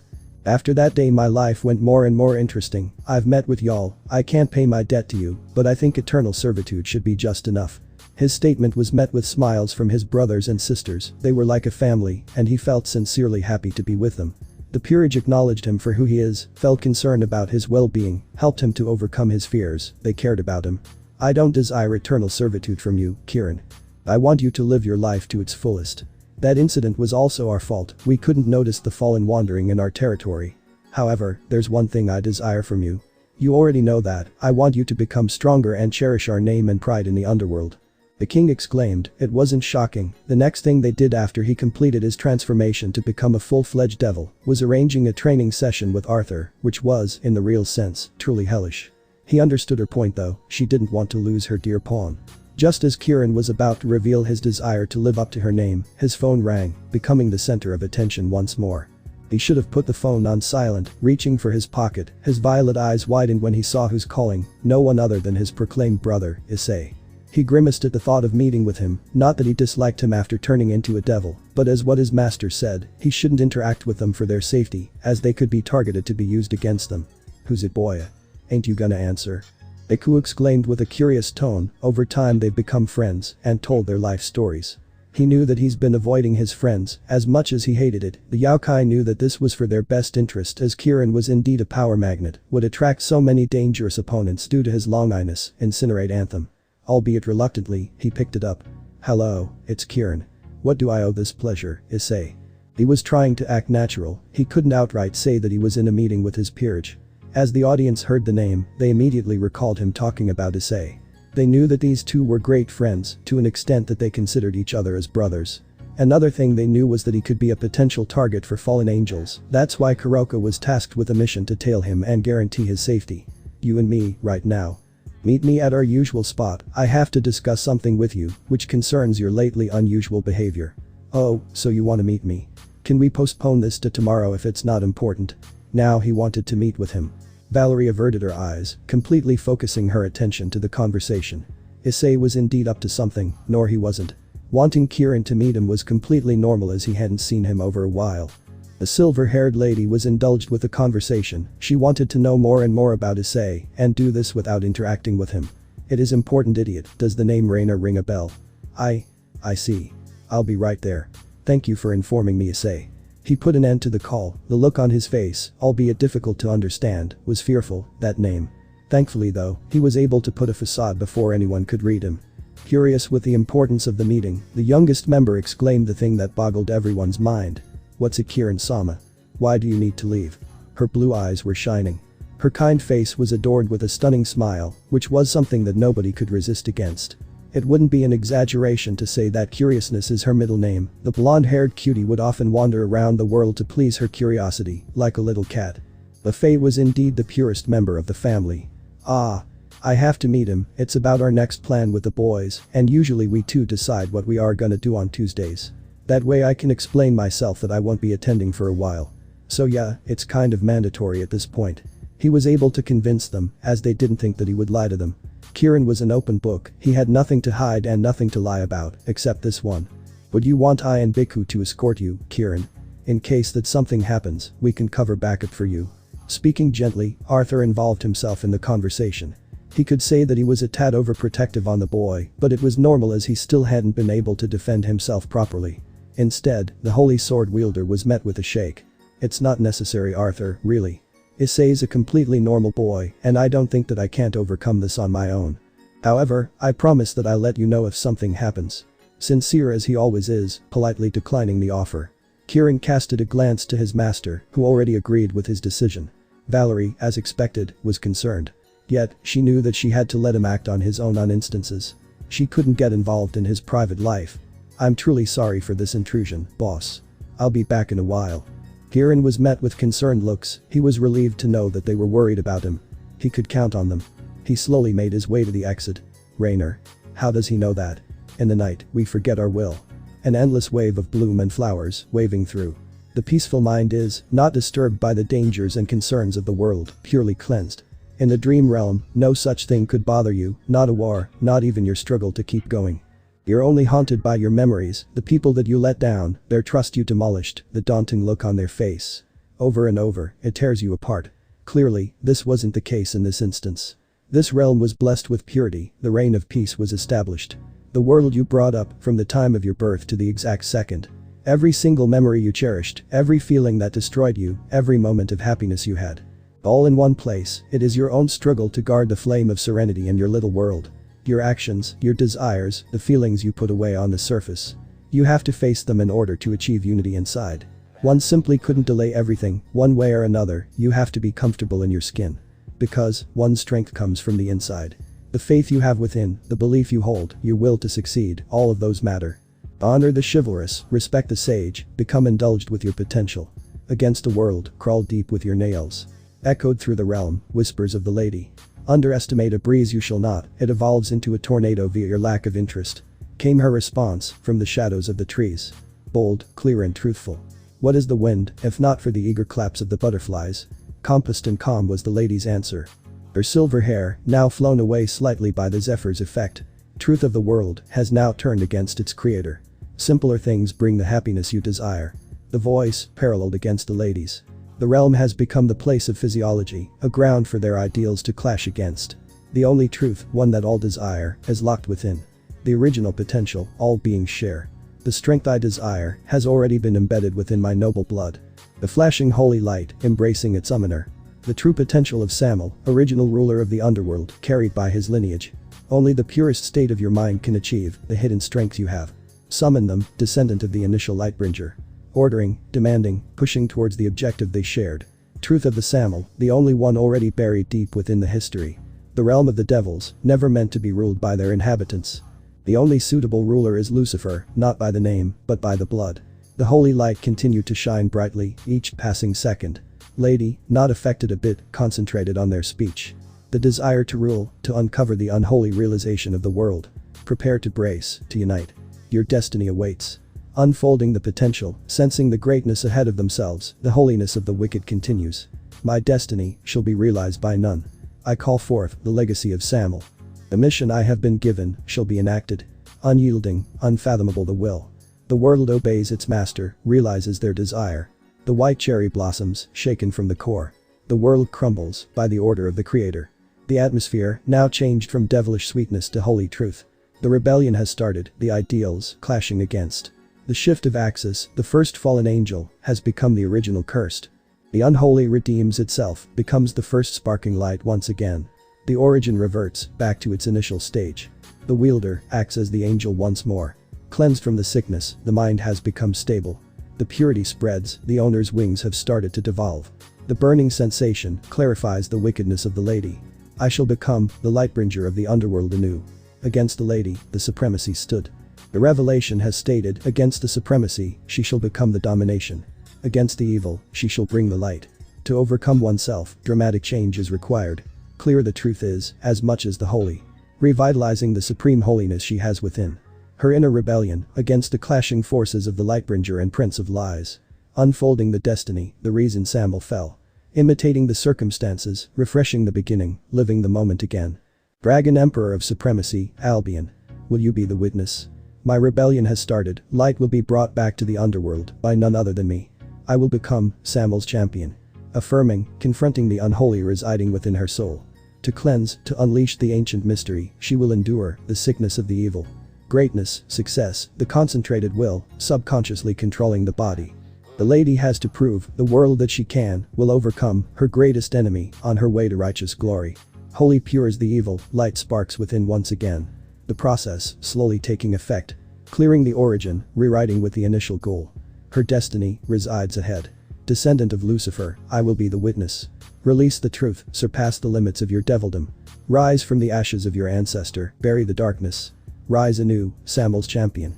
Supremacy stood, ready to clash, to reduce, divide the pressure of Lucifer. To overcome the greatest obstacle. The world will know, Samuel's legacy continues within his lineage. The ritual is going into effect. I am Valerie Lucifer. Obey my will, O blood of mine. Release your true intentions, shape me, mold me, into the state you always will be. Change the shape you have been molded by the Almighty. Realize your initial desire to bring the light. Bury the darkness, release the holy. Eradicating the shreds of the first sinner, Lucifer. Overriding her existence completely. The holy sprouted from the sky, clearing the view. Blessed she has been, from the very source that changed Samuel. Containing, exceeding her limits. By her side, stood the personification of supremacy, waiting eagerly for her potential to be released. To aid her, in this enlightening moment.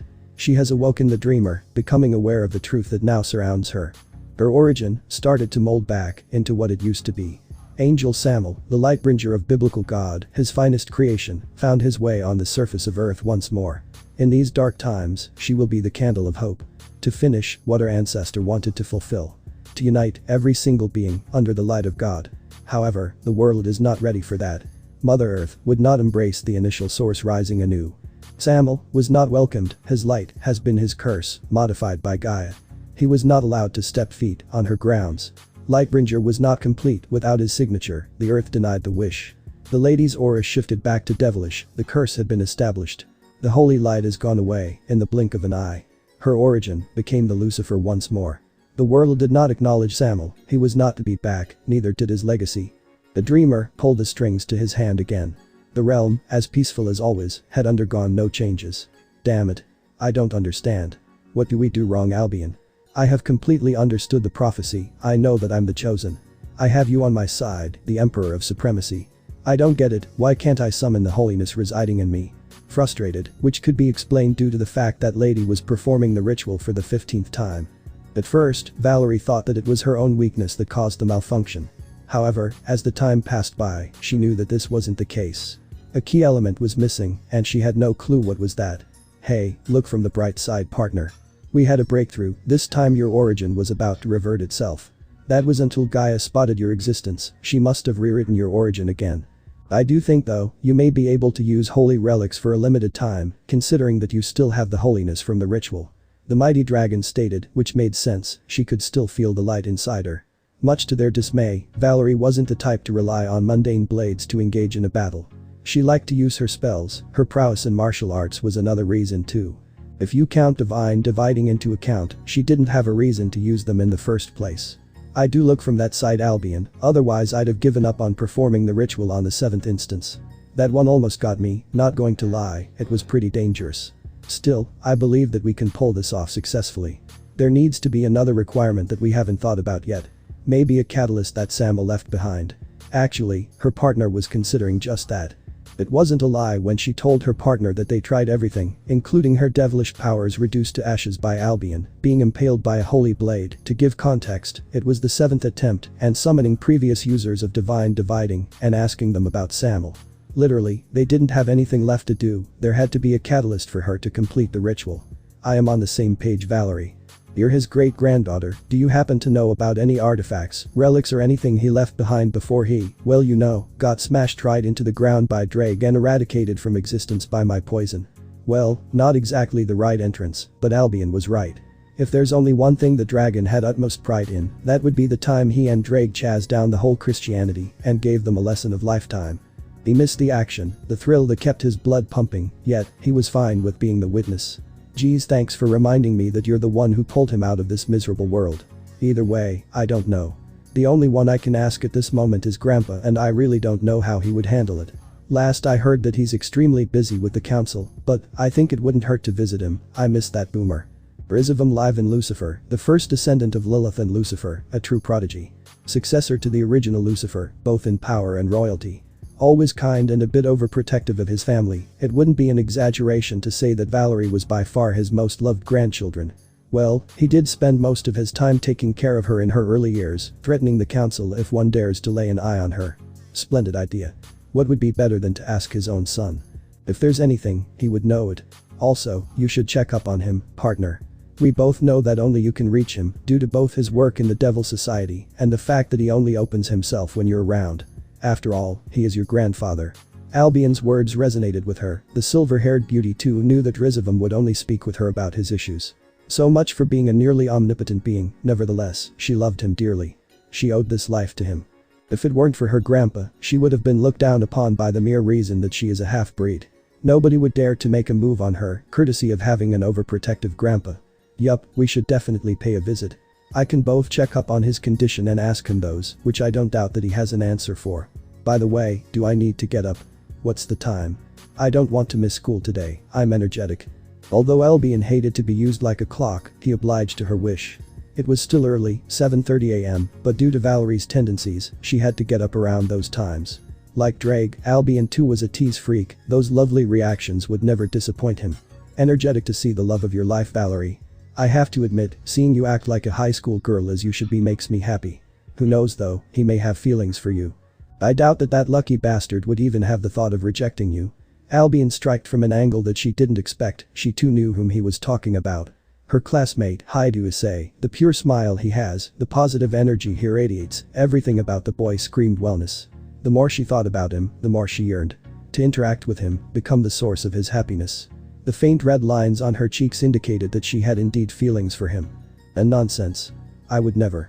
I'm going to beat you up, you freaking dragon. The lady was embarrassed to the point that she had smoke coming out of her ears. Her response was a heartfelt chuckle. Albion was just glad to see her like that. Their time as partners only consisted of fights and wars until her high school life, which gradually changed their lifestyle. Surely, the Emperor only wanted her to fulfill her wishes, to live her life to its fullest. Always welcomed, Lucifer, you can train yourself on me. However, word of advice, my dear, suspending your feelings will only result in driving your desires to another level. You should embrace them, open yourself, I'm sure you won't regret it. Albion exclaimed, truly. Supremacy was aware of her inner circle of turmoil, she cared about the boy, hence, would do everything in her power to protect him. Even if it meant banishing him from her life. I know, Albion, I should be more open about how I feel. But, I'm afraid you know, I'm terrified at the thought of having him involved in the matters of supernatural. We have enough hostility on us at the moment, I know for a fact that if I were to have any kind of affair with him, it won't end well. If anything, there's Drake. Expressed her concerns, the lady. No matter how strong she could become, there would always be something that could lead to his demise. Her partner, on the other hand, was furious. Valerie, this is my promise to you. I will do everything in my power to protect what's dear to you. For Drake, I will choke that bastard out of that damn gear if he dares to make any move on your friends. You and I, your objective is my priority, Lucifer, we will get this through as a team. She knew that, Albion prioritized her wishes over his. If she wanted, he would find a way to end his ancient rivalry with Drake. I'm sure with every fiber of mine that you'll keep your promise, partner. However, I thought you hated that boy. You've been eyeing him since I took an interest in him. Didn't know that you'd be willingly let go of your enmity towards him. She stated that as a fact, it was obvious that Albion wanted her safety, he would take extreme caution sometimes. He was ultimately right to do so, Valerie acknowledged his goal. Damn right you are. He feels pathetic for a human, and I know for a fact that he is not what he seems to be. A human wouldn't be so devoid of supernatural, there's always a catch. However, your life, your decisions, partner, I will honor them. I don't trust him that much, but if you say the otherwise, then who am I to stand in your way? Gnarled the mighty dragon, further emphasizing his point. Valerie too knew that, obviously. Issei couldn't be that bland, he could be, but there was something that resided in him, the lady was sure of that. Sometimes, she would be alerted beside him, albeit very weak, she could sense waves of magical energy flowing in him, which was normal, considering that he is indeed human. Point taken, noted. Anything else before you go on your way to take a nap, Wyvern Emperor of Laziness? If he wanted to play like that, she was on board. Dragons were beings of pure uncondensed power and pride. The most basic of insults were enough to enrage them. She got what she wanted, Albion screamed in fury, being called as a wyvern. Nonetheless, this title did not suit him at all. It was only natural to call him the Emperor of Supremacy, the very title that he earned through his sheer demolishing strength. Yada yada adios lizard, I'll see you whenever I want. Comfy, relaxing, purely made for taking naps for all the eternity. She could do nothing and spend the rest of her day within her bed, which was generally what she did on weekends and holidays. She could use a bit more rest, but it would take her time to prepare, and she didn't want to be in a rush. Rising slowly, yawning and blinking at the same time, she rubbed her eyes, couldn't open them as the sunlight literally burned them. Taking a look at her room, she spotted her school uniform, gently folded and waiting to be worn on her elegant chair. Her room was accordingly decorated to her heart's consent, she had a liking for white, elegant and beautiful furniture. Considering her devilish heritage, she went for the exact opposite of dark and gothic. Her liking was bright as always, she had no interest in catching claustrophobia, so she managed them in an order that there would always be some room among the furniture. Unwillingly getting up from her warm, comfy and king-sized bed, Valerie headed for the bathroom. If she wanted to stay awake for the rest of the day, she had to take a bath before the show started. Accompanied with coffee and non-stopping lectures of the dragon inside her soul, it kept her working as intended. Hangovers were literally the worst nightmares of a high schooler. Before releasing herself to her therapy, as she called, she took a quick glance to the mirror right next to her commode. She had to admit, she looked absolutely astonishing, however, at the same time, devastated. The bags under her eyes were visible, not that she minded though, those were the indicators of her progress. Nonetheless, she had to wear makeup to cover them, only if they did not go away after the bath. She had no need though, the lady was already stunning. After her quick examination was over, Valerie released herself into the bathroom, taking off her pajamas beforehand. The warm water awakened every fiber of her being, truly, taking baths were the harbinger of supreme power and confidence, rivaled by none. Washing away not only the leftovers, but also unwanted thoughts away from her system. Taking a bath plus having a healthy breakfast would wake her up completely, she heavily relied on those two. Valerie, you will be late for school, come here already, breakfast is ready and everyone's waiting for you. The lady in question heard the joyful sound of her mother, the embodiment of peace and serenity. Calm and loving as always, a mother who stood by her side whatever the circumstances are. The beauty was blessed to have such caring parents, not everybody had that. I'm coming mom, just give me a few minutes. I'm dressing up. Echoed Valerie's voice throughout the mansion. She still had time to spend, after all classes would start at 8:30 a.m. and the academy was only 5 minutes away. However, she liked to have meals with her mother and her friends, with the newest addition, namely Kieran, who for the time being, stayed with them in order to preserve his well-being, order of Valerie, much to his protests. Wearing the usual girl uniform of Kuo Academy, the lady ascended from upstairs.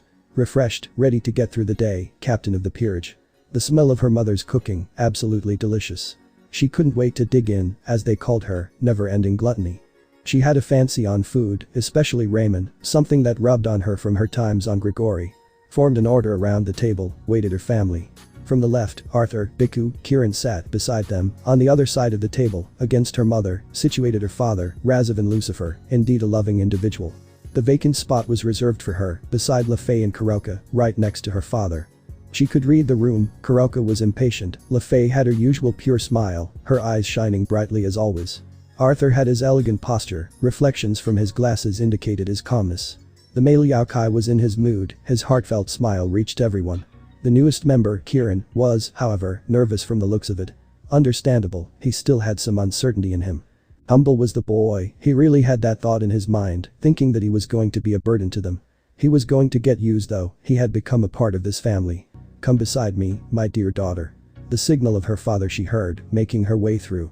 The spot was now filled, so was the family.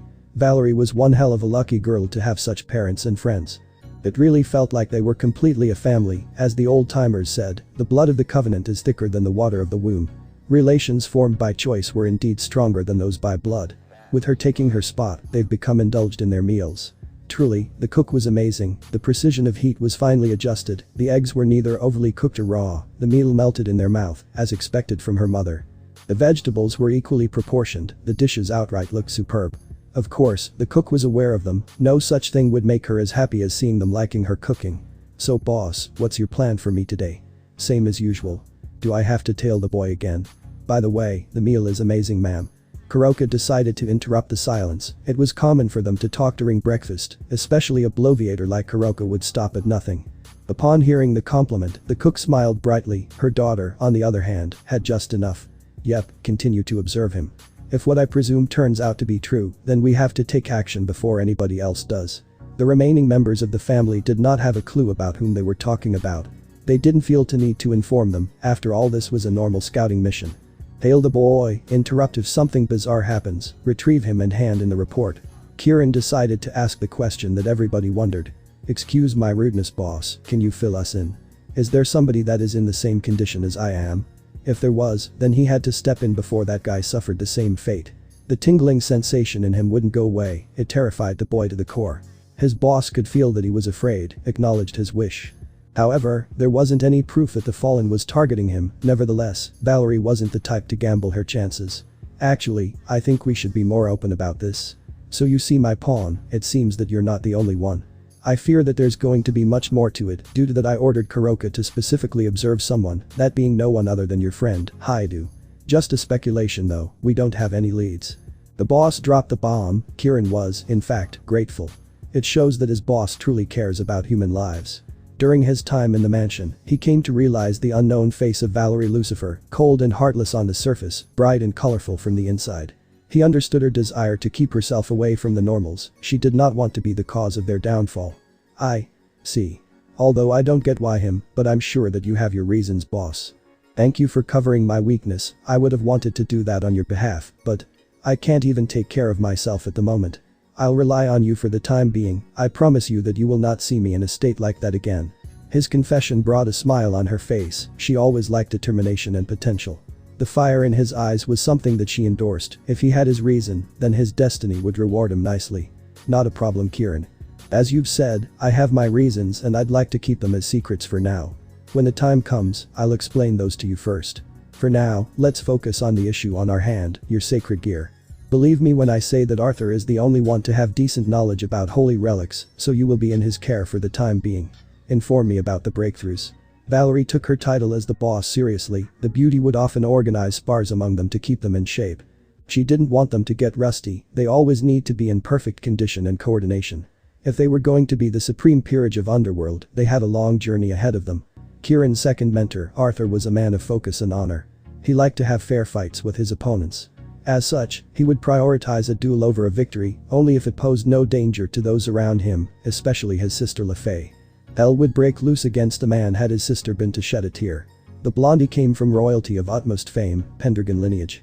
The family that kept the golden sword of promised victory, Excalibur, and its sister blade, Caliburn. The worthiness to wield the blades had become engraved in their genetics, hence, they were the ultimate devil hunters.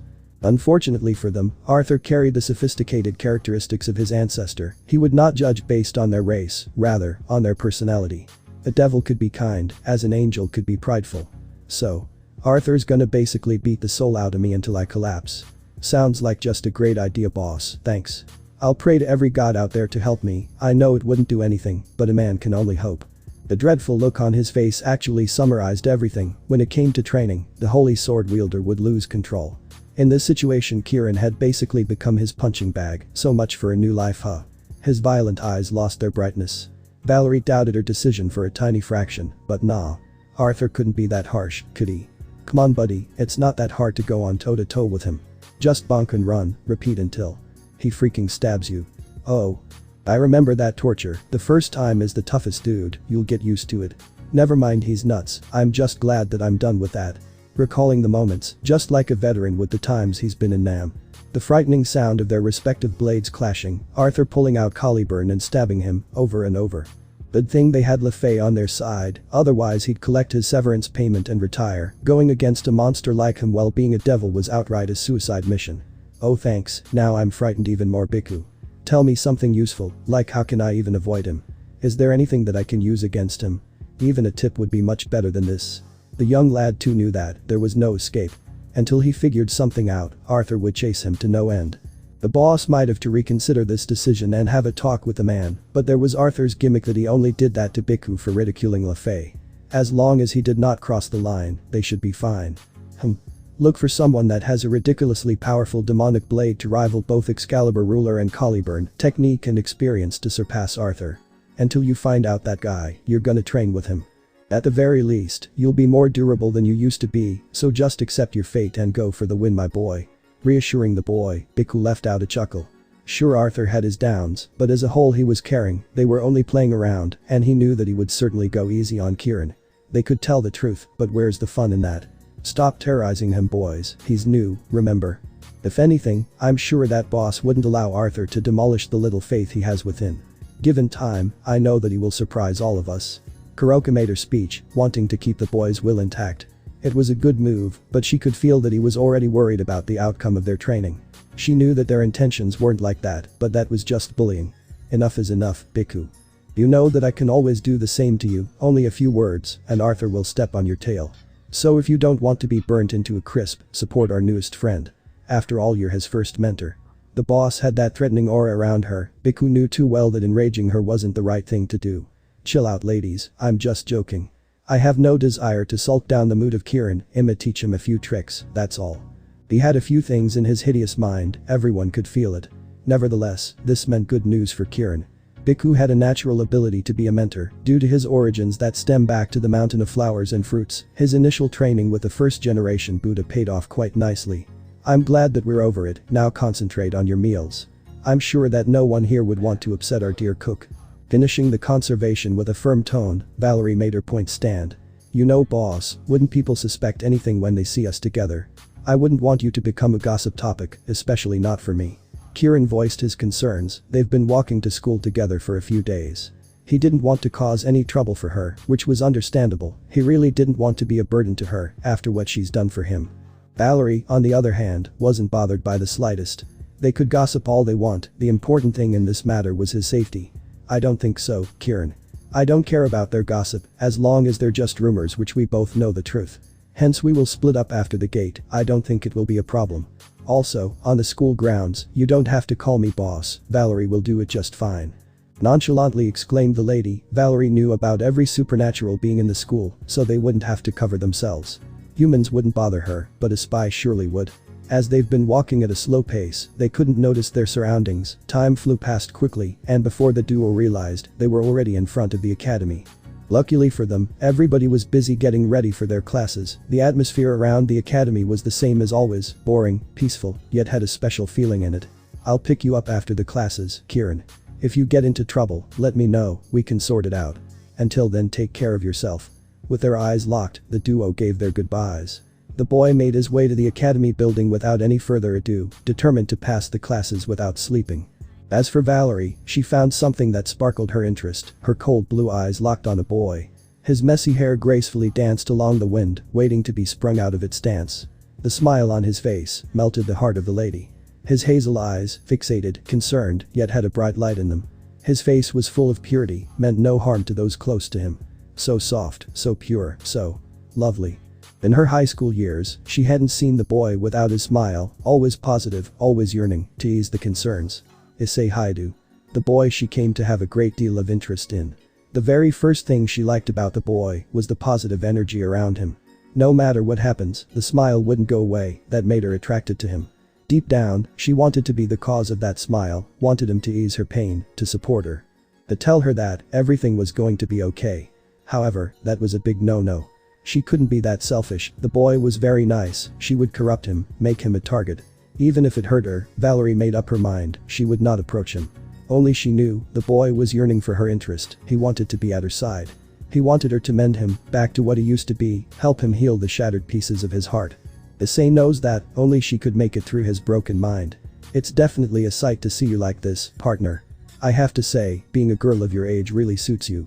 I'm not stating that cause it's funny, I actually want you to live a normal and peaceful life. Shake away everything, just focus on the happiness you will find, my girl. The heavenly dragon expressed, with sympathy in his tone. Surely, Albion only wants her to do whatever she wants, only if it brings her joy. Oh. Look who's back. Didn't I tell you that I'd call out to you when I wanted? Go back to your nap, embodiment of laziness. Much to Albion's dismay, she cut the link between them. Valerie didn't want him to get in her way at academy. She's had enough of his tendencies in the past, this time, she would do things in her way. I can't believe it's already noon, time surely flies quickly. The lady expressed, perhaps she had to pay more attention to her surroundings. The day has gone from 0 to 100 real quick, the anomaly she detected in the classroom was a part of that. Valerie could swear that she was sensing a devilish aura around the class, she wasn't going insane, was she? As she was trying to figure out the source of it, her eyes spotted a timid yet ordinary boy, who was nobody other than Haidu. Every single signal was directed against him, no wonder the pressure was demolishing him. The anomalies were faint, before she could track them, they disappeared in the blink of an eye. Nevertheless, the Empress was alarmed. If there were any other devils in Kuo, they had to know. Their intentions may not be as good as the trio's, let alone concerning the only boy she has been trying her hardest to protect. Valerie had to inform the other heiresses about the situation, as they were cooperating with each other for the leadership of Kuo. Her suspicions concerning Haidu Issei grew, she could feel something was off. He was the only one affected by the wave of energy other than her and Tsubaki, Sona's queen. The female duo have been glancing at each other every time the energy surged throughout the class. They were perceptive, so as the boy, he could feel the threatening gazes of women. He had prayed to every god out there for them to not find out that quickly. You know, Miss Lucifer. We have to investigate that boy, Haidu. Counting on my quick analysis, I'm fairly sure that he doesn't have a connection with the surges.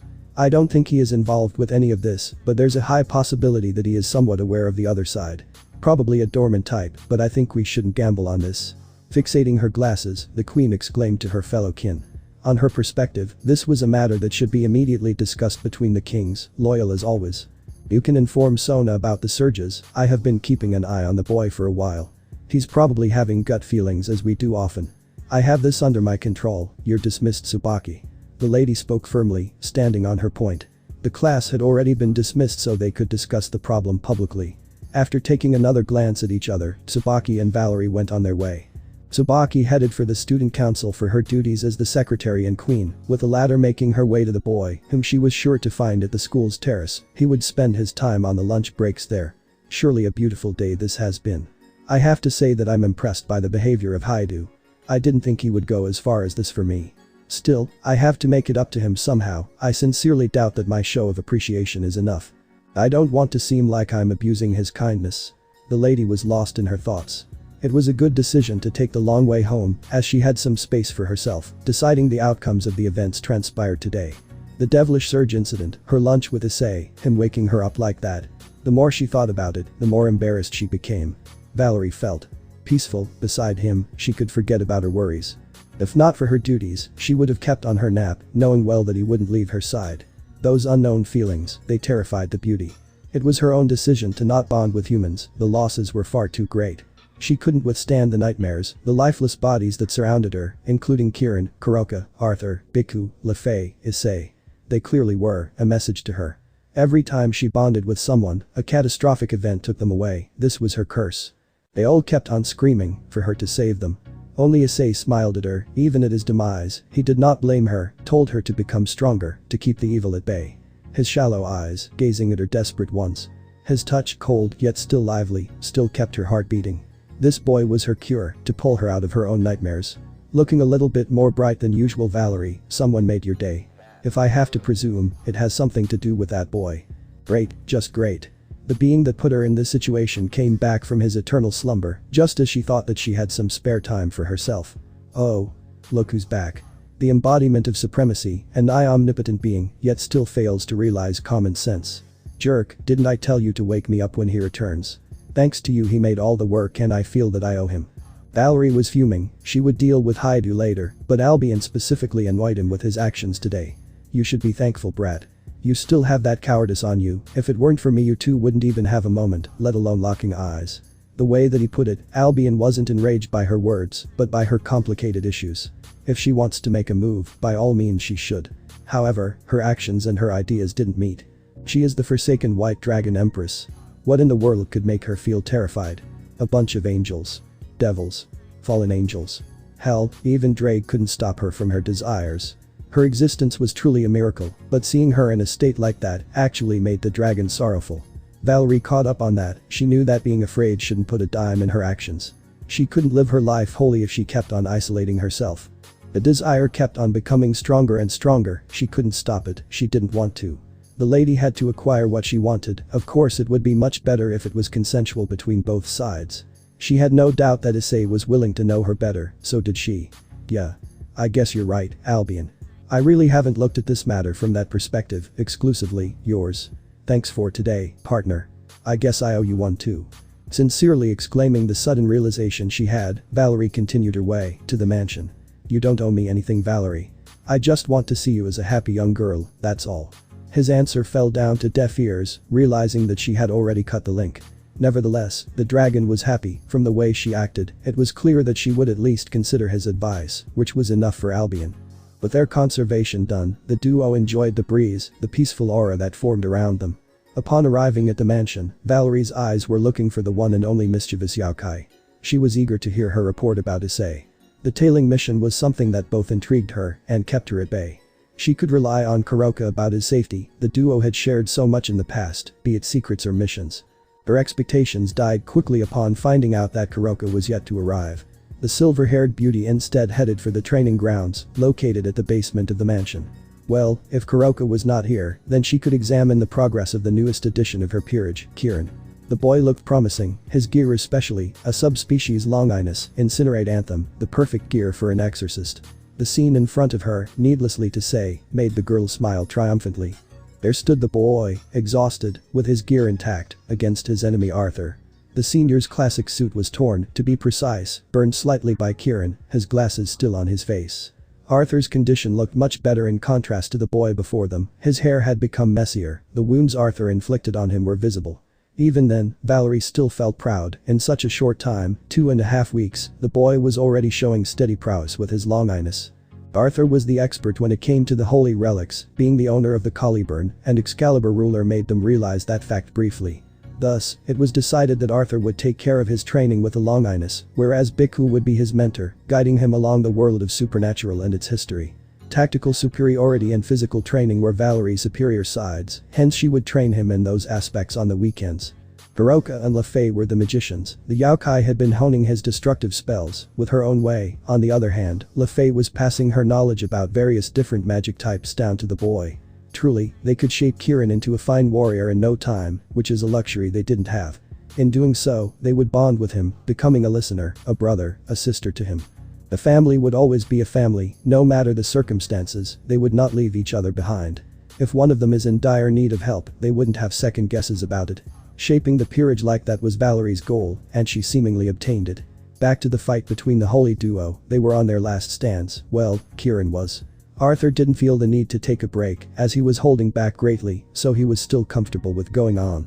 The boy, in contrast, was about to collapse. Even with the enhanced abilities, thanks to Lefei, he was no match for Arthur.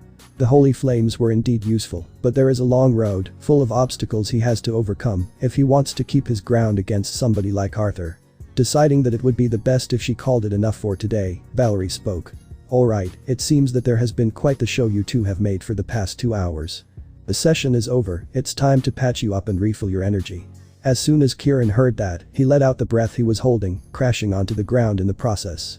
The boy went over his limits every time, truth to be told, that was astounding. Valerie herself made her way to check up on him, whether he's just unconscious or something was wrong with him. Thankfully, he was just exhausted, a little bit of sleep until the dinner would make him get into his senses. Signaling at Bhikkhu, the silver-haired beauty ordered him to take the boy to his room. Lefei went with him to heal the aftereffects of the training, suggestion of her brother, who was still amazed by the determination that surged through his apprentice. The peerage became more lively after Kirin's arrival. Arthur had a new goal as the knight, to make sure his efforts didn't get wasted and actually teach him a few things during their training. The blondie had high hopes in him, which he has no doubt that will prove itself in time.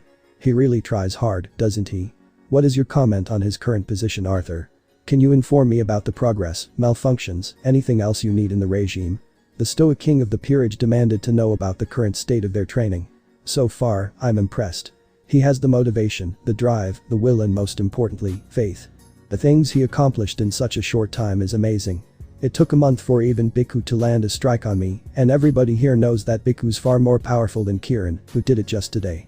I think this is more about me holding back and the shared training we impose on him rather than pure strength. Nevertheless, it's going great and I think we will have a breakthrough in a few days. The knight exclaimed his own ideas about the boy. The news were promising, their training schedule heavily relied on Arthur, so hearing those really mattered. The practice grounds had turned into a mess, the pure white walls were stained with the blazes of Incinerate Anthem over the last couple weeks. The energy signals radiated over the room were dense and suffocating for a devil, hence these two were more like the holiness's embodiment. I see. That's great, Arthur. If there's anything we should be concerned about, contact me. You can leave now, and please tend to your needs. We don't want you to overwork yourself. The troubled tone in her tone indicated that this was more of an order than a suggestion. She cared about them, this was as clear as the day, to the point she felt the need to imply them to relax, take days off, have a social life, and blend in with society. Understood, my king. Regaining his classic knight posture, Arthur excused himself. Having a loyal knight like Arthur had its benefits, the king could count on him about serious issues, like Kiran's case. After the blondie's departure, Valerie went on her way to check the boy's condition. She could feel the strain on his shoulders, the absurd need to become stronger, to fend off the evils that rang the bells of apocalypse, yearning for the supreme power. He reminded her of the time she took this seriously, to the degree that fighting was her only joy. The slim shade of light found its way from the door to Kiran's face, she could see him from the crack, the peaceful and confident look on his face told her all she needed. Smiling, she approached him nevertheless, making herself comfortable on the spot beside him. Valerie took a liking to the boy near her, a sisterly love she felt. The lady was the only child of the household, however, Kiran was already a younger brother to her, much like the rest of the peerage. You are, for sure, a strange individual, Kiran. I believe it's fate that crossed our paths, for I have found you, it's my duty to awaken your potential. For the sake of me, please get stronger. I have high hopes in you, I doubt that you will disappoint me, my pawn. Stroking his soft and silky hair, the king took a look at his posture. She wouldn't have thought about this outcome 2 weeks ago, yet here they were, already bonding with him, counting him as a member of their family. Upon ensuring herself, Valerie quickly and quietly excused herself, she had to let him rest. Today was far from over. The house of Lucifer was in a hurry, after all their favorite time of the day had come. Valerie and Kuroka were helping the cook in the kitchen, with her daughter taking care of the salads. In the meantime, Kuroka was helping her with the final touches of the main course. Arthur and Bhikkhu, on the other hand, were tasked with preparing the table, arranging the seats, plates, forks and spoons. Bhikkhu would drop the plates and supply the table with the dishes. Arthur was more keen on arranging the table in the appropriate decoration, symmetry was important for him. The youngest member, however, was given the duty to wake the sleeping beauty up, which, in the real sense, was truly hard.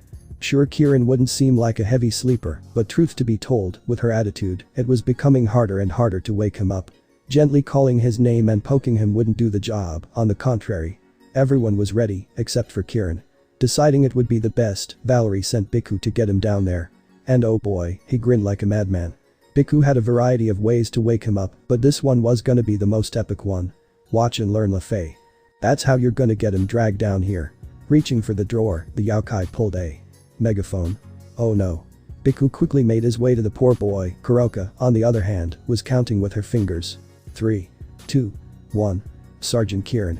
We are under attack, get your shit pulled together, Lieutenant Bhikkhu's voice echoed through the mansion. Not after too long, they heard the other boys.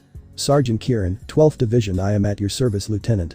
Still dumbfounded by their exchange of words, Valerie waited for their arrival. Get your damn gear, the Reds won't wait for your pathetic ass. Followed by a yes sir. They heard the sound of footsteps. When the duo came down, it was literally impossible to not laugh at the sight before them. The poor boy, with an army helmet equipped, ready to engage. It seems that Bhikkhu snatched an old model AK-74 to his hands. It took a few moments for Kiran to realize that he's been bamboozled by his mentor, yet again. The peerage, on the other hand, couldn't stop themselves from laughing. Kuroka looked like she was about to pass out from lack of oxygen, even the stoic Arthur was having a hard time. Bhikkhu, on the other hand, was laughing very similarly to one particular Spanish guy, Recetas. I can't believe you fooled me again, for one tiny moment I really thought Soviets were back. Oh boy, you can't convince them. You've already made yourself into a laughing stock thanks to Biku. Kieran was more embarrassed than angry, it wasn't the first time Biku pulled something like that. Passing his gear aside, the boy approached the table. Ha. So Vietnam flashbacks I presume. I have to say that Biku, that was much more than hilarious. Valerie was the first one to get out of the trance they called a laughing session. She had to admit, Biku really topped himself with this one, like she could understand pouring glasses of water, but this was really something else. Please don't encourage him, Valerie. I don't really want to know what other tricks he has up in his sleeve. This one is already embarrassing. The boy pleaded, but was met with a smile that no such thing was going to happen, as long as Biku did his job flawlessly, he could use every method he saw fit. This night is gonna be really long, thought the boy as he suited himself. After finishing the meal with solitude, the peerage went on with their session. Upon Kieran's request, which was welcomed by them, Arthur and Biku began to tell their stories on how they crossed paths with Valerie. However, before they could continue, their boss demanded Kuroka's report. She was unusually late today, something must have happened. The thing is, boss, our theory turned out to be false. It's not Haidu that's been targeted, rather, someone I think is an acquaintance to him. Kuroka exclaimed, which raised an enormous amount of questions. News were relieving, but still frightening. Fallens have made another move on their territory, looks like she has to pay a visit to Azazel. Implying her to continue, Valerie shifted her whole attention to the yokai.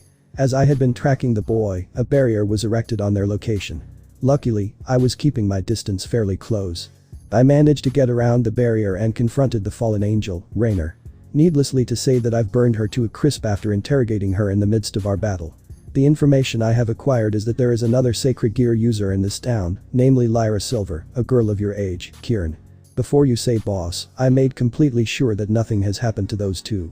With her handing the report, a silence fell between. So, there was going to be another fallen angel case. The decision wasn't precise, but still they saved a life. A life that would become much more precious in the near future. Kieran's eyes widened at the revelation, his friends were going to end up as the same as him. Wait. I know her. We are in the same class. How come I haven't noticed something? If I did sooner, then I could. As usual, he was blaming himself for things he had no control in. It was expected though, the boy had that in him. No one blamed him for what would happen to his friends, they knew that if he had that information, he wouldn't leave their side for a bit. I see.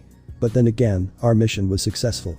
We have eliminated the threat, ensured their safety and acquired the information we needed. The first thing we should do is inform the girl of her gift. It seems that she will attract even more uninvited guests, which means that her gear is powerful. However, you don't have to bear the burden, Kieran. You have to learn that you can count on us. The king formed eye contact with him, seeing that look was enough for her, he would embrace the idea sooner or later. You've said that you know her, right? Then my pawn, it is your duty to collect her tomorrow. We need to have a talk with her, she may seem to not know about supernatural on the surface, but we have to be sure. It could have something to do with the devilish surge incident. Upon hearing the last sentence, which she unknowingly said out loud, in an instant Valerie became the center of attention. Another secret she had, it seems. Nobody could understand their boss's working mechanism. Well, it was ultimately true that she didn't want to keep them in the shadows. There were things that they didn't need to know for the time being. Me? I haven't talked to her for like a month. I really don't know how that would work out, but I shouldn't question your orders, boss. In one way or another, I will find a way to bring her to the club. I have no desire to let you down, boss. With his new profound confidence, Kieran accepted his duty. It couldn't be that hard to drag her down, could it? Now when he thought about it, there was a slim issue named Kyle, the overprotective younger sibling. Good thing that they were on decent terms with each other, thanks to Issei. Now that we have come into an agreement on this, you can continue, gals. As always, Valerie finished the conversation in an instant. Arthur took up the lead, it was his turn to tell their story. The more he told, the more sympathy Kieran felt towards the siblings. An arranged marriage, LaFay being looked down on for the mere reason she was the offspring of the witch, the unconditional love a family had, in their case Hent, Arthur throwing his pride and rank for the sake of the girl he came to love. The people he had to sacrifice to ensure LaFay's well-being, every single detail was heartbreaking, no wonder Arthur wouldn't show any motion of emotion. What Kieran learned from this session was that the best way to improve himself was being stuck in a life or death situation. Everyone in this room had their share of meeting the Azrael at once, the boy had that too, but at that time he didn't know the existence of the side. Now, he had a goal, to protect what's dear to him, to make his king prideful, for how strong he became, to become the ultimate pawn of Underworld. Biku went toe-to-toe with the first generation Buddha, which is a feat in itself. Arthur could sweep the floor with Biku, Kuroka had the whole underworld chasing her tail at times. Le Fay wasn't that much destructive, but her utility was beyond what he could imagine. Their boss. Well. From what she has told him, Valerie too was a Longinus user. The White Dragon Empress, a name for the users of Divine Dividing, hosting the Heavenly Dragon Albion inside it. Adding it the fact that she was a direct descendant to Lucifer himself, she was absurdly strong for her age, presumably the most powerful young devil around. But, she had a destiny, to clash with the Red One, a match against the Red Dragon Emperor, the clash of supremacy against domination. For centuries, Drake and Albion fought against each other. After the Great War, they were sealed in their respective gears, boosted gear and divine dividing. Their rivalry continued from the gears and their hosts.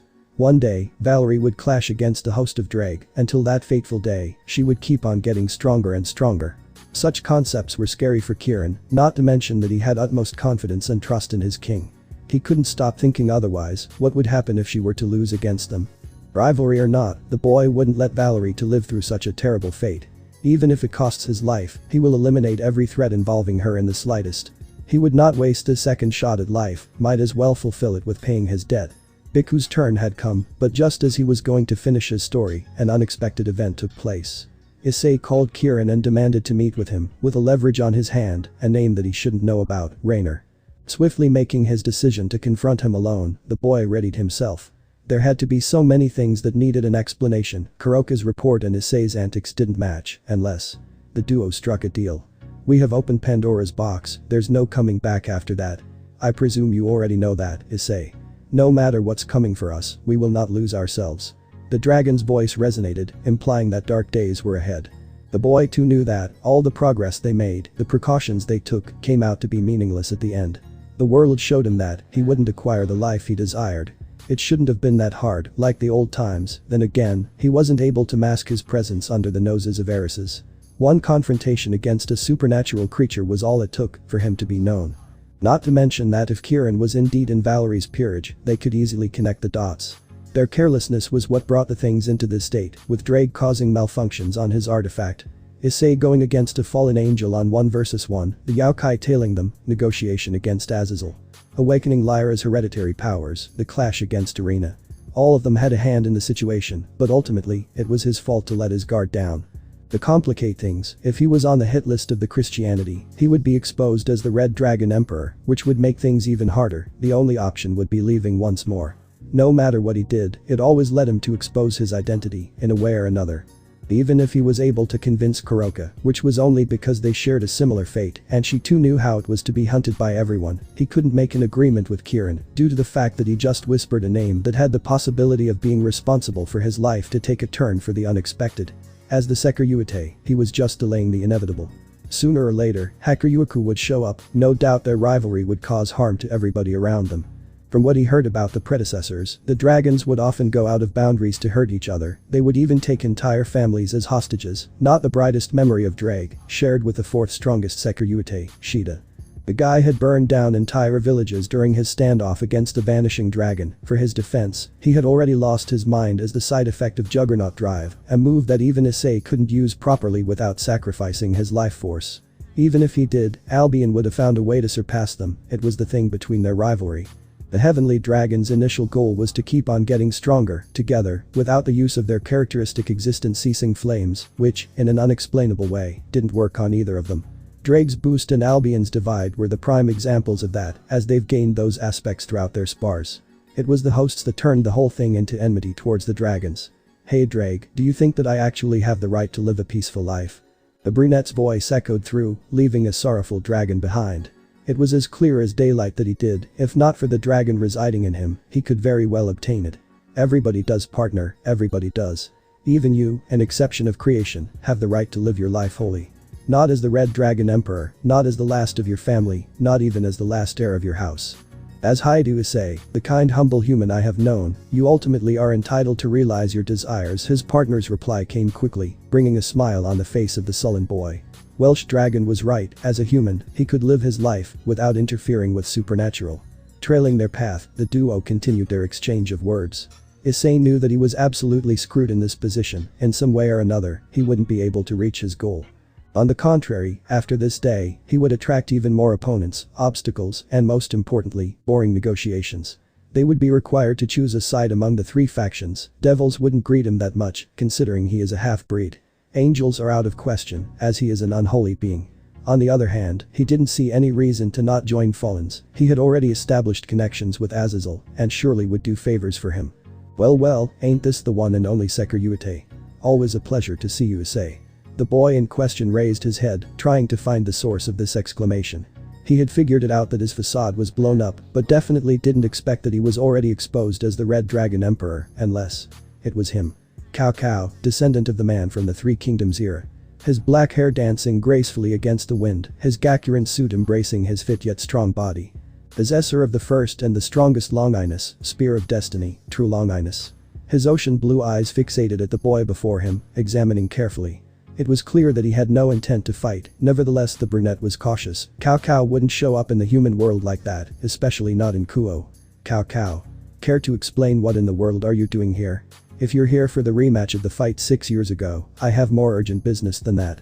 Unless you have a death wish, I suggest that you should stop calling me Shiwftie. The threatening gaze aimed at the holy spear, Issei made his point stand. He could have begun his preparations, but in the human world, he was just Issei. Striking a fight with a Longinus user would do him no good. You misunderstood me, Issei. I'm not here for you, but rather, to pay respects to someone I hold in high regards. I think you know who that is. However, my offer still stands. I would very much like to see you, the Red Dragon Emperor, on our ranks. As usual, Cao had again tried to manipulate him. He should have understood by now that he had no business with the Chaos Brigade, at least the current regime. This boy. Is this the Red Dragon Emperor you talked highly about? No offense Cao, but this human feels miserable. I can't believe that you've lost against him. I can't feel an ounce of power radiating in him. The interrupter had outright ridiculed him for how he looks.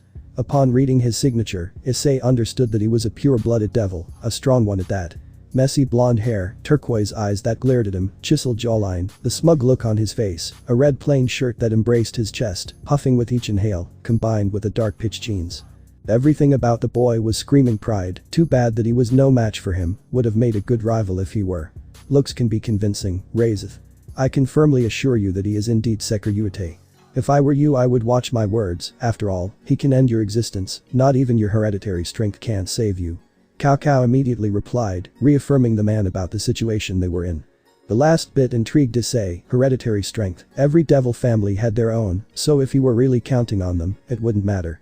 The shattering strength he had would be enough, even without the Dark Slayer. HMPH, fine. Also, don't dare you to call me by that name.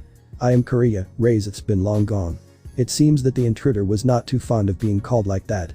Korea fired up his powers, surprisingly, it came in the form of flames. It wasn't that hard to identify them, not as strong as Issei's, but definitely fearsome, a phoenix flames.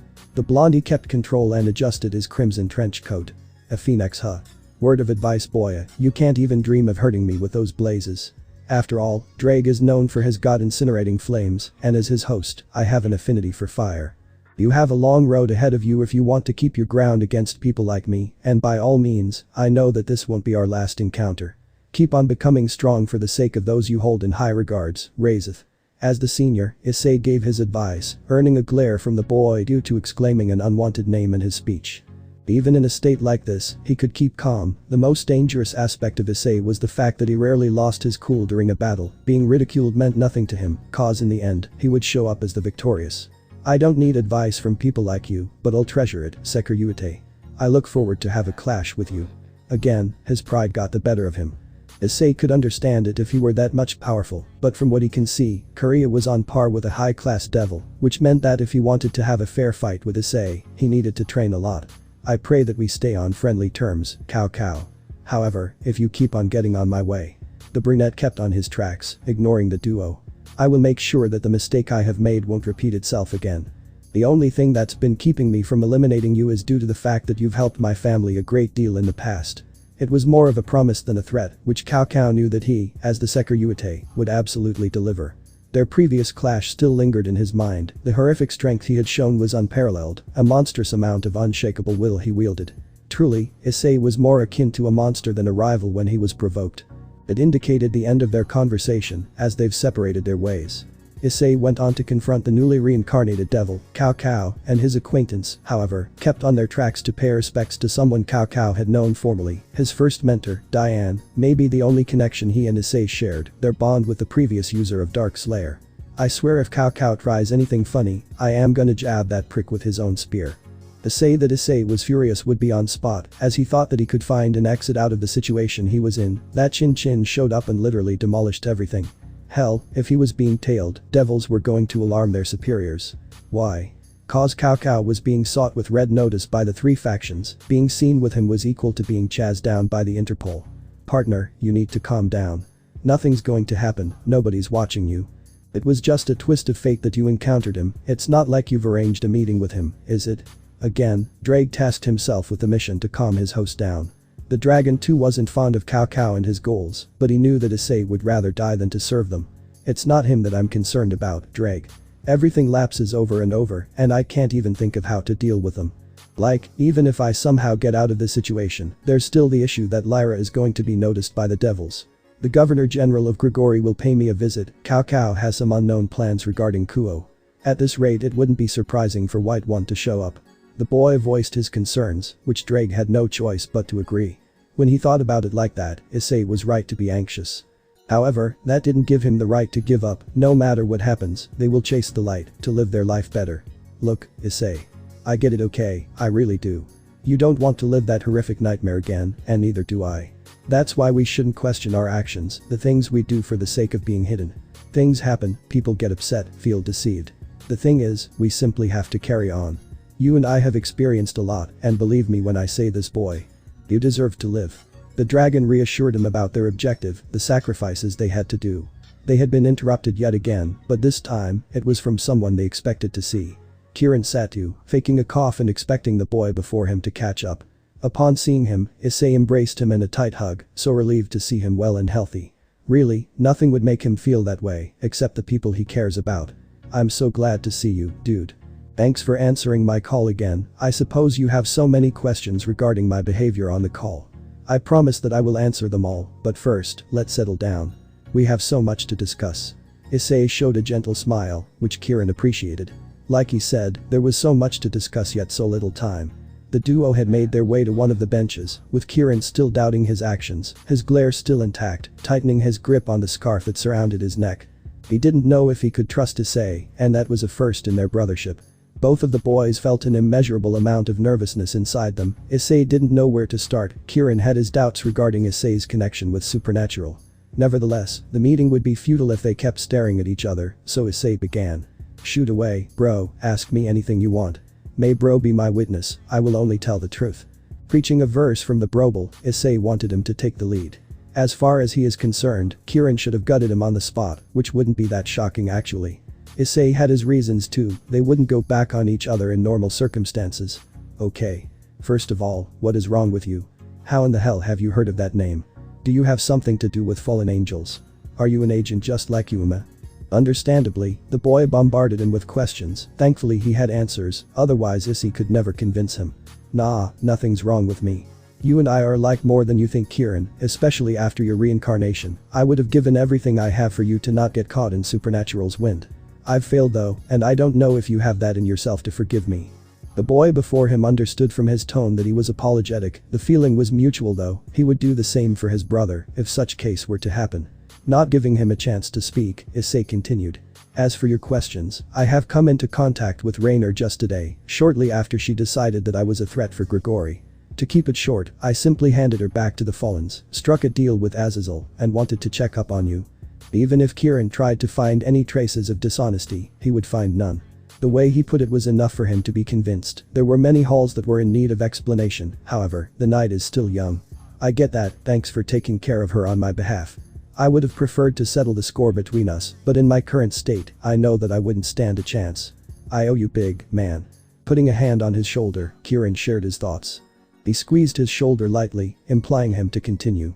You must be wondering, how did I end up in this mess? Well actually, saying since my birth would be sufficient. I have no desire to keep you in the shadows, but I seek a deal. What I am going to tell you is a secret between us, hence no one knows what I truly am. You can keep this one secret from your master, am I wrong?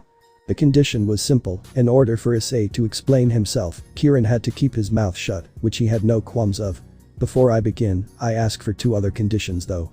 You may answer it directly or indirectly, and as my promise, I will tell every single detail you're curious of. First one is rather simple. Was it Gremory or Lucifer? Eliminating the 3rd devil family, Issei straightforwardly asked.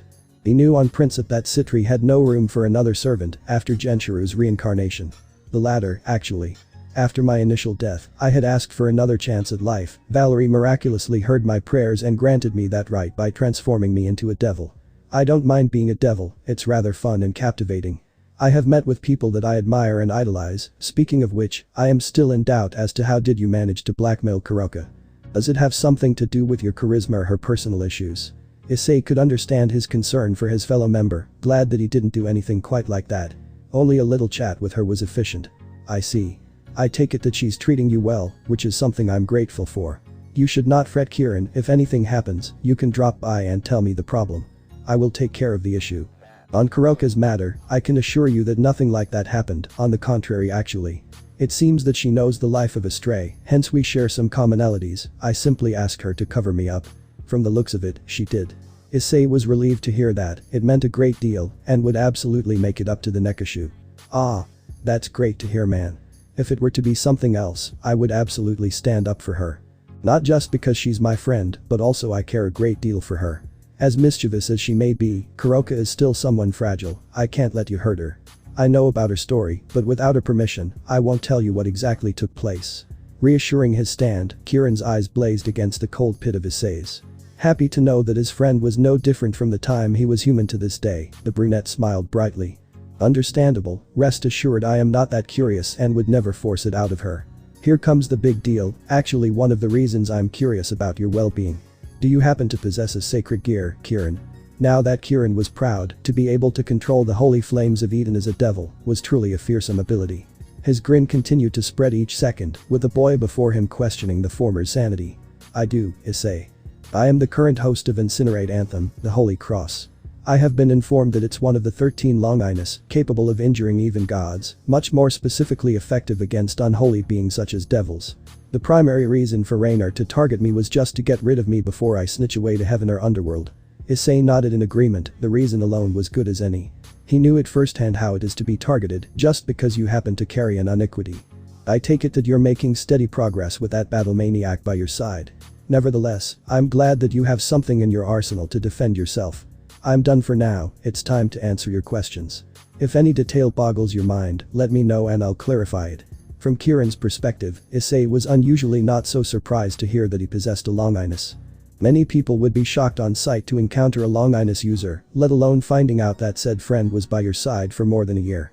One sentence intrigued him though. Battle maniac. How did you? Just. Never mind. First, how did you know all of this? I'm pretty sure that there ain't any kind of humane sources you've gotten by luck. Hell, if there were, I'd have already gotten my hands on 'em by now. I want you to explain everything from the beginning, no details left over, am I clear? The way Kieran put it left no room for him to argue. Well, he kind of owed an explanation. It's not every day that you answer a call from your friend, saying a name that makes you somehow associated with his death and all. Right. Anyways, long story short. Devil father, human mother, fall in love after their initial skirmish and prejudice against each other. Conceive 2 children, a boy and a girl, those children respectively bear the characteristics of their parents. Father gets supposedly executed in the underworld for his crimes, mother meets her creator shortly after, daughter gets kidnapped, leaving only the boy. And plot twist, I happen to be that boy. Pretty fast, nonchalant and on point explanation if he had ever done one. He could care less though, it was the 3rd time in the same day he had told his life story. You haven't told me anything about you being an orphan, dude. Now Kieran felt sorrowful. If he were to judge Issei from the way he behaved, he could have guessed that he was from a loving family, having a great life and living the moment. He knew that Issei wasn't too fond of talking about their families. When he approached him about the issue, Issei just waved him off. Now he knew the reason. I haven't, because why would I? I'm already over it, and I don't wish to speak about it unless I have no other choice. False hope leads to unwanted circumstances, after all. I should probably fill you in about my heritage. Up for another very detailed information. Waiting a sign of confirmation from him, Issei gazed at his eyes. Thankfully, he made his curiosity very clear about his private life. Okay, I presume that you know all about the Great War and Devilish Civil War, so I must skip those. My father is Euclid Lucifuge, the last heir to the Lucifuge household, the most loyal servants to House of Lucifer.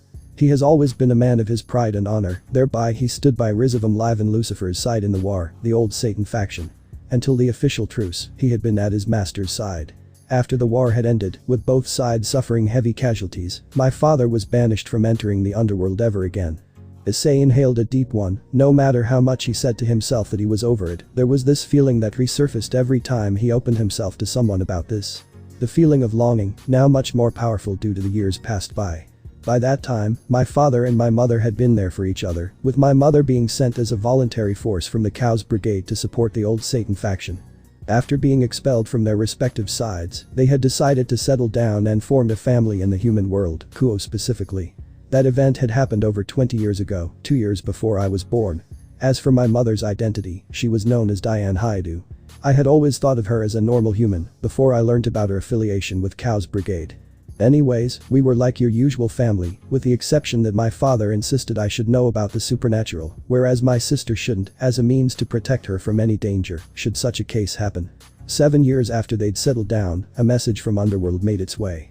My father was to be captured as a POW and executed for the war crimes he had committed during the Civil War.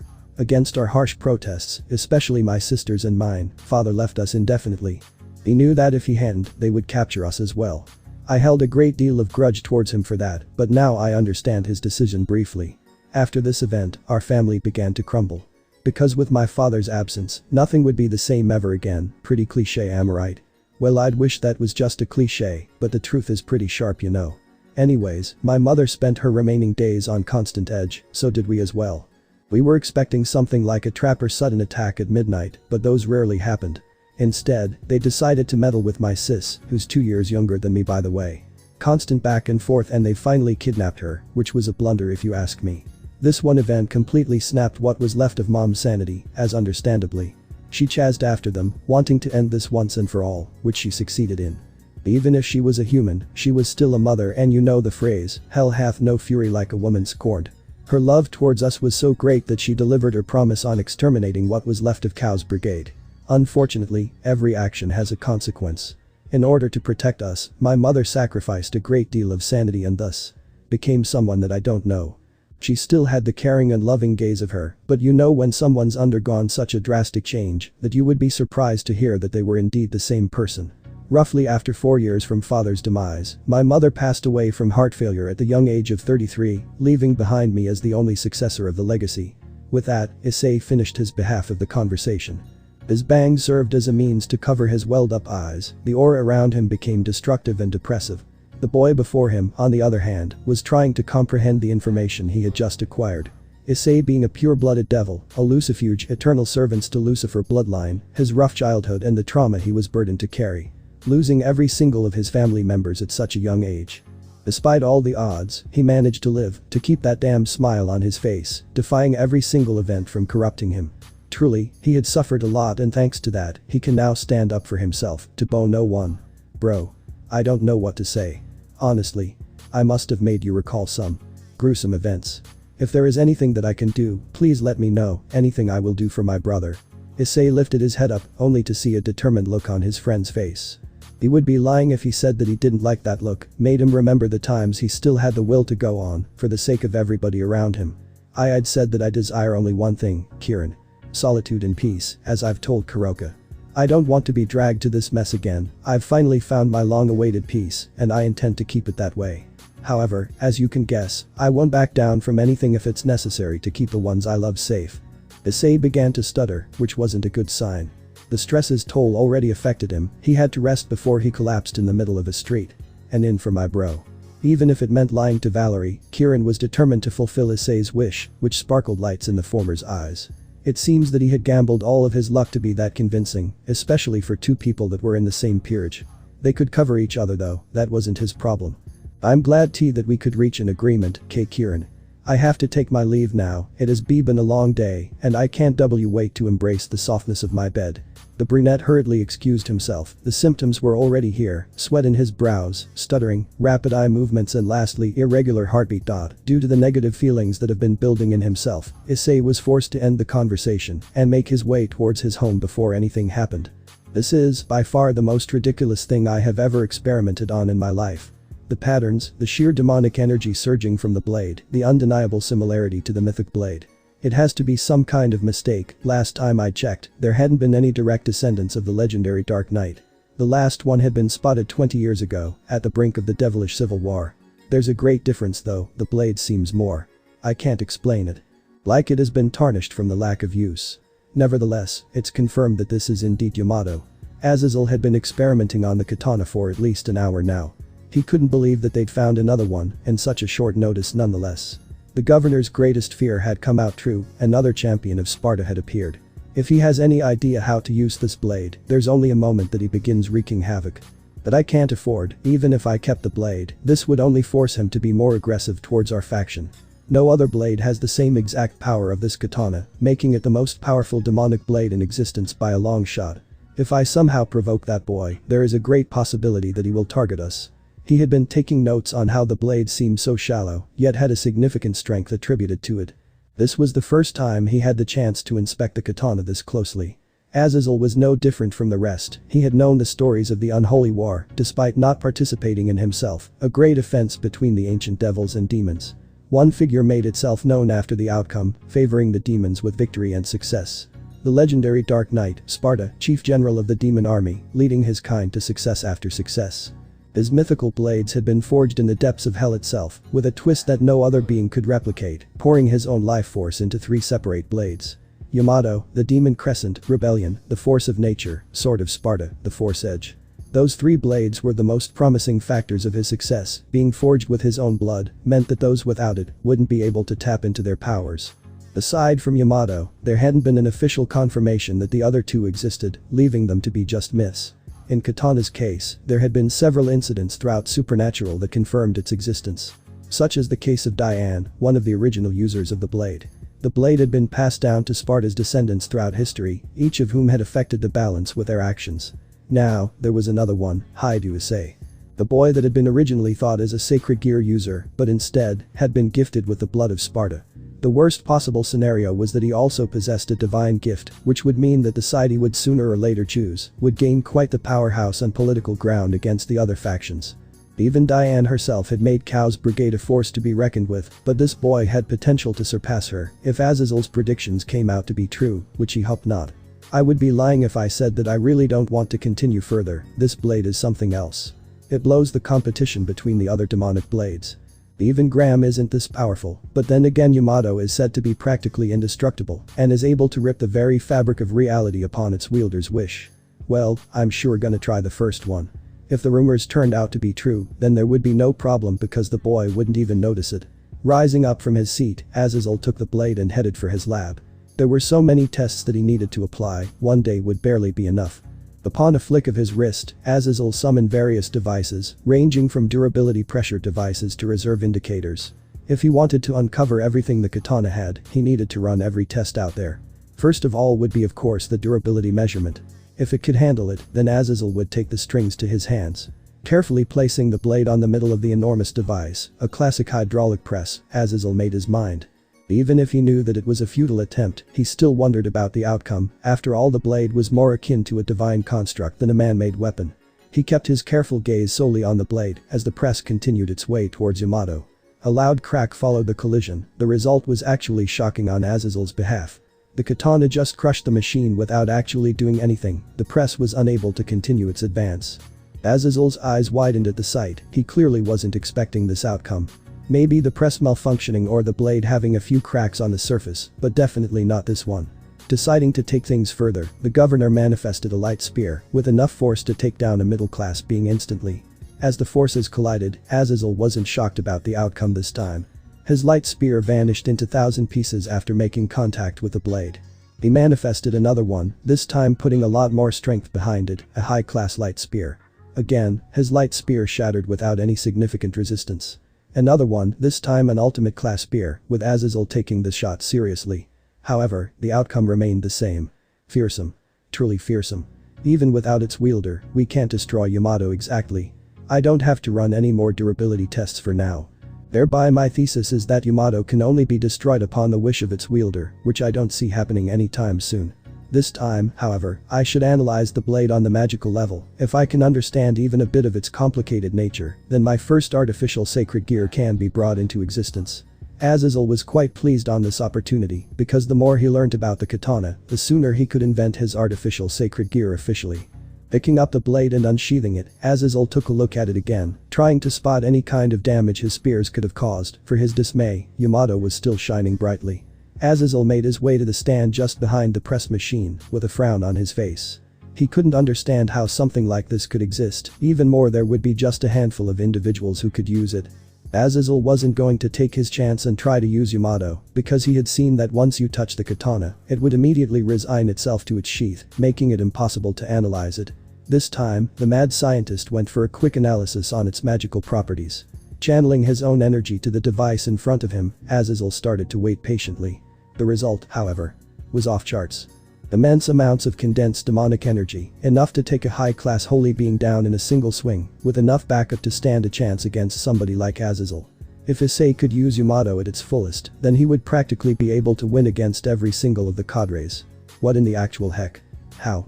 I had known that the blade was actually powerful, even experienced it firsthand, but this time it seems that Yamato is even more powerful than before. There has to be some kind of link between the wielder's strength. Only Sparta himself should have been the one to use it like this. And Diane wasn't able to strike down Graphia. If this is actually true, then she could have very well ended her existence on their initial skirmish. This doesn't make any sense. The revelation was shocking. If this somehow was for real, then this boy, Issei, had the potential to become even more powerful than Sparta himself. The idea was sickening. That much potential should not fall to wrong hands. An idea had come into Azazel's mind. He didn't know if he would actually pull up, but it was worth the effort. If there was anyone as much interested in ancient relics as Azazel, it would be Ajuka.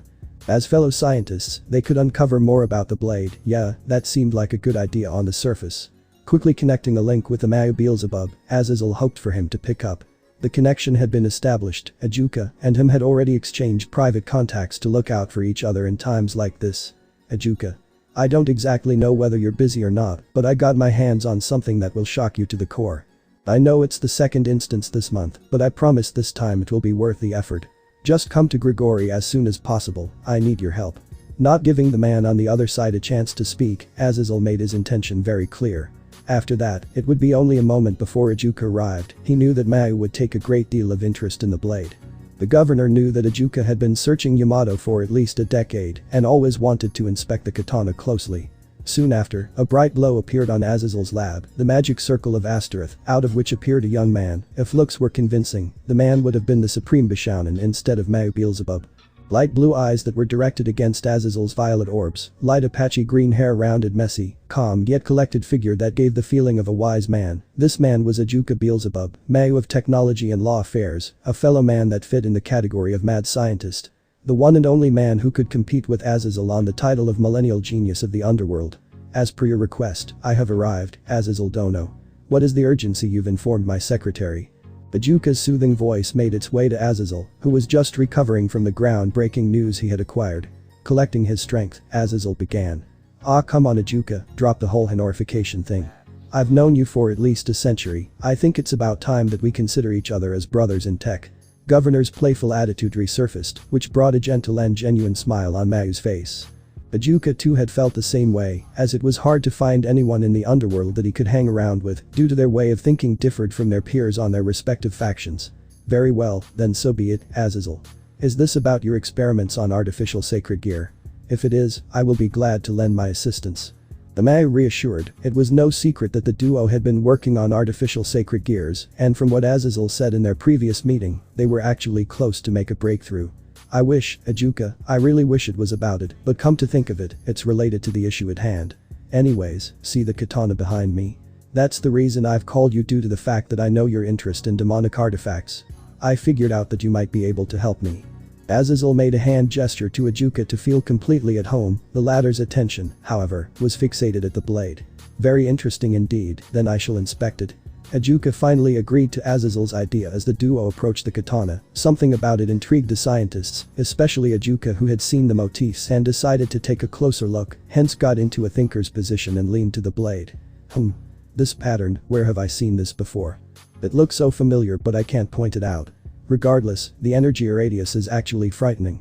His light blue eyes were so coordinated to the blade that Ejuka couldn't see the grin on Azazel's face. Deciding to drop the bomb, Azazel spoke. That, my friend, is the Demon Crescent, Yamato. The first of its kind, the oldest demonic blade Sparta himself had forged back in the Unholy War. The reason you feel so familiar with Yamato is because you've encountered it during the devilish civil war when it was still wielded by Diane herself. Upon the revelation, Ejuka was left speechless. The Demon Crescent. Now he understood why Azazel had called him. He knew his interest in Sparta's blades. He had been looking for Yamato for at least a decade, as it would greatly help the projects he had, and mainly because the katana was actually a mythical construct. Oh, I get it now. Well, you have my eternal gratitude, my fellow scientist. If you allow me, I want to examine it. Ejuka was clearly interested now. Azazel could see the gleam in his eyes, and he was close to drooling at the sight of such an interesting material. He couldn't blame him though. Azazel himself had his share value of being awestruck. I have already done the basics. The rumors are actually true though. Yamato is indestructible without its wielder, possesses a great deal of demonic energy, and is able to cut through anything on its path. Upon his exclamation, Ejuka stared at Azazel for some time. He had his questions, but for now, the most important thing was to analyze the Demon Crescent together. I see. Then we should take a greater look on its construction mechanism, shall we, Azazel? After being affirmed with a nod, Ejuka concentrated his devilish energy. He had a very special spell under his sleeve that would efficiently handle the situation. Kankara Formula. Equation of military supremacy. The Kankara Formula has been Ejuka's trump card since its development in the Civil War. Being able to analyze the structures of different spells and taking control of them during a clash was especially fearsome against spellcasters, as it would pose a looming reign of terror when matched, one of the primary reasons for Ejuka's strength as a super devil in Mau. A man of Ejuka's caliber wouldn't stop at only the magical side of the theory, as he is clearly demonstrating that he could very well analyze different physical materials. Astra signature magic circles began to appear all over Yamato, running through various kinds of tests itself. Truly, Ejuka was far better equipped than Azazel when it came to analyze something. A Zapan. No, 3 different Zapans.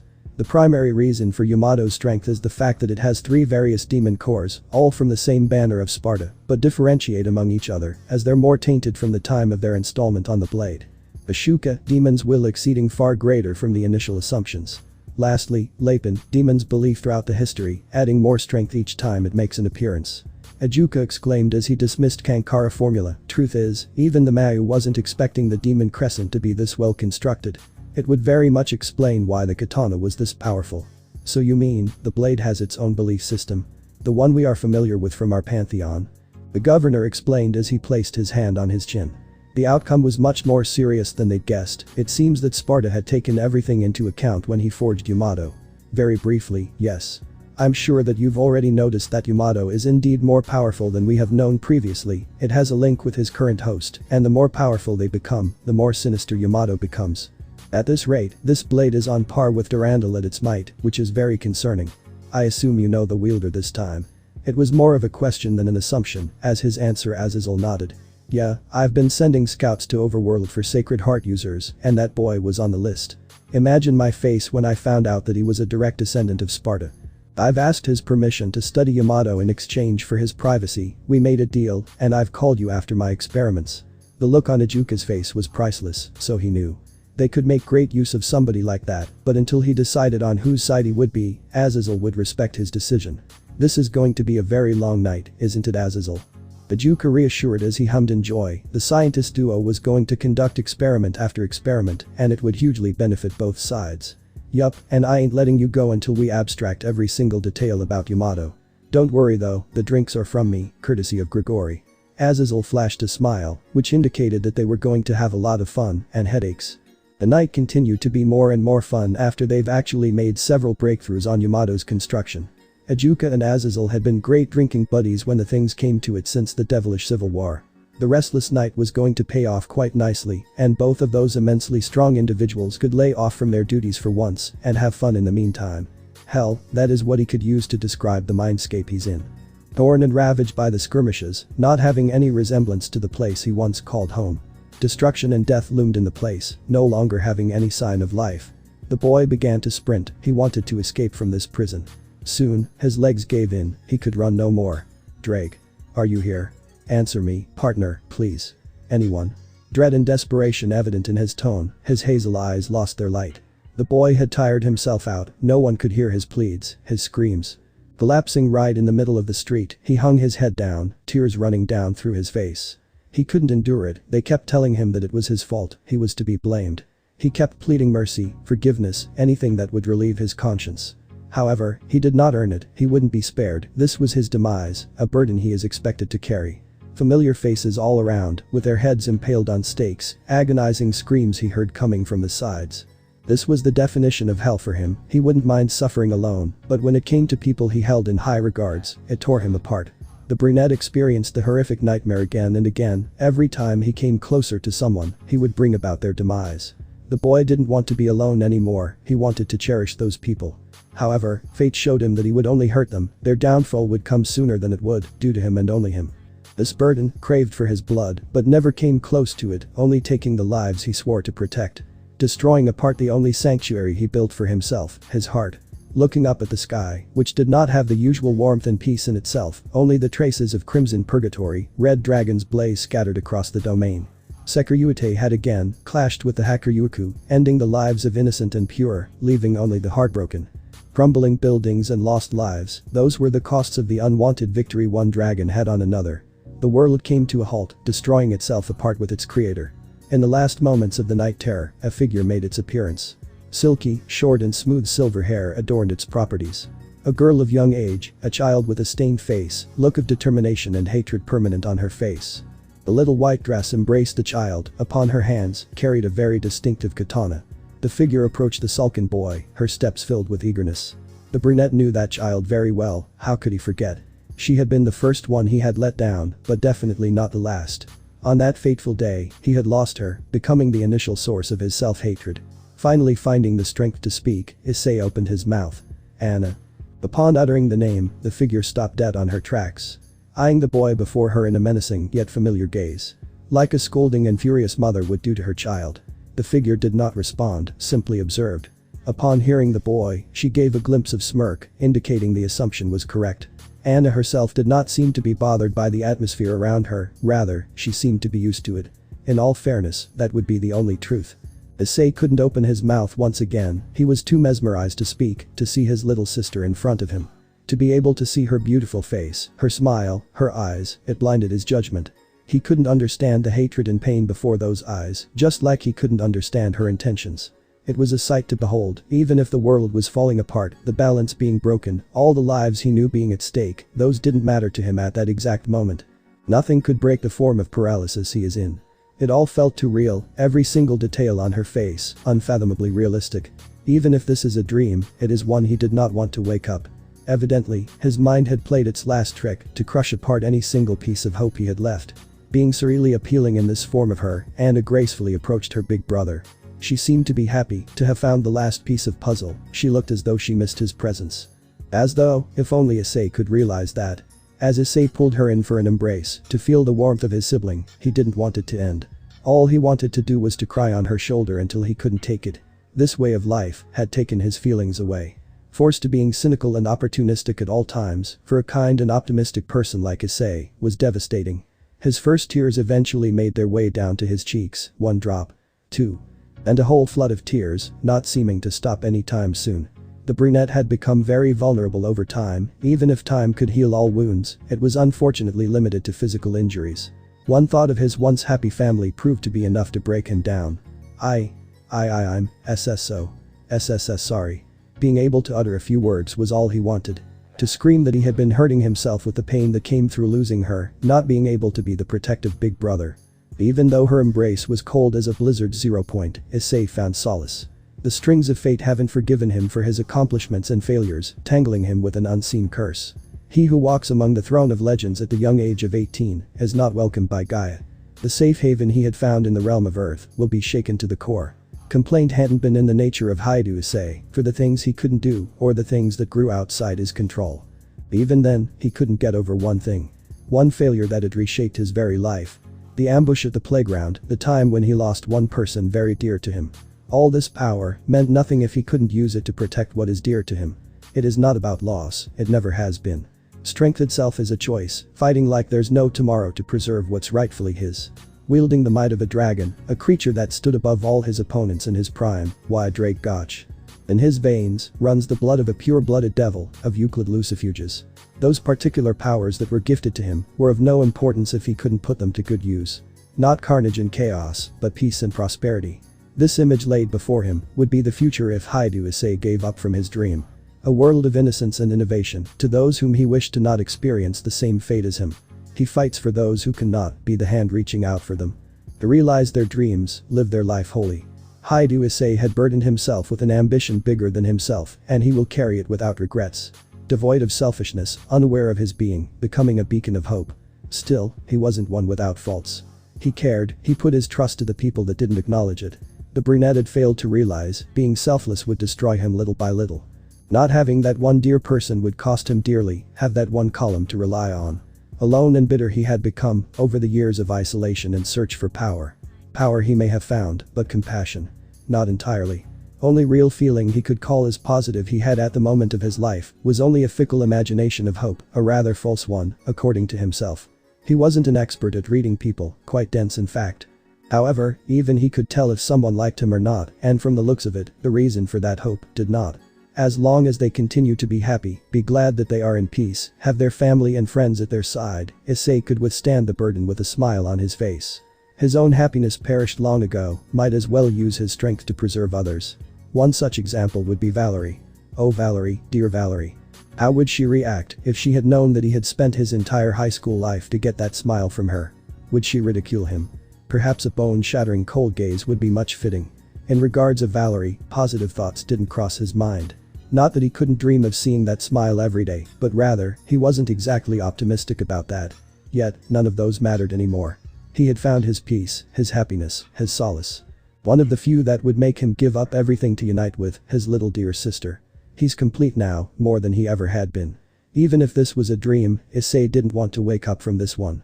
Destroyed the world may be, but his world has just been reconstructed. As her embrace continued to become colder and colder each passing second, Issei felt warmer somehow. Inside, he was like a giggling little girl, like her parents had pulled a funny prank on her, and that's what mattered to him. Her scent, Anna's scent, hadn't changed a bit, still the innocent and perplexing perfume she had around. If Issei wasn't blinded by the sheer force of his own emotions, maybe he wouldn't miss the growing malice and hatred in her eyes.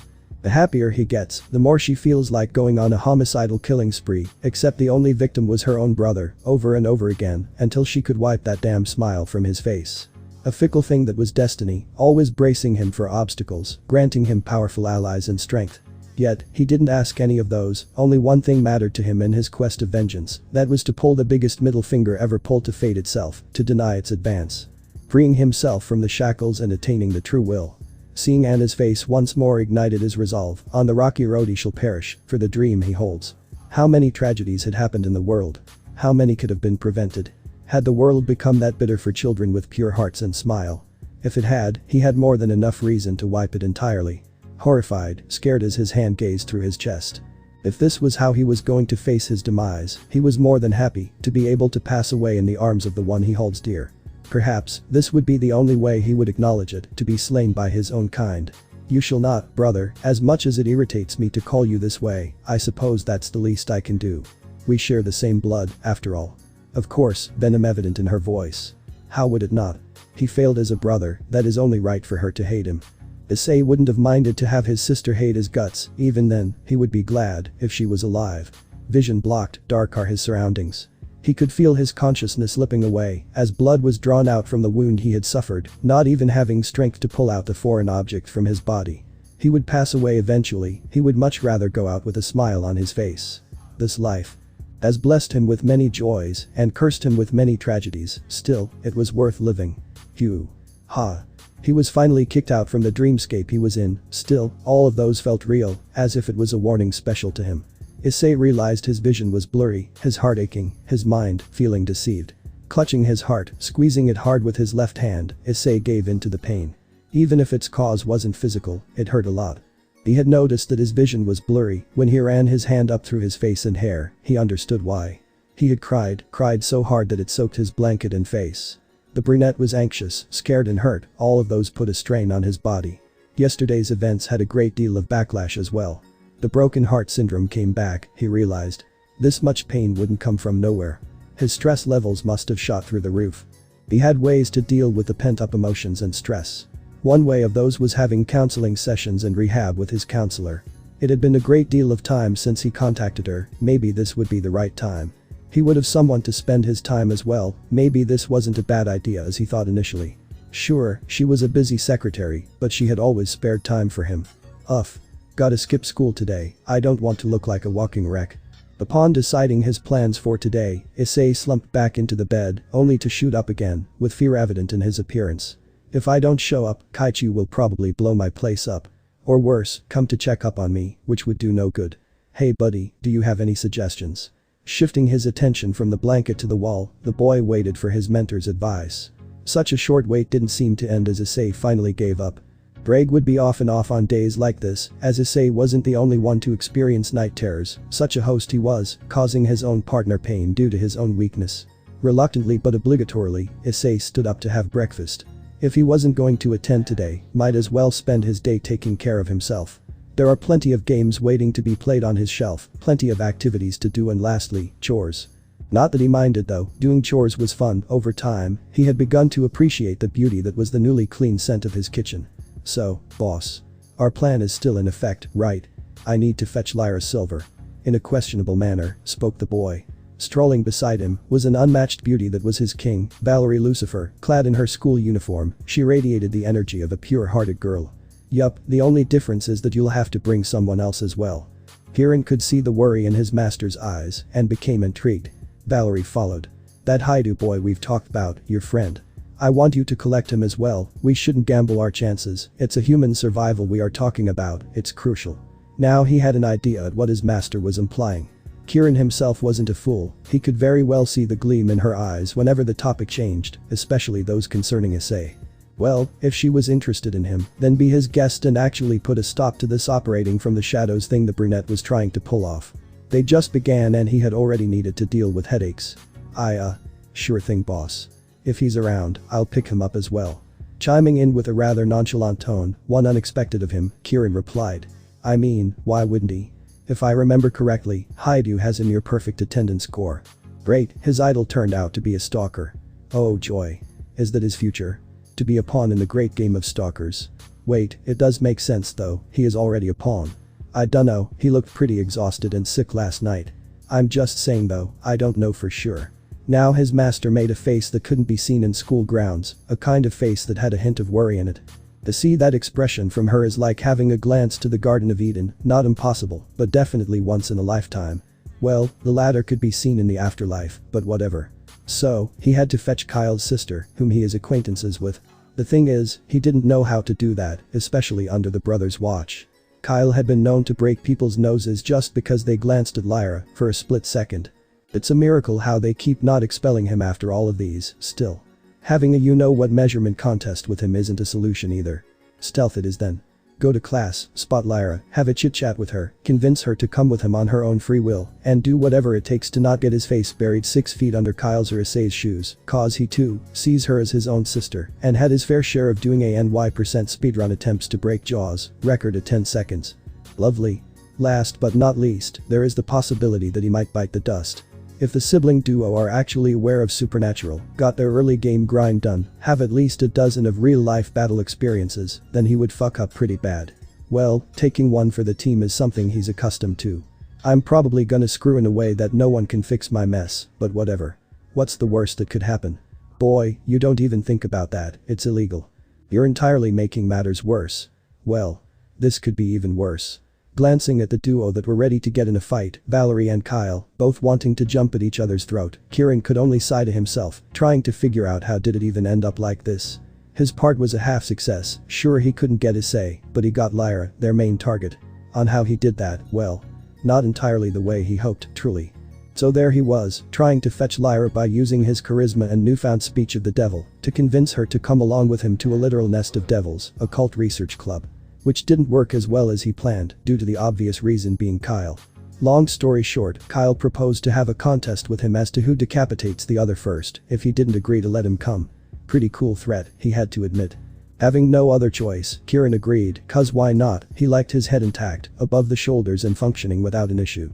Sure, he had a thick skull, but for someone who can pretty much create and materialize swords by barely imagining them, his head would get wrecked. This was one part down, the next one is actually him trying to explain as to why hadn't Issei showed up to Valerie, who was quite upset about the news. He had looked around, searched for any clue that would clear things, but no, his friend has no other dudes than him, great. No one will ever think about Kieran, am I right? Screw him, by the way. Third things third, Silver family turned out to be actually angels, in Devil's territory, arguing over a fallen angel incident with his boss, Battle Royale, but in real life. His assumptions quickly turned out to be correct as Kyle himself boasted 6 wings, pure silver with many black dots, fitting. He also didn't stop at that, materializing enough blades to blow up the entire school ground was the icing on the cake. Things heated up pretty quickly afterwards, with his boss getting herself ready for a confrontation, Ria's and Akeno-senpai having their usual king-queen talk like nothing's gonna happen. The air is tense, that's for sure, but regardless, a fight would only dampen the relationship between the parties. So, even weak he is, he's gotta support and protect his king. Words can be pretty deadly in the right tongues, after all. And, there's no such bullshitter even close to him on this school ground, save his retarded companion, Issei, who's not present at the moment. Again and again, I'm telling you, Lucifer. We have no relationship with heaven, we are not here to spy on you, and most of all, this is basically our territory as we were born in it. Step back, if you don't, you'll face the consequences of your actions. The younger sibling spat with an irritated tone, which could be understood that Valerie didn't seem to give up on the subject. Then why wait for so long? You've known our identities far longer than I could have known, and you've yet to make your presence known until today. I doubt you've been ever planning to make this official at all. As one of the owners of Kuo, that I can't allow. Both parties didn't seem to back down from the inevitable, as if they've forgotten that there are actual human beings that didn't know about the dark side. Why would we? Can't you see the reason already? One particular encounter and boom, guess what? You're trying to antagonize us before you actually have any tendency to listen. You'd suck as a politician, Lucifer. In a somewhat joking manner, came their reply. Lyra herself didn't seem to grasp the current topic as she sulked down and tried to ease herself. Which struck an opportunity, if he could talk it out with Lyra, Kieran would solve this issue without resorting to violence, nice. A retard he may be, but not without any conscience. He could feel the burden on the poor girl even from here, even if they wouldn't stop, helping her would tick one mark off from his to-do list. Assist to a damsel in distress, well, one hell of a beauty still counts. Formulating a plan of his own, Kieran acted. He was a firm believer of unshakable peace, and given the right circumstances, he would very much prefer to do his bidding without bloodshed. Even if the situation demanded him to fight, he would always try to talk it out until no longer his mouth had any effect on his opponents. Well, it seemed that he was the only one as Issei, Valerie and Kyle would often want to solve their problems with violence. He at least knows some boundaries, whereas neither Issei nor Valerie do. Having the opportunity to see his companion in fights a few times, Kieran could admit that the brunette was no joke when it came to spilling blood with his bare hands. His master, well, was as notorious as Issei in terms of wrath she would unleash upon thee. Now's not the time to think about that, Kieran, get a hold of yourself. There's a lady in need of your help, angel or not, you have to help him. Quickly compassing himself, Kieran made his way through the damsel. The only way to encourage cooperation by both parties would only be possible in the form of friendship and peace, unlike their masters, Kyle and Valerie, who pursue to solve this issue with violence. Upon approaching the sulken beauty, the cat got Kieran's tongue. How could he even begin the conversation? With meaningless crap or actually rational thought solutions? There's gotta be something. Why are you staring at me like that? Oh, shy. That's when both parties focused their attention on the duo, even Akeno and Ria's raised eyebrows at the strange one-liner from Lyra. An irritated Kyle switched his stare and magnificently sharp blades at him, followed by a much more disappointed Valerie facepalming at his direction. Well, at least he eased some of the tension, that's a plus in his book. Our only objective is that we can live in peace with different races, like Yaokai and you, the devils. We mean no harm and will not intervene with your rulership on this town. In return, we ask you to respect our choices and agree with our terms on your behalf. The younger brother listed their conditions, earning a meaningful glance from their counterpart. Your conditions are approvable, however, we have to make sure that you respect our traditions. As such, we have to inform our leaders about this agreement. Do you have a leader figure, or are you two rogues in our town? Valerie objected with her demand. Hopefully, they have someone that could have reason with Mauser awful. Nearly all of the devil's sentiments on Earth have to report to her on a monthly basis. This event would surely make an interesting topic on Kuo's report. As the representative of my house, you have my word on that. As for the leader figure, we have our father, a pure angel. We can arrange that meeting with your leader, Mao Lucifer, I think. The education from his father came in handy as Kyle easily solved the problem for them in a favorable way. They could live as they wanted without interrupting Devil's business, just like how they have been doing for up until now. I have one more condition though, after that we should have no problems with each other. Also, I believe that we can handle this meeting without any further delay if your party agrees with our demand. The silver-haired beauty made eye contact with the younger sibling, who in turn returned the contact with a bashed face and confused look. As she expected, they are rookies in interracial politics. Having formed a great deal of deals and treaties with the fallen side by herself, Valerie came to acknowledge the importance of guarantors. On her treaties, she would often use a Keno as her guarantee. As she's a hybrid of both races, she could handle these situations fairly well.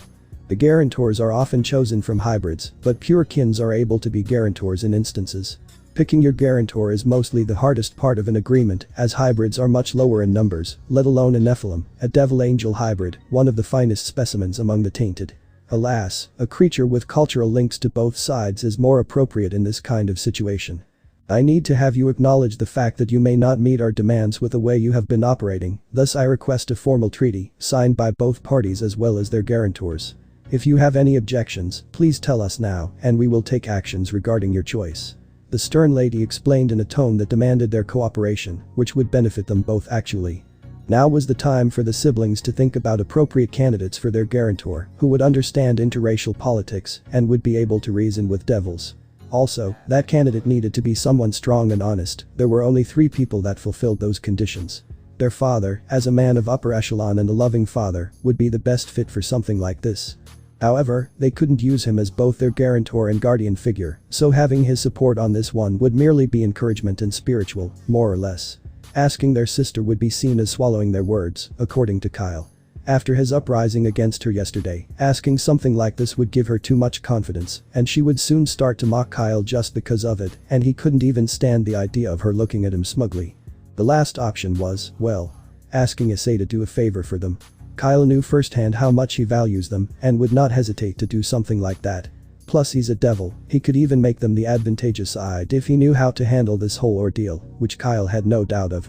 Evaluating their options and finally deciding on the last one, Kyle excused himself to have a talk with his brother figure. Of course, he wouldn't outright say his name, there's a possibility that he would reject his idea. Ring ring, ring ring. Ring ring, ring ring. Ayo, what's up, Ice? I'm dying, let me die in peace. Well, Lyra and I are actually dying, so I need you to do me a favor. Rejected. But hear me out first, okay? Nah. For a moment, please. I'll think about it. So. And that's what happened. You know that I wouldn't ask something like this if it weren't for the fact that I really can't trust someone else for this deal. What do you say? Nope, not in the slightest. I'm not gonna pull a middle finger to all I have done until now to keep my identity a secret, but I'll arrange someone for you, don't worry about that. Thanks mate, I owe you one. Yes you do, and I want something right now, okay. What do you want? I'm gonna pull a trick to confirm my suspicions. Keep a close eye on Lucifer, even the tiniest bit of reaction would be helpful. Fine, I'll be your observer for the time being. Now do whatever you're gonna do and save us from this shit. With that Kyle hung up, leaving behind a curious and tired Issei. The brunette needed to call a favor for this incident, which would leave him indebted to a devil he knew all too well. After all, they had spent a considerable amount of time together for her to consider him as her hero. Yo Drake, you here? Establishing their telepathic link, Issei tried to communicate with his partner. He didn't know whether the dragon would answer or not. They usually wouldn't talk on days like these, in which they both would have night terrors. He had asked about what Drake had seen in his nightmares, but the Emperor would wave him off and tell him to mind his own business. Better make it quick, I don't want to deal with anything in this mood. Drake's voice came in the form of an exhausted grunt, which made Issei feel a tad sad. He didn't even need to do this, but for the sake of their plans, he needed to confirm his suspicions regarding the one and only Lucifer in the town. I was wondering, could we produce a sound that no other beings but dragons can hear?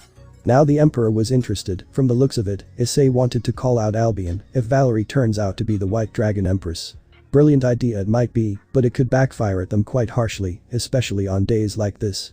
I can arrange that for you, however, I can only roar in a specific decibel from inside, enough for Albion and his host to hear. I will arrange a special message for us, don't you worry. Braig's tone sounded like he was sure it would work, but somehow would end up having Issei in a worse position than he already is. Listen to me, you lizard, if you try anything funny, both of our lives will be over before we even begin to enjoy it. I'm in a sacred gear, I will pass on to another host, ha. You, on the other hand, would be stuck in the gear with me, either win-win situation for me. You're an insufferable asshole, you know that right?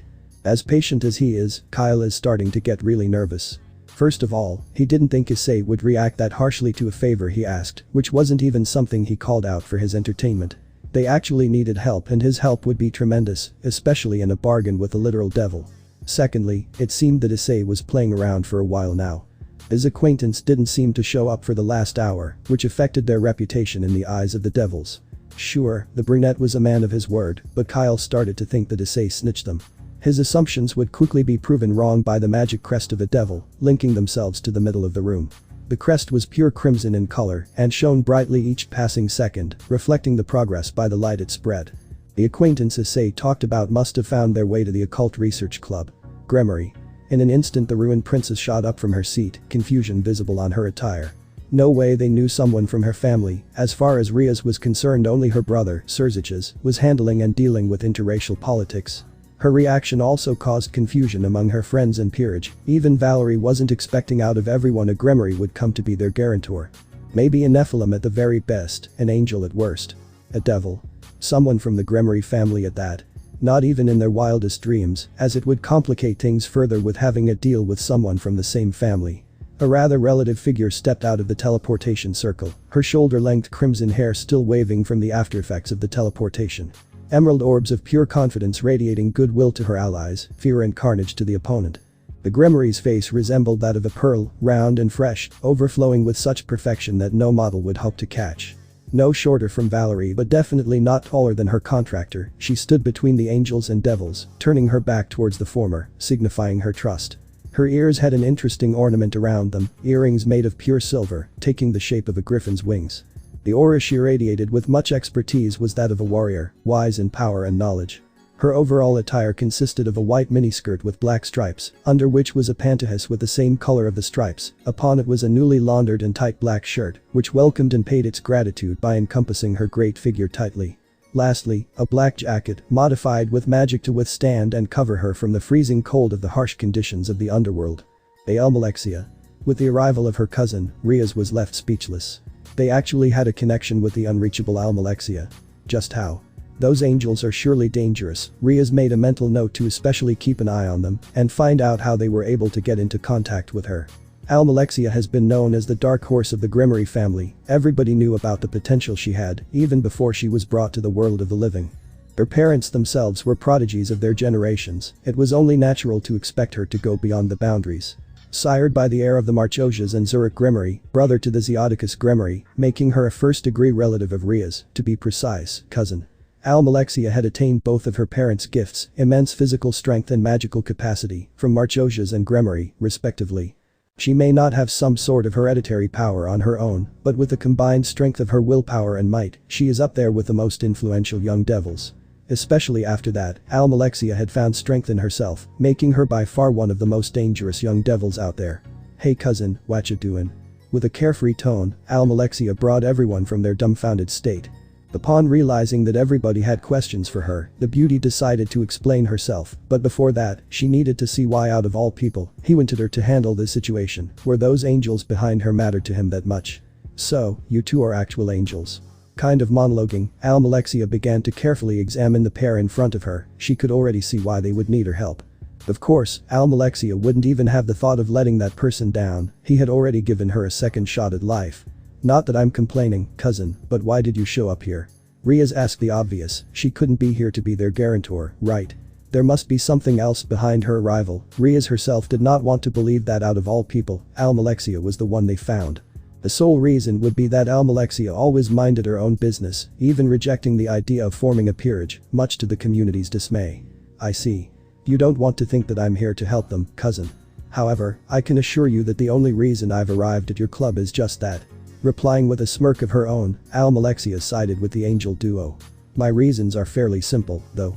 We do have a common acquaintance. Upon their wish, I came all this way from the underworld. I hope we can handle this quickly, Riaz and Valerie. Now turning an eye to Lucifer, Almalexia waited for their answer.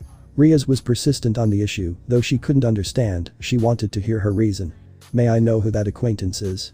They must have tremendous influence for you to even turn your back on us, Almalexia.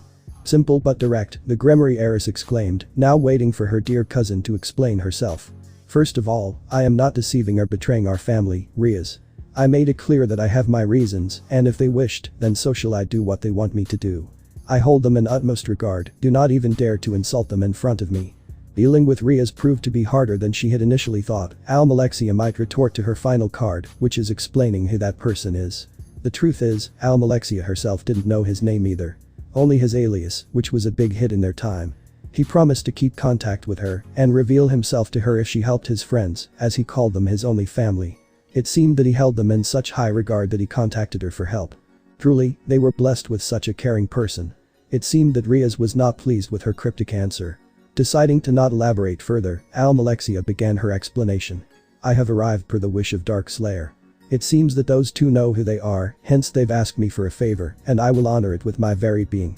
I don't have to answer your questions, cousin. Let's get started and not waste any of our spare minutes. With a demanding tone, Almalexia repeated herself. Her explanation made different kinds of reactions throughout the room. Riaz and Valerie were quite shocked, not because they were surprised that Almalexia had a connection with the so-called hero of the incident. It was clear as daylight that she had met him in person. Rather, they were clearly surprised to hear that these angels had a connection with such an influential figure in the underworld. Nobody, albeit a few individuals, knew who Dark Slayer was. At that time, it was him that guaranteed the future of many devil houses. His appearance greatly impacted the well-being of the children of famous devil families, who have become the heir to their respective pillars. The Night of Shattered Futures it was called. A dark stain on the modern devil era. 6 years ago, on the brink of the rise of Chaos Brigade, the organization launched a devastating attack on the underworld, an attack that would change the very future of the devils. Organizing and arranging the scheme, they've launched their attack, an attempt to kidnap nearly every heir of the devil families. Thousands of future heirs were kidnapped, among them were Sona Citri, Almalexia Gremory, Razeth Phoenix and Sikvera Agares, 4 of the, if not the most, influential children up to their date. The realization shocked the entire underworld. The mass, which were extremely concerned, organized a special team of counterforce, an attempt to locate and retrieve the heirs. Days of unnecessary search came to an end as an entity named Dark Slayer had given them the exact location of the fortress, allowing the government of Underworld to force a surprise attack, which had the goal of eliminating the very being of Chaos Brigade itself.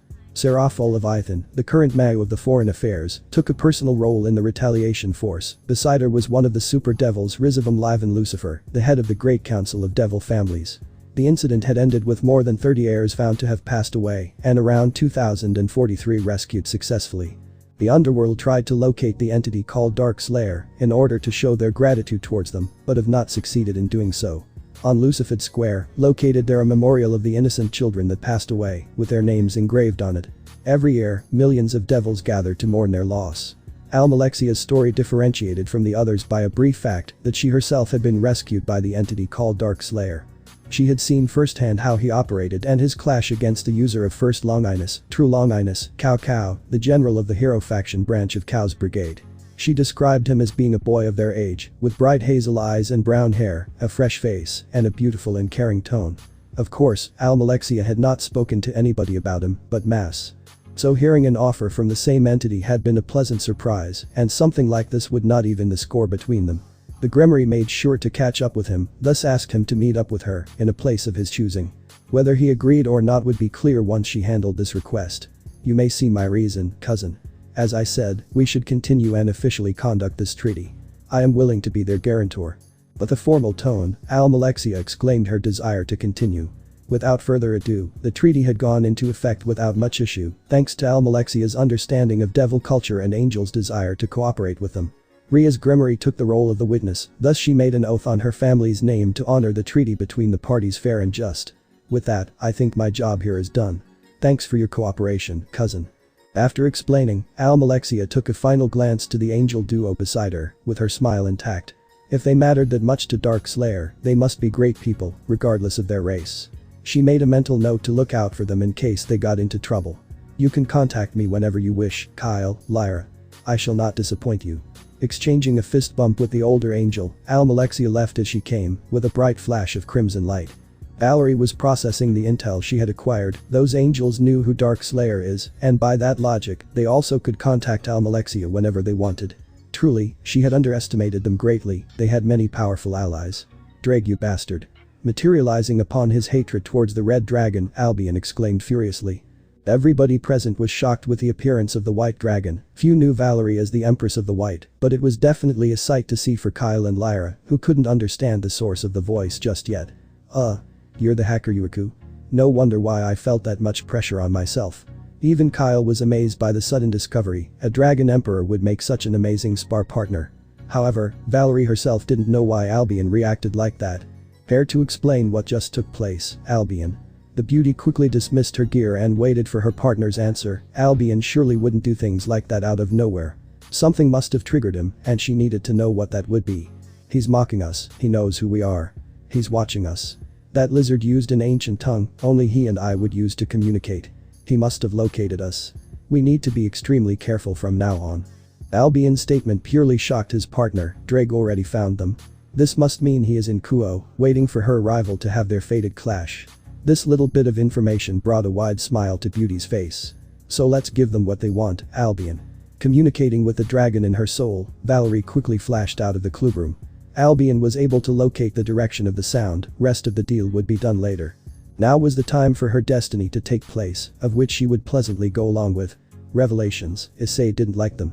Revealing the secret truth behind certain individuals would often turn out to be heartbreaking, them not being the person you thought of, sort of being deceived, fooled and tossed around. Lying time after time, only to be shattered by the painful truth. Where are you, huh? Calling me all the way from the clubroom to this dense forest, you must have some guts, Shiwftie. The lady shouted, trying to find the source of the voice her soulmate heard. Her recklessness was truly beyond the point. Didn't she even think this was a bluff? No more turning back, time to give her what she wants. Upon deciding to make himself known, Issei leaped down from the branch he was observing the beauty. Of course, he had his artifact intact, meaning that she couldn't find him even if she wanted to. Welsh dragon. Balance breaker. Scale male. Drake's voice echoed through the forest, immediately gaining the attention of the said beauty. When she noticed that Shiwftie had already made themselves known, she couldn't fight back the urge to smirk. For long she had waited for their arrival to settle the score between them. Finally got your courage? Well, I guess I have to play along. Albion. Vanishing dragon. Balance breaker. Scale male. Upon the wish of his partner, Albion engulfed her in a pale blue light, successfully summoning their idiosyncratic armor. The fight between the dragons began as they both hurled at each other, with Valerie still provoking her rival to get his attention.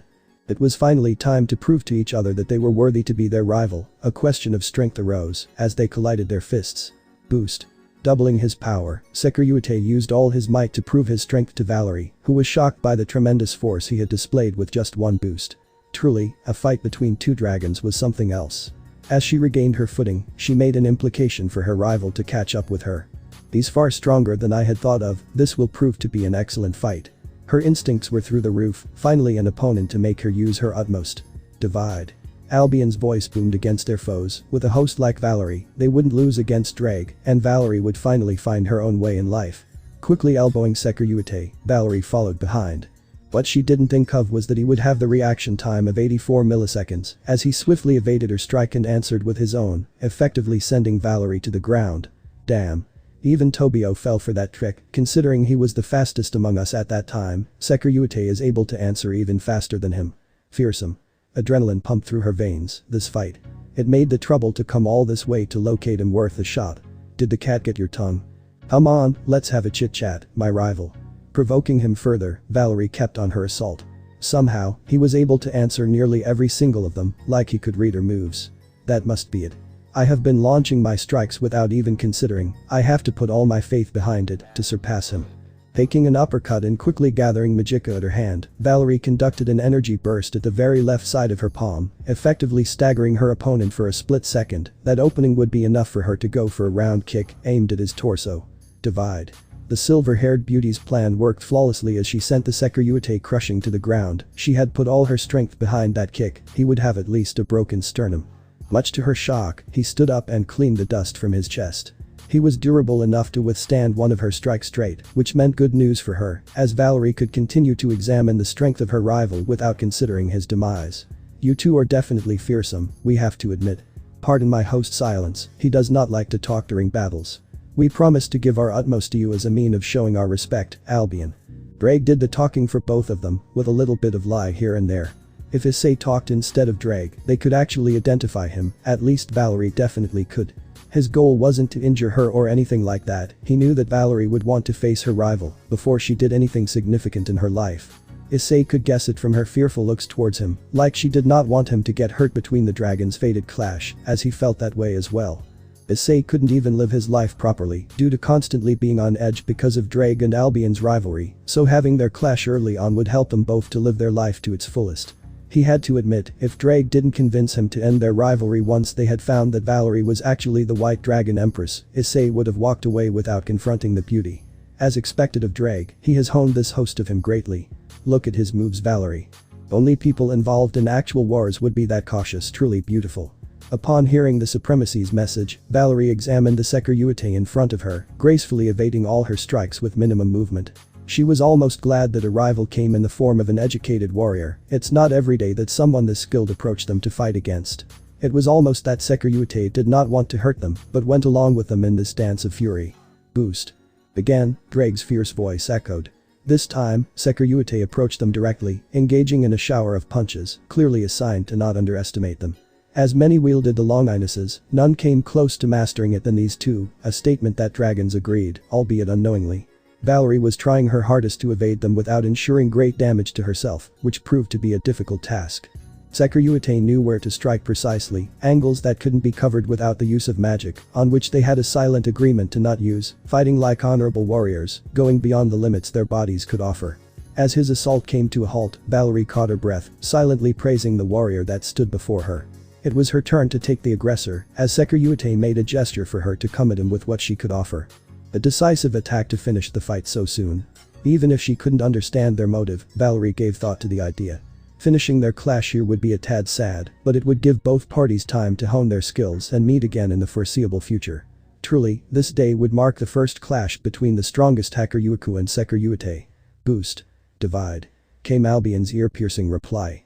Both parties had gained momentum and were smitten with battle's fury, an attack of this caliber would prove to be enough to destroy a part of the forest. Beggin. Not today. They did not care for the final exchange words, instead focused on their all-out strike. Their respective auras covered their fists, pale blue for the Hakuryuku and deep crimson for the Shiwftie, a means of enhancing their last stand.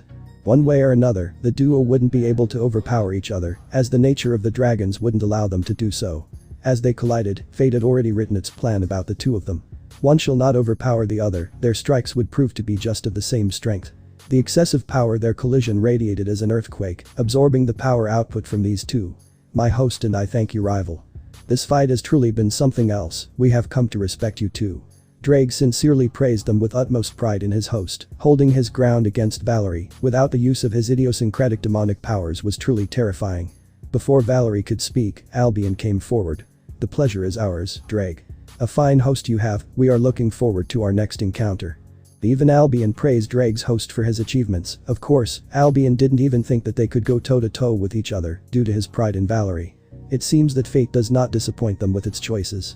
May we meet again, rival Drake's last words came as they vanished without any trace, leaving the Empress and Albion with smiles on their faces. It seems that my rival is quite secretive, nevertheless, he is quite strong. He's been training hard, if I have to presume. A human of this caliber would definitely attract some attention. Already speculating about the origins of her rival, as expected of Valerie. This day was full of mysteries that could actually be linked with each other, but Valerie was pretty exhausted to even think about them. Drake's appearance had changed her plans quite drastically, as she did not have to worry about a surprise attack anymore. Why does his voice sound so familiar? Over the fountains of blood, he hovered. The captain-chief of the demon army, the prodigy demons produced as a whole, in his veins, ran the blood of a noble. Honoring his ancestors, his king, Solomon. Wrath he unleashed upon the unholy creations, that he shared kinship. To achieve the very thing his ancestors deemed as an uprising to the one above all. Iron-tight grip Sparta had shown, to sever the bloodline the races shared between. Brave and ruthless the demon knight might be, but not without compassion. cared for the beauty of the nature he had born in, a merciful gardener to the flower, a cruel landlord against the intruders who dared to step into his home. Took his role in the carnage that brought chaos and discord among the demons, fought for his homeland, as his destiny was written to be of a hero's. Uniting the Demonkin under one banner, Sparta proved his worth to be called the Demon Knight. Severing the relationship between the ancient demons and devils, his uprising. Beacon of hope littered among the Demonkin. Fulfilling his duty, Sparta relieved himself from the position he acquired by his will. Seeking shelter in the human world. The Knight of Demons escaped from the strings of fate. Behind him followed battalions of demons, considering each his own, his men, his brothers. Sparta, with his vanishing will, left a final message. Thy foul body will inevitably fall to the cruel circumstances of mortality, but our home will not fall another time. The Demon Knight left his home, his realm, indefinitely. Prophecies of the old times, revealing itself yet again. The undefeatable Sparta had fallen, under the gaze of a single human. The gatekeeper of Hell's finest, the chief general of the Infernal Legion, had been mesmerized by the beauty of a mortal, as the prophecies foretold. He conceived 2 children, becoming the first demon to have hybrid offsprings. His children bore his honor and abilities, allowing them to use his hereditary strength and mythical blades. Demon Crescent had been given as a gift to his elder son, Virgil. The child had already surpassed his father in swordsmanship expertise, marking the beginning of a new hurricane that would turn the world upside down. As Hell faced a new and improvised threat that had never been seen before, Sparta abandoned his home and never returned, sacrificing his life for his brethren to move on.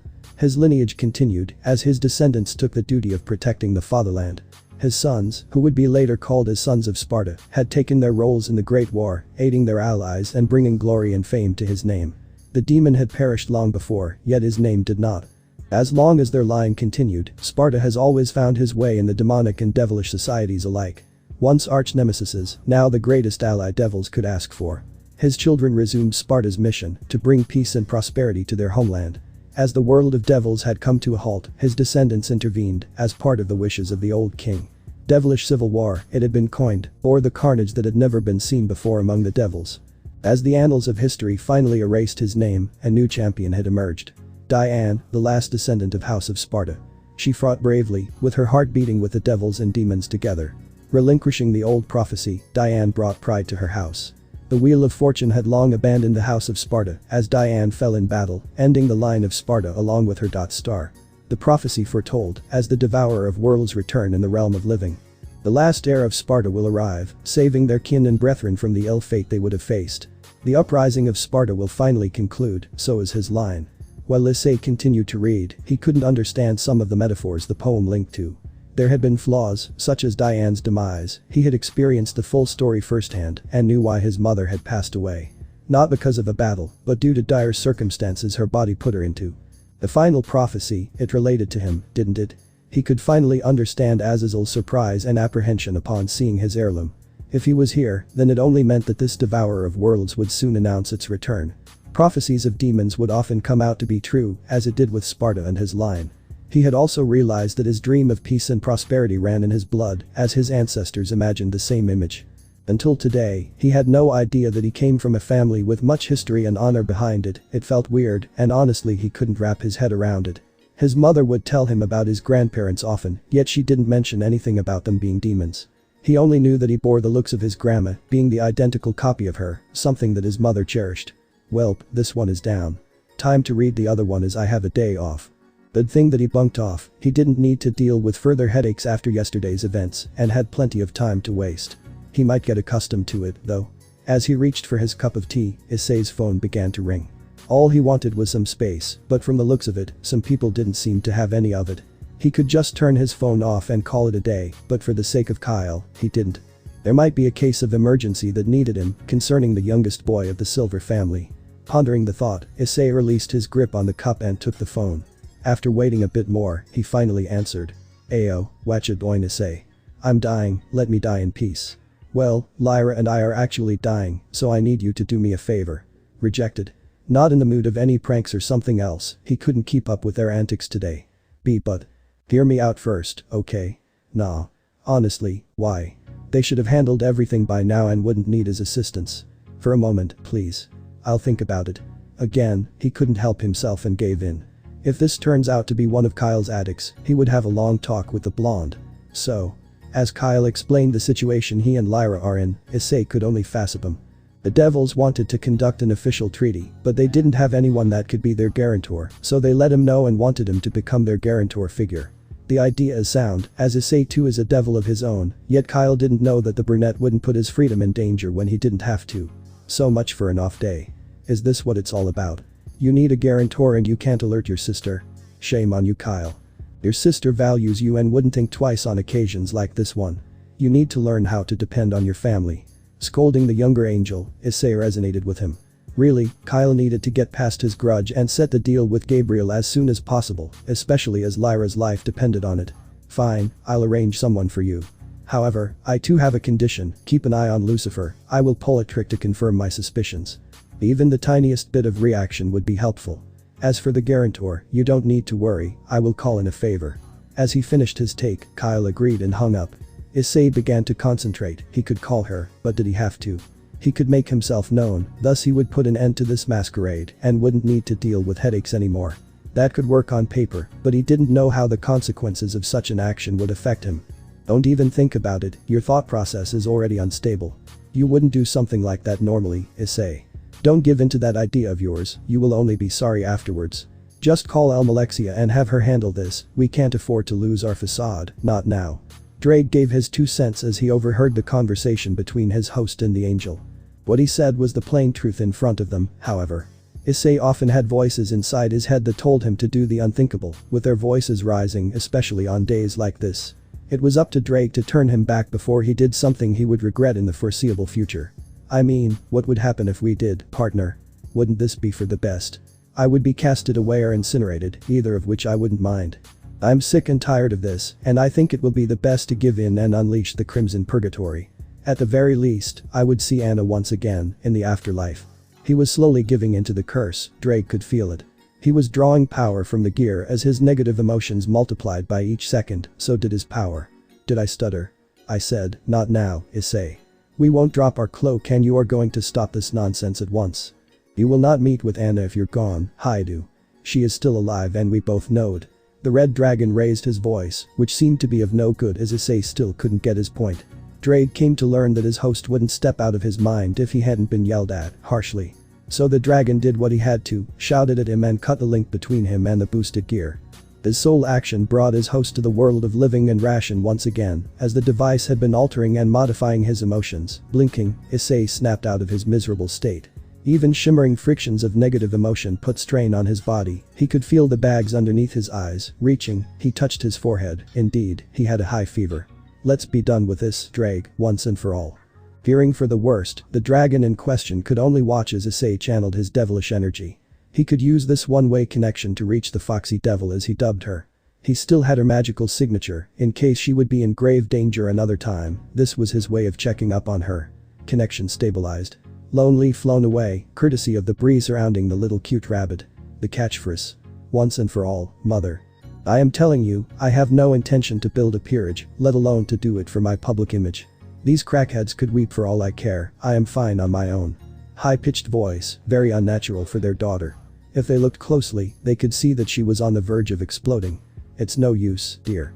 We should let our precious daughter do as she wants.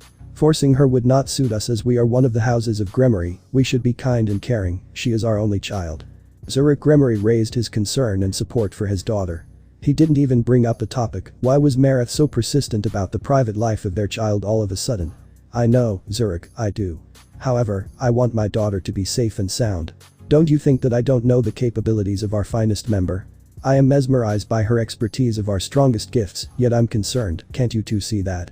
The lady of the family didn't seem to back away from the topic, as she only wanted her daughter's safety. Almalexia wouldn't even let any guards nearby, always so stubborn and wanted to mind her own business. Their evening had started just fine, with the servants of the house preparing the supper for the royalty and serving them the finest dishes the underworld could offer. Almalexia, again, being the punctual heiress she is, arrived just in time to spend some time with her family. It was all good and well until her mother persisted with the cursed issue as she called it. She didn't even need someone to protect her. For Satan's sake, she could even take on ultimate class devils if she gave her best to it. The beauty could understand the point of their concerns as she had been abducted once, when Almalexia was only but a child.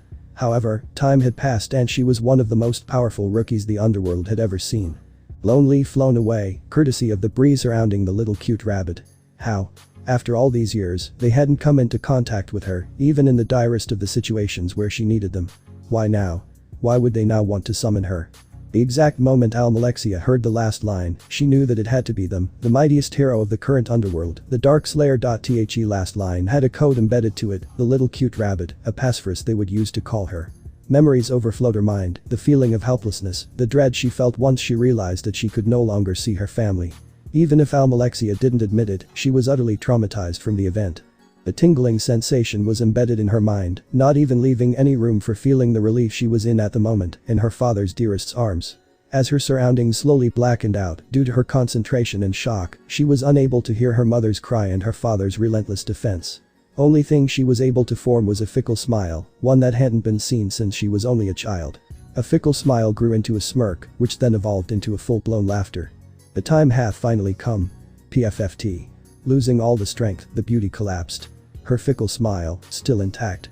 Looking at her with eyes that held utmost concern and rage, Zurich Gremory rushed into her side. All of a sudden, his daughter couldn't even find the strength to stand up. Fearing that they pushed her too far, Zurich profusely apologized, with words that couldn't even come out of his mouth. Are you alright, dear? What happened? Have we pushed you too far? Being the overprotective of the two, the father figure of the family quickly checked up on his daughter. Truly, even if hundreds of decades passed, Almalexia would still be his baby girl. He couldn't even fathom the idea of her getting hurt in the slightest. For the girl in question, they couldn't be more wrong. The instant she had been waiting for all these years had finally been realized at this moment, an audience with someone she held so dear, so lovingly. The moment she had anticipated for the remaining days of her life after they parted ways. Albeit shakily, Almalexia found her standing once more, with her father's help, of course, who was still shaken by the sudden turn of events. Eventually, she would reveal to them what exactly took place, but without their consent, she would do no such thing. Quickly setting the connection up between them, the beauty went straight to the point. Little rabbit, at your service, sir. Putting her index finger right beside her left ear, forming the magic circle. Thus began the dreadful silence. She was sure that the connection had been established without any problems, but they sure took their time to reply. Of course, she would wait as much as they wanted. She had no intention to rush her only chance at communicating with them, thus began her nail-biting. She could very well remember the day when he became her white knight in shining armor. Almalexia had only been so afraid once in her life, and it was the day that she had been abducted from their own territory. Being a child, no wonder she felt that much terrified by something that she could endure with relative ease now. I apologize for the sudden intervention. How are you feeling, Almalexia? I hope I am not detaining you from anything. Rough and undecipherable, seems like they were using an altering device. It made sense though, if she was being tailed and inspected, being in a connection with someone that left their mark on their history would definitely be a topic that would be worth discussing and interrogating. I feel well, sir. Thanks to you, of course. You're making me ashamed, sir. I will always have time for you. Respectful and grateful, as her parents brought her up to be. Almalexia was deeply indulged in the conversation, even if Lord Gremory was interested, and frankly, curious, he couldn't even reach out to her. The girl had felt all giddy inside. This is a dream come true. I'm relieved to hear it. How have you been, after our untimely parting? I hope life has continued to bless you and your loved ones. Always caring, never thinking of anything but her safety. She felt relieved that they hadn't changed even for one bit. She could deduce from their tone that they were sincere and meant every word. It has, sir. If it weren't for you, this life of mine wouldn't have continued. I am indebted to you greatly. She couldn't wait to tell her adventures and how much she had grown up after the incident. Almalexia was sure that they would be proud of her to have accumulated this much influence and power in her young ages. Haha, no, Almalexia. You don't owe me anything and all your accomplishments are yours. Who am I to have a part in it? I'm certain that you've found your way in life and don't need my assistance any further. Had I had the opportunity to see you, I would have confirmed it with my own eyes.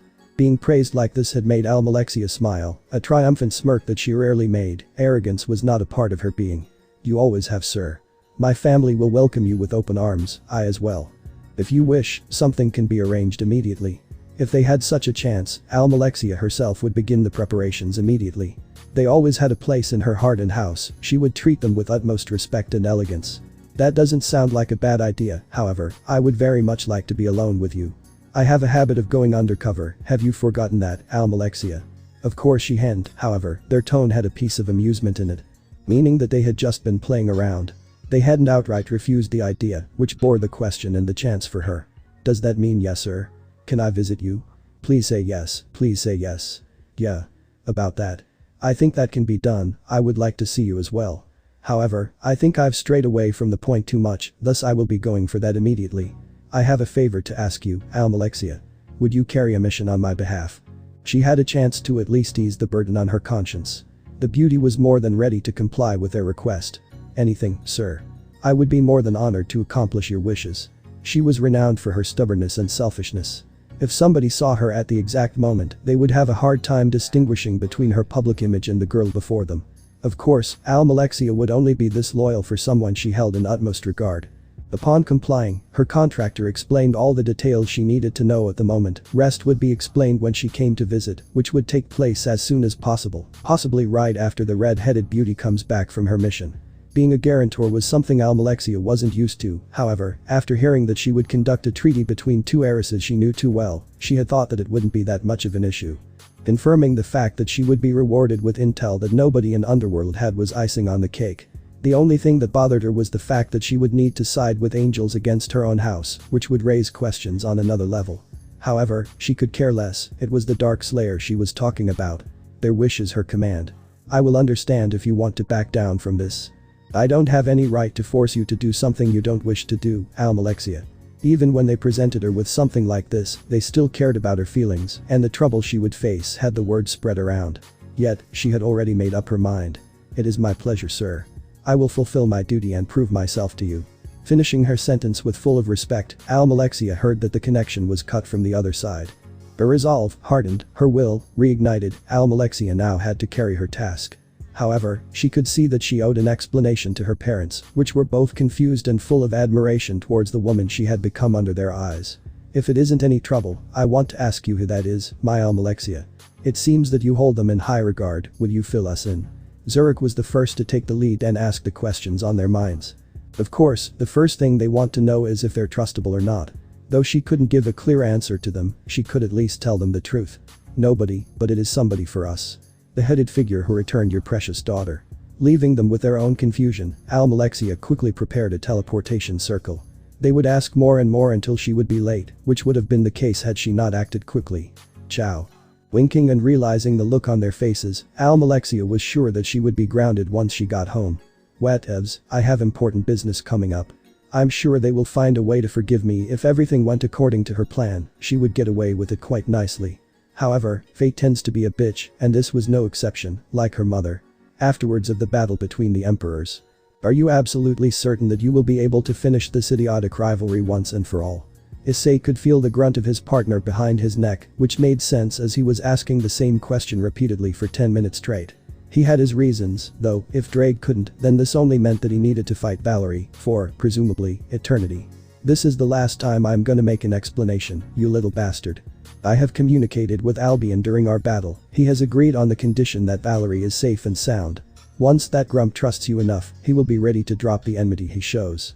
Until then, you gotta make sure that you don't do anything stupid and harsh, is that understood? Even if Drake was an omnipotent being, he was having headaches dealing with Issei. There isn't something to be terrified of, is there? Yeah, got it, but what if something happens and Albion comes after us? I don't want to hurt her, that would be the end of me. Valerie would be determined to put an end to the Red Dragon, hence, me. He worried too much about something he can't control. The Emperor hadn't seen Issei this anxious over a long time. This day would mark the day the boy fell for the girl, the dragon could feel it. Listen here, bud, a piece of advice from me. If you want to end our rivalry, you gotta put yourself on the line and convince that bastard. I never said it would be easy, that grumpy dragon is not someone that you can reason with. If Issei asked another time, Drake would cut their link outright and leave him to be.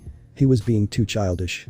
The brunette should know that there isn't anything he couldn't accomplish on this damned soil, be it reasoning with a dragon or saving the day. I don't think we are capable. Oh, there goes Drake, the dearest friend. Issei was more than capable to realize that he had been getting on his partner's nerve with useless questions and worries. However, when it involved a great catastrophe that would leave so many people heartbroken, Issei thought he would be more than welcome to have a discussion. Apparently, he wasn't. Now there laid so many questions and things he had to look for if he wanted to live his life quietly. First of all, he made a blunder in the heat of the battle and accidentally shouted, which would have been forgiven if not for the fact that they both knew each other in person. Valerie was a smart girl, if she could connect the dots, she would expose him in an instant. There was the fact that she had been suspecting him from yesterday, courtesy of having an idiot in the place of a partner. The mistakes they both committed in the heat of the moment have come to bite them in the most unexpected way, of course, that was still on them. Had they been more careful, this predicament hadn't happened by now. The first issue, he could at least take care of it by being careful and not doing the same blunder twice. The brunette could at least save himself some headache with relief that comes through his successful plan. He was now certain that Valerie is a dangerous individual, but if handled properly, Issei could save them from their destiny. However, there lay the second predicament. How in the hell that he would be able to cause so much distraction that Valerie wouldn't suspect him being aware of the supernatural? The devilish aura surges only appeared when he was targeted, and they must have realized, or at least, theorized that he was somehow linked with the surges. He needed a deterrent to drop all the suspicion on him, however, he couldn't act rashly. If Issei made his move right after they suspected him, he would give them enough proof that he has been, at least, made aware of their existence. One deterrent strong enough would be something that devils would be wary of, something that would completely prove his innocence. What would someone not expect a devil to do regularly? Without the usage of mana, there were limited things a devil could do to conceal their identity. Most of all came in the form of an artifact that he couldn't afford at the moment, due to the fact that Issei is trying to conceal himself instead of revealing. His actions were very limited. I have to find a way to make it seem like I'm not a devil, which could force me to do something humans do, but devils can't. I wonder what that would be. As far as I'm concerned, there isn't anything devils can't accomplish compared to humans in a physical contest, which leaves two other things. Accessing some sort of holy energy and mixing it with my trace, which, in turn, would make an enemy out of Kuo's devils. Truly, there is exceptionally no other choice, but to get some help from someone that will be able to do it for me. That person is no one other than Kyle, of course. I can't risk Lyra for such a small thing, and because of the fact that Uncle can't help my condition with the way he is, Kyle seems to be the only option. That begs the question, how on the earth that I am going to fuse holy energy with my own? As far as I'm concerned, that would be very detrimental for my health, and especially my aura. I already have a hard time managing the domination and pride within my body. Fueling those dangerous energies with something that is hostile to these energies would cause enough damage to petrify me for at least a week. Would it even be possible? Yes, with a slim chance of success. However, if I can't handle it properly, there is a great possibility that these powers residing in me will result in a rampage, which would do me and the people around me no good. Even I can acknowledge that Valerie will be no match for me in her current strength. This one is out of question, no fusing and something close to it. Then I can at least wear an ornament containing holy energy. Even with the unbelievable amount of holy energy, I managed to hold caliber for 10 good minutes, something that shouldn't have been possible without Drake's precautions. I can wear a cross, but it should not, under any circumstance, touch my skin. I can fortify my own skin thanks to the sacrifices I have given to Drake. However, I am already unstable, that is out of the equation as well. If I can't bargain with Drake one more time, that leaves only one solution. There seems to be one more ally I have, albeit I can't count on them. I think I have contributed enough for them to at least consider my request. The gamble I'm playing is huge, I can admit that. However, if I can pull this successfully, I will be able to rest as much as I can, because I won't be able to deal with anything for the presumable future. But this concluded, I have only one more thing left to take care of. After all, I promised her that I would keep in touch, didn't I? Initializing the right equation, the brunette established the connection between the parties. On the other side of the magic circle, there was someone that held high importance to not only him, but to the whole underworld. Almalexia Gremory, the prized daughter. I have told you that I would get into contact with you, didn't I, Almalexia? Has the treaty gone well? I hope Kyle and Lyra didn't cause you any trouble. None in the slightest. I can definitely see why they're such important individuals for you, sir. I'm thankful for the opportunity you have given me. Wishing her best regards, Almalexia once came to respect the figure on the other side of the communication device. I'm relieved to hear it, I mean it. Then we can now discuss the aftermath, am I wrong? What would you wish to do now? He could realize her desires, but Issei knew that she would straight want to meet with him. Even if she didn't, he would be sure to compensate her efforts as much as he could. If it's not much trouble for you, I would like to meet with my savior, sir. As he expected, the only thing in her mind was the opportunity to see him. The curious side of her hadn't gone by now. If it's you, then I think exceptions can be made. You've helped me a great deal, thanks to your contributions. I don't need to reveal myself and gather unnecessary attention. The plain truth, he served. Without Almalexia, things wouldn't have spurned the way they are, beneficial to both him and Lyra. You have my eternal gratitude, sir. I have done what I think is the best. I wouldn't wish you to feel indebted to me. 23. Building, 7-3, Kuotown 5 Jome, Osaka Wand, Kinki Prefecture, Japan. I'm here, that's where our meeting will take place. Detailing the address for her, Issei immediately cut the link between them. The longer they communicate, the more likely someone else would be able to locate him. He was already risking so much, this better go without any issues. Standing up from his seat, Issei went into his nest, he was starting to become dehydrated. Opening the fridge, he was able to locate the bottle he had placed this morning. Fresh water would always be a nice welcome to his fiber. The fresh sensation that traced his body like a snake, he could thank the heavens for this nice gift if his kind hadn't been casted away from them a long time ago. You took longer than I had anticipated, I assume there isn't anything wrong, is there, Almalexia? 3 minutes were all it took for Almalexia to precisely locate the house and immediately teleport right into it. She didn't think that he would be hosting the meeting in his house, of course, that was all her speculation, the beauty hadn't been able to see him, but hear his voice. There isn't, sir. I'm grateful that you're considering my well-being. Seriously, you need to drop the formality, Almalexia. I thought we had become friends, but it seems that I need to reevaluate my opinions. She could tell that he was being semi-serious, semi-playful. However, his words had an effect on her. He thinks we have enough qualifications to be considered friends. I hadn't thought of that before. What does he see in me to consider me his friend? The inferiority complex began to show its symptoms, she didn't see any worth in herself to even look up to her idol figure. She was even scared that they would be seriously disappointed in her, even if she acted almighty before coming here, thinking that she would be able to overcome her issues. However, even if she was right in front of her interest, she couldn't even find the strength to look them in the eye. How pathetic she had become over the years of isolation and trauma suppression. In her first real test, unpleasant memories overflowed her whole being. Even her fingers were unable to twitch due to the immense anxiety she felt. Hey, are you alright? I guess something is indeed wrong. Even if Issei tried to reach her, he soon knew that she was long gone, engulfed by her own negative emotions. He expected that much, suppressing one's own trauma would often leave them in a state like this when confronted directly. Being concerned about her well-being, Issei stepped out of his kitchen to face her. What he found in the place Almalexia was supposed to be was merely a shadow figure of the glorious heir of Marchosias. She couldn't even lift her head and look directly into him. Her fragile body was shaking uncontrollably, the brunette was beginning to be seriously worried about her. Hey, Almalexia, talk with me, open your heart to me. What scares you this much? I'm here, I'm with you, I won't let anything happen to you. In an attempt to control her body from falling, Issei reached out to her, holding her by the shoulders and lowering himself directly to her level, to look her in the eye. Even in a state like that, she couldn't gather the courage to lift her head up. Her wish had finally come true, she should be happy and show how much she appreciated this instance. Instead, she couldn't even control her own body. Almalexia found it incredibly difficult to even appease the vibrations, her own mind conflicted with her body, a phenomenon she hadn't thought of before. Releasing herself into the arms of her savior, the red-headed beauty could only savor the feeling of warmth and safety it provided. Directly facing his chest, feeling his heart beating with peace, even if she was being selfish, she felt that it was okay to be at least once in a while. She didn't know whether this boy agreed with her decisions, but she couldn't do anything but hope. You can stay like this as much as you want, I'm here for you. His words resonated with her deeply, his voice, so soft and caring. If she didn't know better, she would think that he had feelings for her. Nobody in this damned world could be this considerate against her, as much as she wanted to deny it, that was the plain truth. Tightening up her grip, seemingly controlling whether this man before her is not something from her wildest dreams. You're real. You're real. The relief she had felt upon realizing that the brunette was indeed here, and quite frankly, for her, was unmatchable. She hadn't felt anything in her life quite like this sincere feeling of belonging and benevolence, addicting, scary. I'm as real as you are in this deceitful world, Almalexia. Softening his gaze and grip on her, Issei decided to let her feel at ease and know that he was indeed for her, to help her.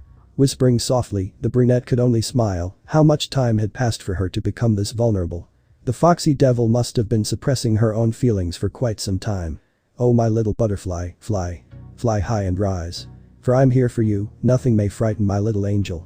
Fly, fly, fly, my dear, mommy's right beside you. Mommy will always look out for you.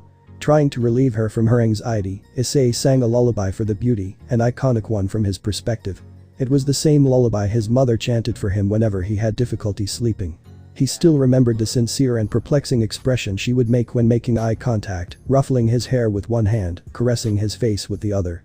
He could at least ease some of her concern and manage to get a giggle out of her, on her behalf. It was funny that he was referring to himself as mommy, however, she couldn't be more thankful. It made all the doubts she had gone away, right out the window, and actually concentrate on the fact that this boy was here for her. Thank you, I really mean it.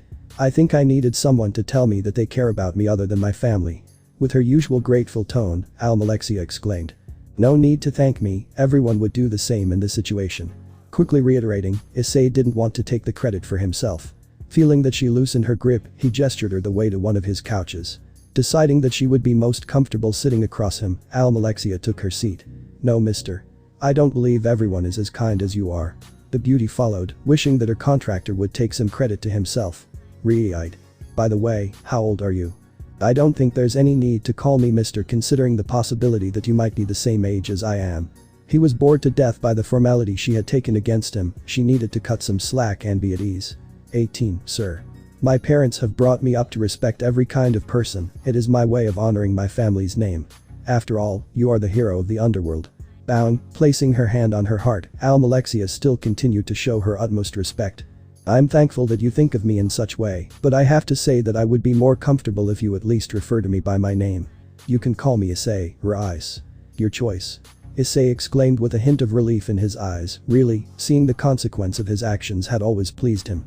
This girl was no exception, he was almost glad that he had gone through that hell.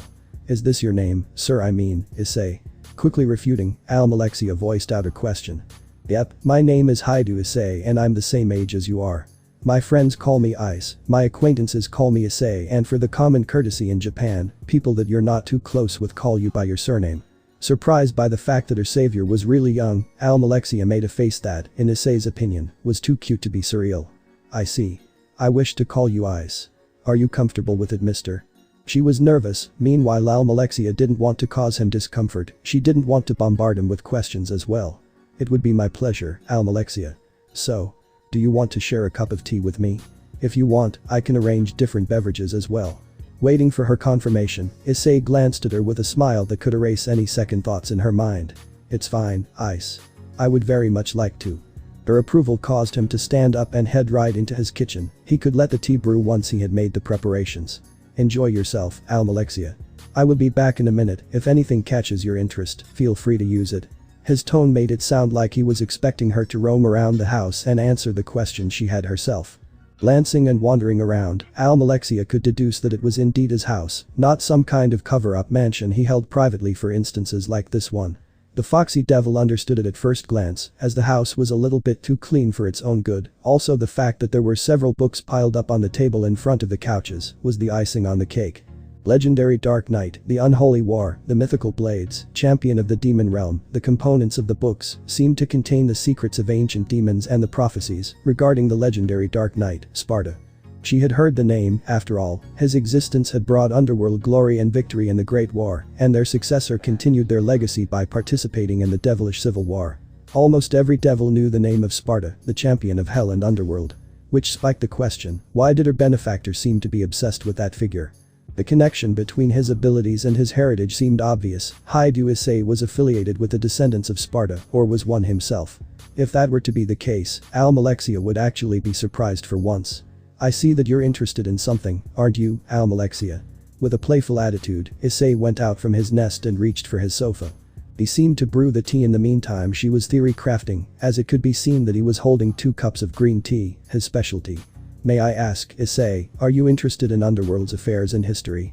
If he is, then she would be glad to fill in the blanks whether he encounters one or not. No, I have plenty of knowledge regarding the Underworld. However, I am curious about Hell, Demon's Realm, I have borrowed these books from an acquaintance. Pointing to the piled up books, Issei explained himself. Would I come out too curious if I wanted to know how? Stupid, why would I ask that?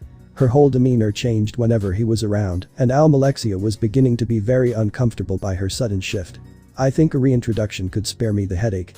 Taking a sip from his tea, Issei stood up. My name is Issei Lucifuge, I am honored to be in the presence of Almalexia Marchosia's Gremory. With his command, his devil wings shot up, revealing themselves to the shocked heiress.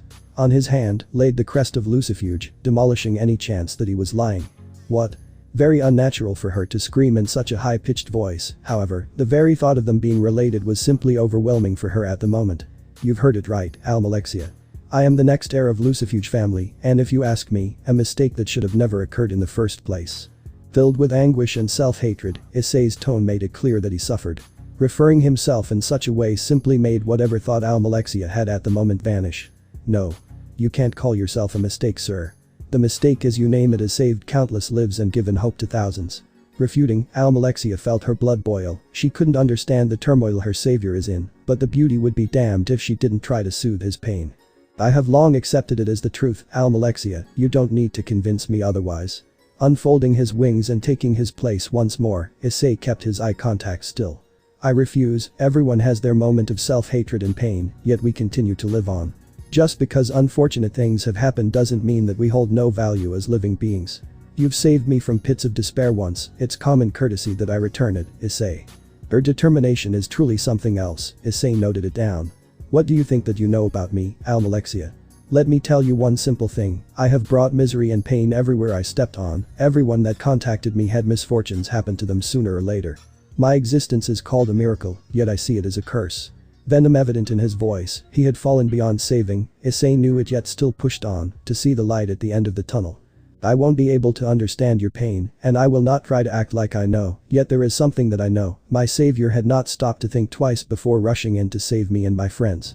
The only thing I know about you is that you're stubborn and will accomplish whatever you have in your mind, you're kind, caring and thoughtful. You are merciful, you can't stand injustice once you see it. She tried to describe her savior as much as she could.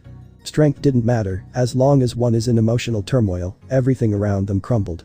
Almalexia knew, at various points in her existence, she had sunk low that her willpower gave out, but always, there were people that lent her a hand, pulled her out of herself. As Issei opened his mouth to protest, he was quickly shut down, none other than. No buts, no ifs. Everything that little rabbit has said is correct and the sole truth. Seriously, Issei, opening yourself to someone once in a while would help you tremendously, and we both know it, partner. The very earth shook beneath the might of the voice, this intoxicating presence. As soon as Almalexia heard it, she knew that this being is the very essence of the concept they call domination. Drag. Issei could only stare at his left hand in shock, Drag hadn't made himself known to anyone before, what had changed from other instances? As in the Red Dragon Emperor, Drag why gotch. Impossible, it was downright impossible. Issei is a devil, devils couldn't have sacred gears, unless. On my host's behalf, I feel the need to thank you, Almalexia. This idiot thinks that he can shoulder the burden of everything that happened in his life without counseling anyone. I appreciate the concern. As for your question, yes, Heavenly Dragon Emperor, Drag why gotch at your service.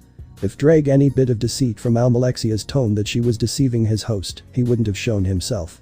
This girl cared more about his host than anyone at the moment, something that Issei desperately needed even if he said that he didn't. It's an honor to meet the almighty dragon of domination, sir. Almalexia instinctively dropped to her knees and planted her left arm to the ground, saluting the great dragon with respect. You can stand up, hatchling. It's I that should feel the honor. Now, Issei, don't you think that you should take some rest, and I can privately discuss some matters with our guest? The red dragon exclaimed in a tone that left no room for argument. Issei, knowing what his partner was up to, could only sigh. This damned dragon, going to such extent for him, it made him smile. Very well, however, if I catch you trying anything funny, I will bury you, Drag. Materializing his long-eyedness, Issei closed his eyes. He knew that Drag was trying to pull Almalexia inside the gear and talk with her, meanwhile Issei would rest, allowing him to drift away from his negative emotions. As soon as the gear made contact with the foxy devil, Issei felt his consciousness slip away. If there was any place Almalexia could reference to explain the dream space she was in, it would be the depths of hell. Raging blazes and flames ravaged the place. As far as the eye can see, there was nothingness but infernal tornadoes. Welcome to my domain, hatchling. The voice resonated with her, lifting her face up, the beauty was met with a sight that she would never be able to forget. Before her stood the mightiest of all species, a dragon. The enormous creature hovered above her, the crimson scales endowed its appearance. His wings managed to cover the entire sky. His aura, suffocating and yielding, the true personification of domination, Almalexia could feel that even the sheer force of his aura could demolish her instantly. Are you wondering why I wanted to speak with you? It seemed as if the Emperor could read her mind, not that would be surprising, after all, the Red Dragon Emperor was known for his strength, something like this would be child's play for him. Why yes sir. Has something about me caught your interest? Have I done something? She could never think she could be this obedient, however, meeting with a creature whose mere existence was enough to instill terror to hundreds of thousands beings at once was a lifetime experience. Be at ease, Almalexia. I can feel your emotions are sincere and you haven't done anything wrong, you have just caught my interest, that is all. Every time Drake opened his mouth, Almalexia found it hard to even breathe. However, there is one thing I have to confirm. Mighty Dragon's voice echoed throughout the space, everything in its waves shook. She could feel the vibrations the blazes around her endured. Do you care about Issei? I want you to be completely honest with me, or else, I will understand. Growling with intent to strike fear into her heart, Drake accomplished his mission to survey the capabilities of the girl before him. Of course. He has saved me from not only abduction, but also the despair that came through with being powerless. I was always looked down on by the fact that I couldn't utilize my gifts as much as my parents, leaving me in their shadow. However, sir, no, Ice has helped me overcome that obstacle by showing that I didn't need any supernatural powers to be strong. I just had to train and make my own body my finest weapon. Drake could feel the admiration this girl felt towards his host growing second by second. Very well, then listen to me, I will speak only once. Grunting, Drake descended to her level. Maintaining eye contact with Drake proved to be very difficult as Almalexia couldn't keep her head straight against the gigantic figure before him. If the situation demanded that Albion, the vanishing dragon emperor, started a hunt to begin our fated clash, would you be on his side or their side? Drake's question caused a mixture of feelings inside her, but she knew the answer already. I won't interfere, no matter what. If I have the power to do so, I would very much like to stop the bloodshed with my own hands. It is their destiny to clash with each other. Her answer was a noble one. Drake could feel it. Henceforth came his second question. In your eyes, which one is more valuable, your own life or my host's? This question was more of a metaphoric one. If she had one bit of hesitation before replying, Drake would be able to catch her lie. My own, of course. I will do everything within my power to help and protect Ice. I will not abandon him and turn my back. However, in a matter of life and death, I will do everything to increase the chances of my survival. Almalexia stopped, her thoughts resonated with the mighty dragon. Yet, I can say this certainly that I will not betray his trust. Even if I'm in such a situation, I won't commit anything that would return to him as misdeeds. Her answer pleased the emperor. Only those that were pure in heart and mind would voice out their feelings as clearly as the foxy devil did. Intriguing, I can definitely say that I don't feel any ill thoughts radiating from you, Almalexia. We have come to trust you. I can only hope that this trust is well placed. Scrutinizing her with his eyes, Drake took off to the skies. We shall meet again. I sincerely believe that you, Almalexia, will be of great help to my host. Until then, I need to leave you with my host for explanations. I'm fairly certain that you have many doubts and questions. His voice reignited all the blazes that were put down. Her resolve, now hardened than ever before, was shining brightly. This is my debt and only mine. I'm looking forward to return the favor, Red Dragon Emperor. That's it guys. Hopefully you guys enjoyed it. With that, take care.